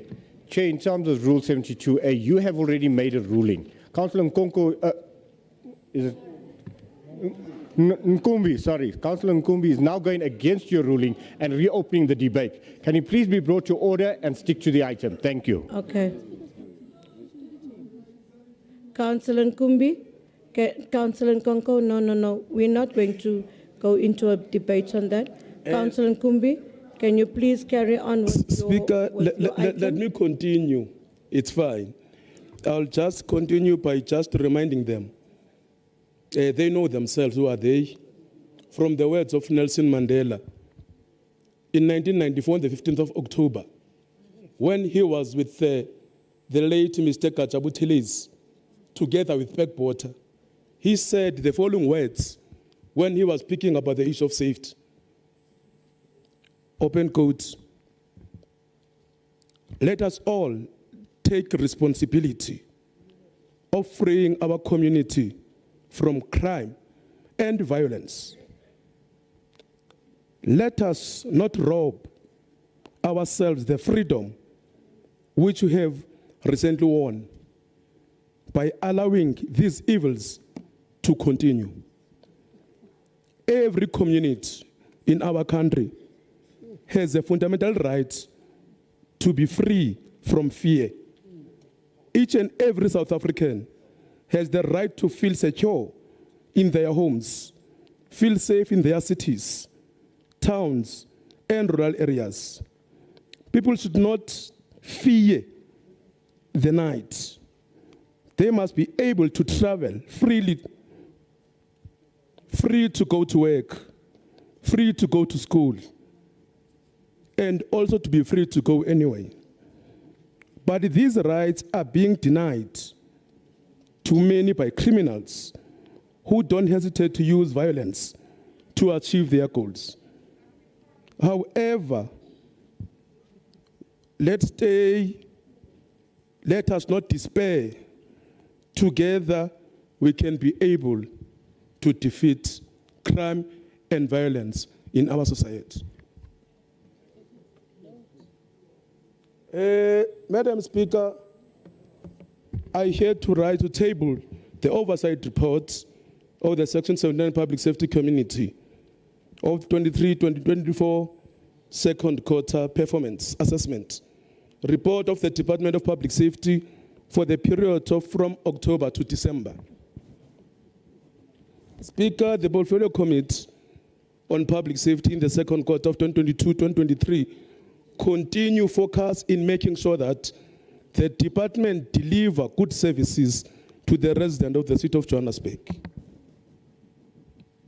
Speaker, a reflection is made that the department has reported on 23 performance indicators on which we have achieved 21 KPIs, we have failed on 2, which give us 91% as the department. Madam Speaker, the committee commends the department on achieving this target in relation to KPIs on the percentage increase in licensing services revenue for the quarter under review. Madam Speaker, the department has achieved 100% on fraud and corruption cases that were investigated. Remember, we've been crying as this council about cases that have been investigated without being finalized. But now we are here to say, under the local government of local unity, we achieve 100% on those cases that have been investigated and are finalized. Looking into financial performance, the committee knows that the department spent 1.8 billion instead of 1.5 billion. Meaning we have an overspend of 225 million as the department. That's to say we need to improve on how we handle the finances in that department. In closing, in light of the above, Speaker, the committee recommends that the council approve the second quarter performance report of Public Safety Department, and we wish that each and everyone that is here will note the report. I thank you. Thank you, Councillor Nkumbi. Councillor R. Pelze from the Freedom Front Plus. Thank you, Madam Speaker, councillors, colleagues, all protocol observed. This is the performance assessment report for the Public Safety Department for quarter 2, October to December 2023. As stated, the department achieved 21 KPIs out of 23, which is a 91% hit rate. The underachieved KPIs are number of drug search and seizures operations and number of flammable substance installations inspected, which is of concern if we looked at the number of fires across the city with residents' lives at stake. They only inspected 874 flammable substances installations against a target of 1,000. Madam Speaker, we can see that the department surpassed its target in relation to the KPI on the percentage increase in licensing services revenue for the quarter. The department collected 414 million rand. But we can also see that the department spent a total of 1.8 billion rand against a budget of 1.59 billion, which is an overspending of 224 million rand, an overspending of 224 million rand. This is a 12% over expenditure on the budget allocation and obviously of concern. On the revenue side, the year-to-date position is a total operating revenue of 519 million against a budget of 1.1 billion rand, reflecting a 49% underperformance on revenue.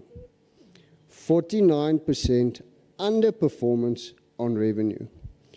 This is mainly attributable to the underperformance of the traffic fines infringements due to incomplete contractual obligations with the sole service provider of registered mail, the South African Post Office. Madam Speaker, government has declared crime prevention a national priority. So we are excited about the ward-based policing program so that the department can bring metro policing closer to the communities. As the Public Safety Committee, we will be vigilant in overseeing the department and the reports, and even more so as the Freedom Front Plus. We note this report with concerns. Thank you. Thank you, Councillor. Councillor M. Nyembe from the IFP.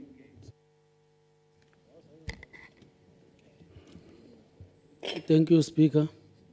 Greeting to the Executive Mayor, IFP caucus, the House, colleagues. Speaker, public safety is a critical department in the city that provides for the safety of our residents.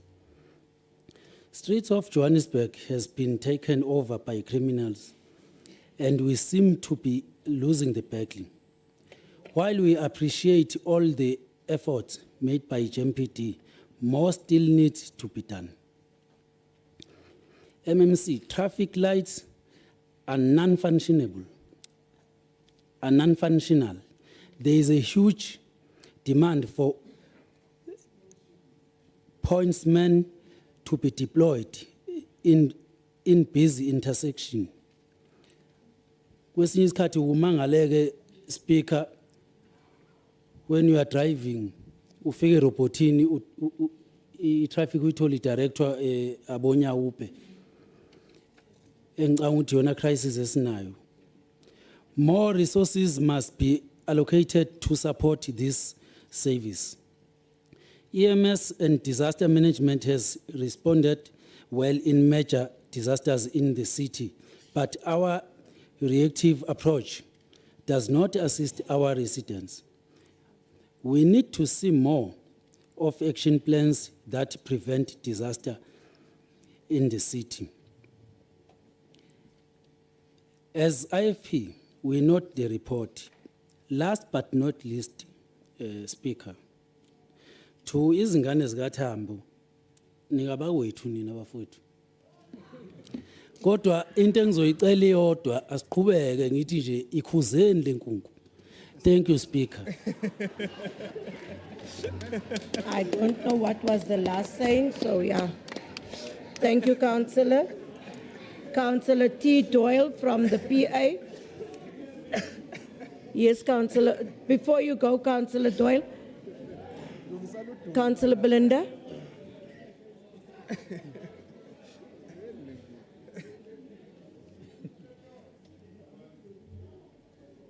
Can we all switch off our mics? Madam Speaker, it's just a request. It seems to have gone very hot. When we're that side, we feel the aircon this side, we're boiling up. And some of us are really feeling lightheaded. Okay, we'll check now. Something's wrong. Because I'm also feeling heat where I am. So we'll check out on it now. Councillor Doyle.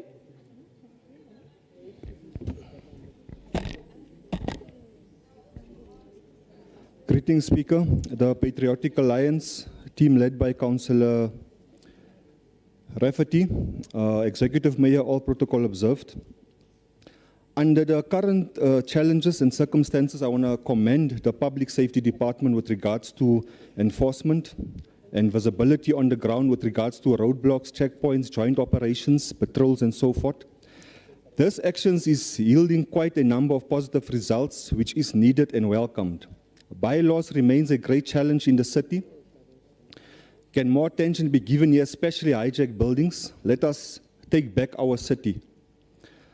Our communities need help with gun violence, Madam Speaker. A few days ago, a community leader, a great community leader, an activist, a father, a husband, a friend, a son, by the name of Ashwin McCabe was shot at his business in Westbury and lost his life prematurely.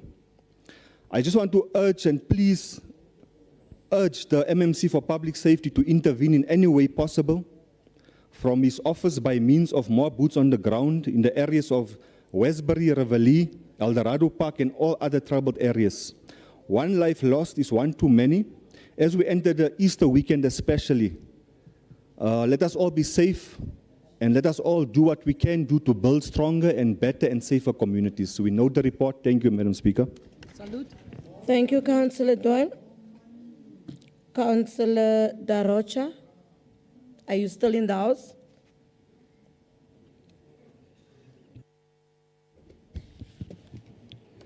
Thank you, Madam Speaker. Madam Speaker, the ward-based policing, in my opinion, is a figment of our imagination at this stage.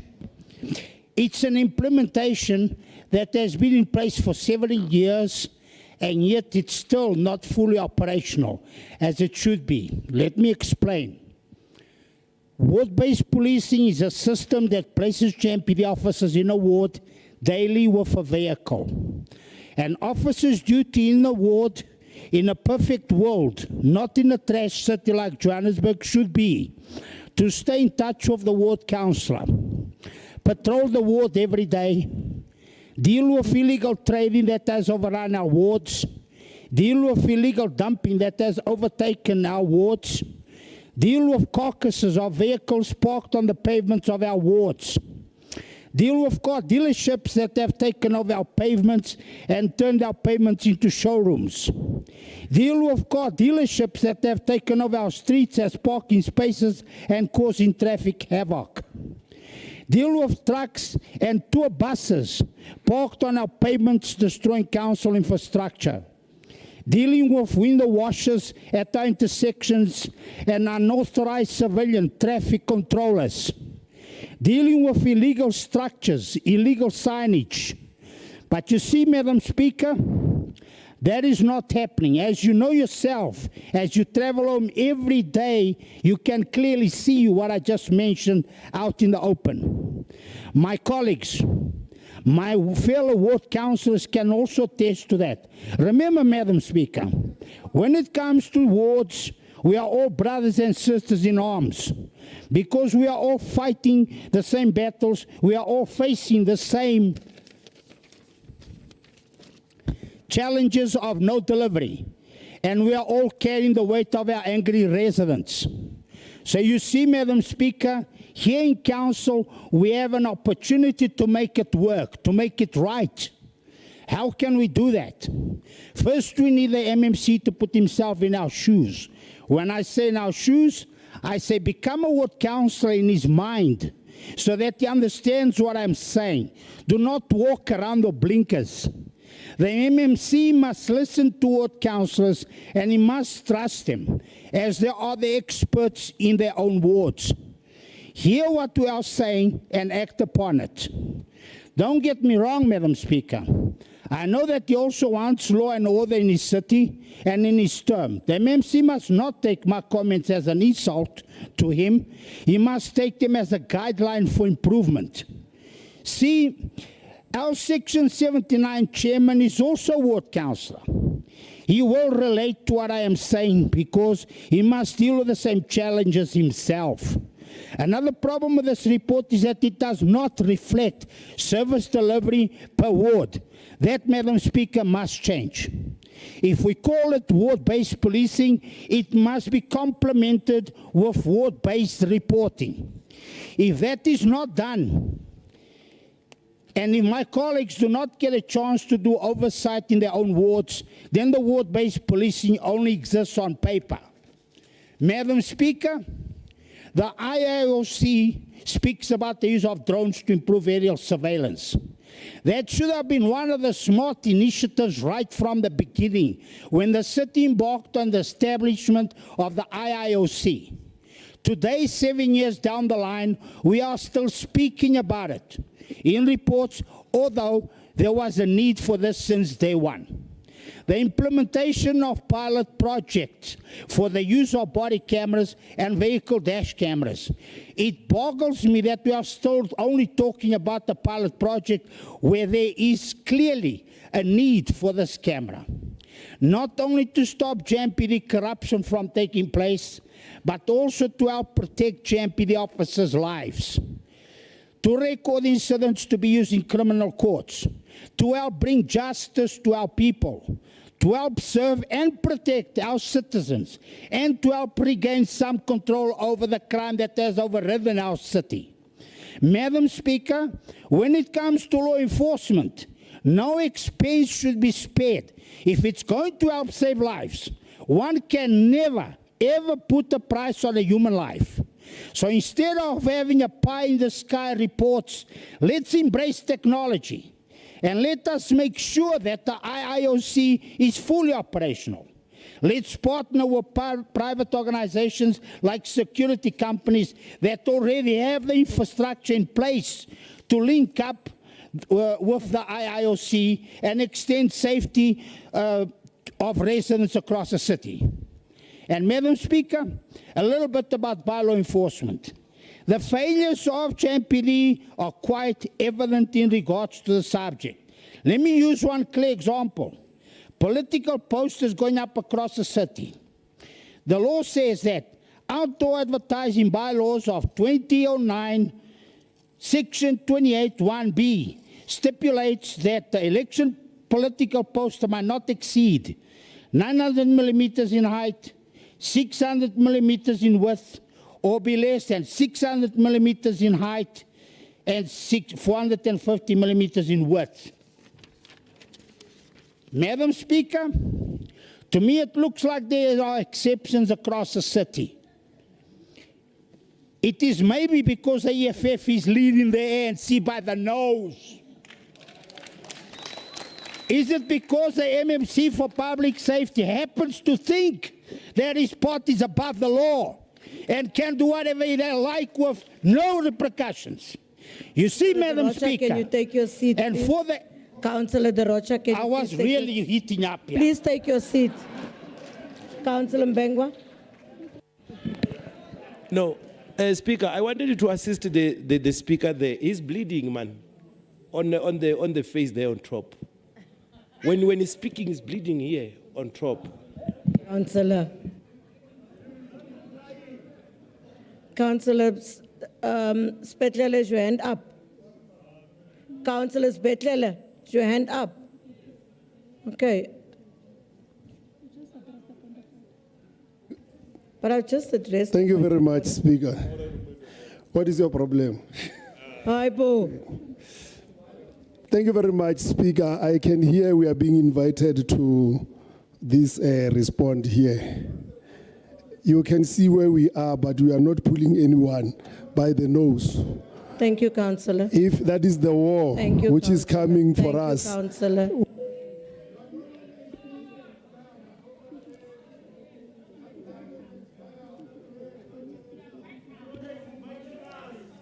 Councillor De Rocha, you just have 2 minutes left, right? Madam Speaker, thank no, you. No, I have kept your time. You have All right, 2 minutes Madam left. Speaker, because I was interrupted, I have to say again. Madam Speaker, to me it looks like there are exceptions across the city. Is it maybe because the EFF is leading the ANC by the nose? Councillor, no.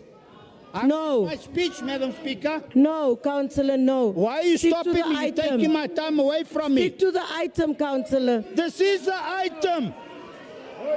No, Can I carry on? You see, Madam Speaker, Ngwenya? and for the MMC's Councillor, sake. please take your seat. Councillor Ngwenya.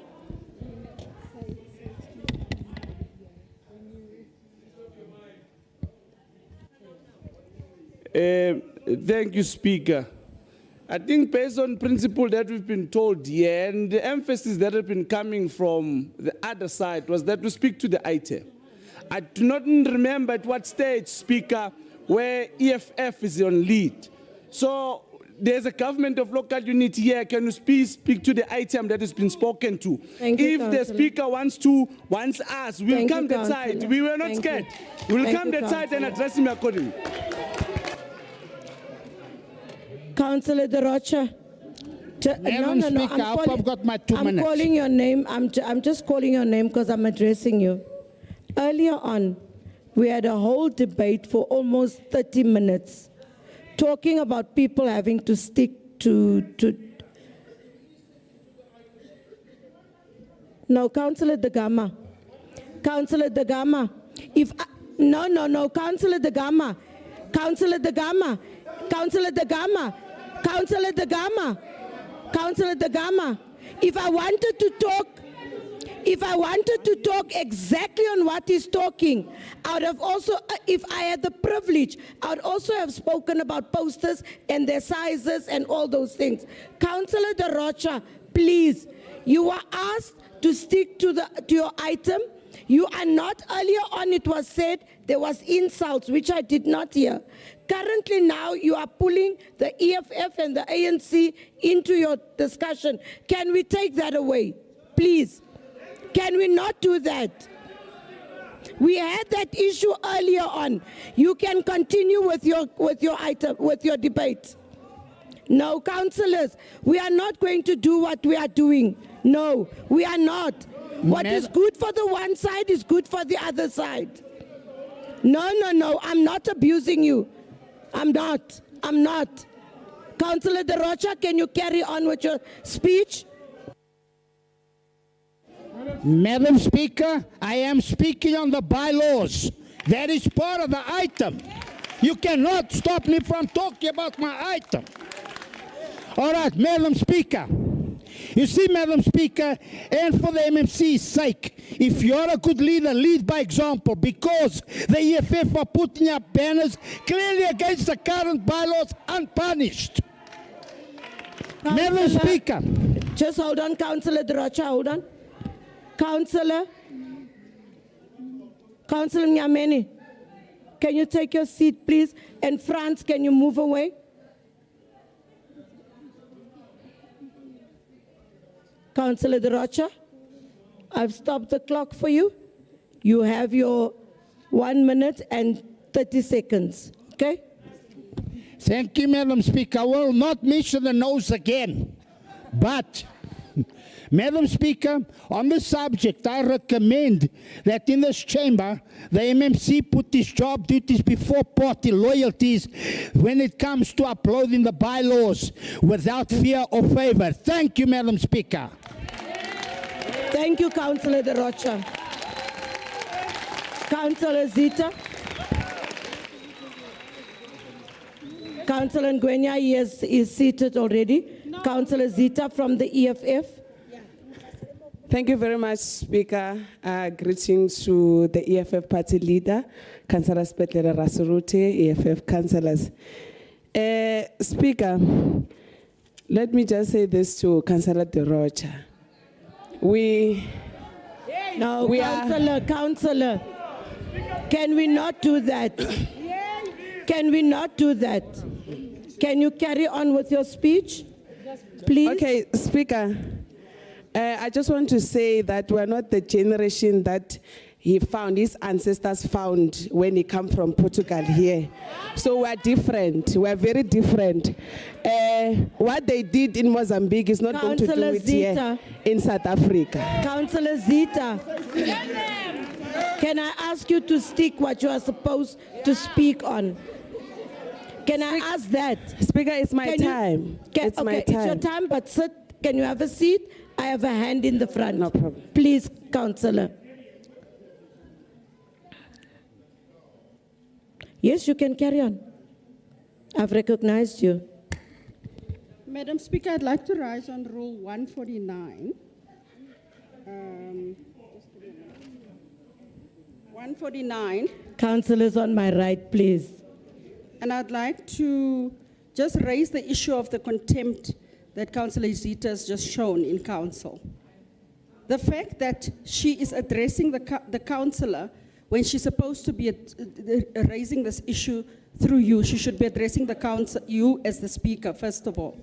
And second of all, I would like to know if Councillor Zita, Madam Speaker, is making a threat to Councillor De Rocha at this point. Because we are here to do the business of council. Thank you, Councillor Belinda. Councillor Juwera. Madam Speaker, there is a government of local unity. The Democratic Alliance must stop trying to govern through the back door. Salute! Councillors. Councillor Belinda, can you put down your hand? And all councillors. Belinda, you're not. Councillors, I have just said earlier on, and then Councillor Dagama was screaming at me. I said the DA asked that the that the government of local unity don't insult, and then there was points of order. The DA now decides to insult, and then there's point of orders. What the Rocha did, what the Rocha did was an insult. Keep quiet, DA. Can we please, I'm not taking point of orders on point of orders. I'm going to ask Councillor Zita to stick to what you are speaking on. Please don't hurl any insults. Can we have that?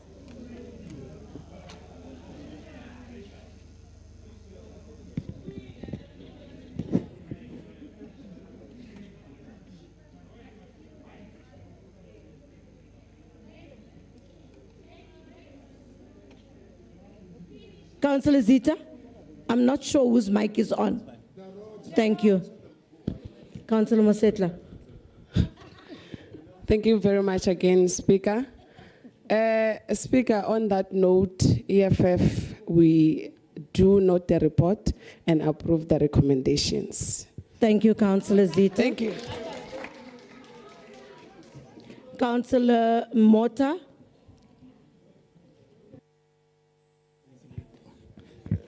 Greetings, Speaker. Greetings, Mayor Kwame. Greetings, Chief Whip Zungu. Greetings, Caucus Leader Dada Morero.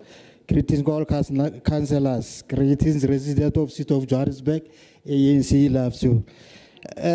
Speaker, item 2829 is for noting. Therefore, we note the item. Thank you. Thank you, Councillor. MMC Masuku.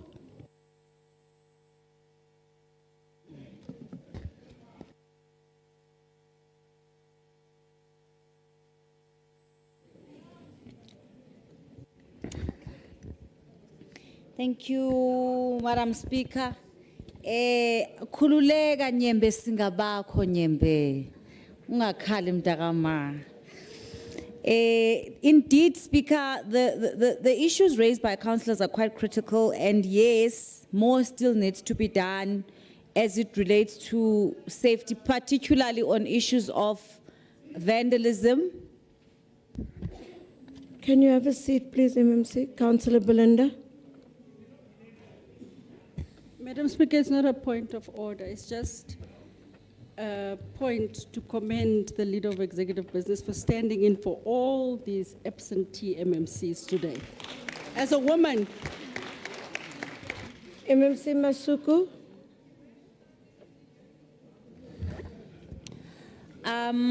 Particularly on the issue of vandalism, lawlessness, it's very rife. And I think we also need to structure our discussions differently. Yes, we can speak about what base policing, yes, we can speak about what SAPS must do, but we also have to hold our communities as well to do their part. And I think the discussion on community policing doesn't mean that, because if somebody buys something that is an illegal item, surely you know where you are buying that item from. And you know if your neighbor is a perpetrator of a particular crime. And I think we need to revisit on how we have our discussions on policing and on dealing with issues of crime. Councillor Doyle, the issue of Riverlea Elders and Westbury on gun violence, and it's actually a pandemic that I think most of us have been there, even the speaker herself, the mayor, many councillors. And one of the discussions we've said to elevate the same approach through the executive mayor that we've taken on the zamazamas, the illegal mining, when we had to seek the intervention of the province and write to the president, and the percentage drop now that there is the people from the army that are deployed there. It strides that we are making. The Premier is dealing with the matter. It is a matter of discussion even at the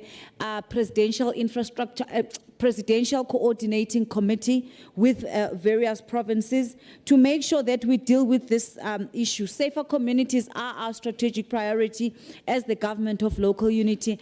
And I think it's for everybody. It's got nothing to do with which political party you belong to, because public safety, community safety is something that all of us want. And I think the chairperson raised a very critical point in his opening when he quoted the late President Nelson Mandela about how all of us have got the right to live freely and walk freely, work in a safe environment, particularly as it relates also to women in the spaces that we work, we live in, the rise of gender-based violence. So I think our discussions must be centered around that. Councillor Dorosha, I've noted your points and your views. I will relate to the MC Chwaku on the improvements that you've proposed in terms of the guidelines. But I do want to say on the IOOC, the mayoral committee has been engaged with this matter. We have actually also put money to it because we understand the importance of having the IOOC. It's not something that we are taking lightly because we understand the impact thereof of that particular operation. I do want to say, Madam Speaker, before I sit down, MMC Chwaku is a very honorable councillor. MMC Chwaku is an MMC who is deployed by his party. I have never experienced him as an MMC putting his political interests first. In fact, he's one of the MMCs who is very clear and stands for all councillors. And if councillors have a different understanding of how he operates, then they are actually misunderstanding him. And Madam Speaker, MMC Chwaku, as honorable as he is, he has never been a subject of investigation in Taiwan for animal smuggling. MMC Chwaku has never utilized state resources to build a jacuzzi and a shower in the municipality. Thank you. I ask we approve the report. Councillor Belinda. Councillor Belinda.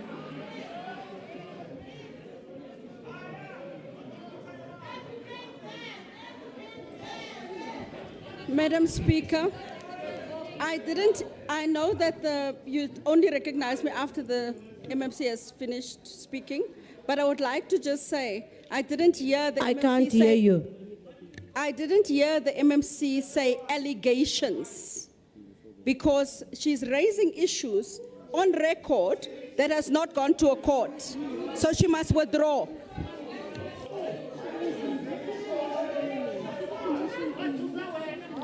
I don't think the MMC mentioned anybody. Yes, Councillor, MMC? Belinda. I rise on a point of personal explanation, Madam Speaker. I have never uttered anybody's name in this chamber. If the shoe fits, please wear it. Thank you, MMC. Thank you. Councillor Belinda, can I get your, Councillor Belinda? We're about to close. Madam Speaker, I just want clarity. So we can say whatever we want in the chamber and just not mention names. No. Is that no, allowed? Councillor. Can we do that? Councillor, no. Because no. we can. I will rule on it now.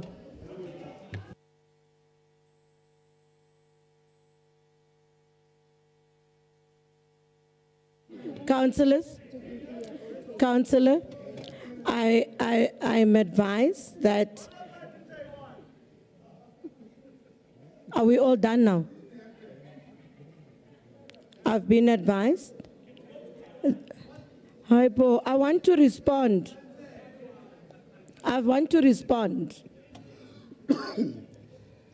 Councillor Belinda, I've been advised by legal that the MMC did not use any name. Now, Councillor, I gave you a chance to speak twice, and I'm closing it now, and I'm ruling on what I'm saying. She has not used anybody's name, so it could be someone that's in government or national or provincial or in another province, or it could be someone that's in a municipality, in Ikurleni or anywhere. So I'm closing it. She hasn't given anybody's name. And I've closed it.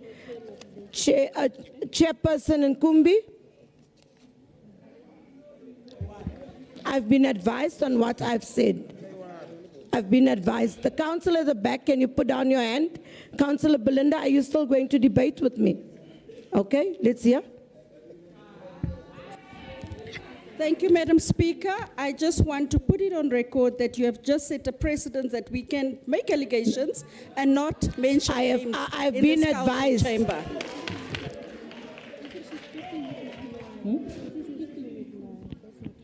Yeah, no, it's not what I said, so it doesn't have to be tweaked. Councillor Nkumbi? Thank you, Speaker. The wounds that cannot be seen are too painful and dangerous than those that can be treated by a doctor. Then DA know that very well. They are sitting on that side. They know the pain of being out of government. That is why that behavior from the leader of DA. Further to that, Nkumbi, can you please close your item? Councillor Knott? Madam Speaker, what behaviour by the caucus leader of the DA? Please, can the member please explain? If he has an issue, can he put it on the record here, please? Thank you. Councillor Nkumbi, can you please close your item? All right, Speaker.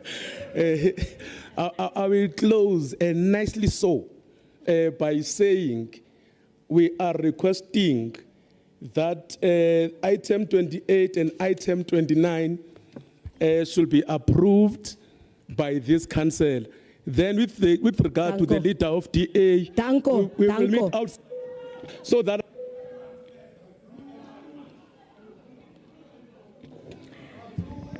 I'm not sure what was in the water or what was in the food today, really. Recommendations? Councillors, the recommendations are on pages 28.16 and 29.4 are the items agreed to.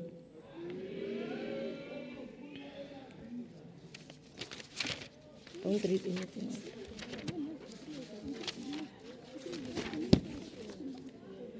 Councillors, with that, we are closing for the day. We'll be back tomorrow in this chamber. Aye, Councillor Knott. Councillor Knott. Councillor Knott. Councillor Knott. How do I have to recognize you? Is your name not Knott? Councillor Knott, I'm recognizing you. I said it 3 times. Thank you, Madam Speaker. Sorry, you didn't say you Can we still be seated, please? Just for 1 second.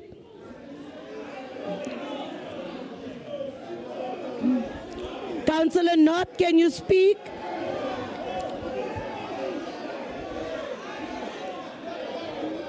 Councillor Knott, can you speak? Thank you, Madam Speaker. I would like to rise on Rule 84. It's like dealing with children, Madam Speaker. I rise on Rule 84 to note the dissent of the DA, particularly with non-compliance by the ANC and EFF with the bylaws of our city in terms of the 2024 election. Thank you.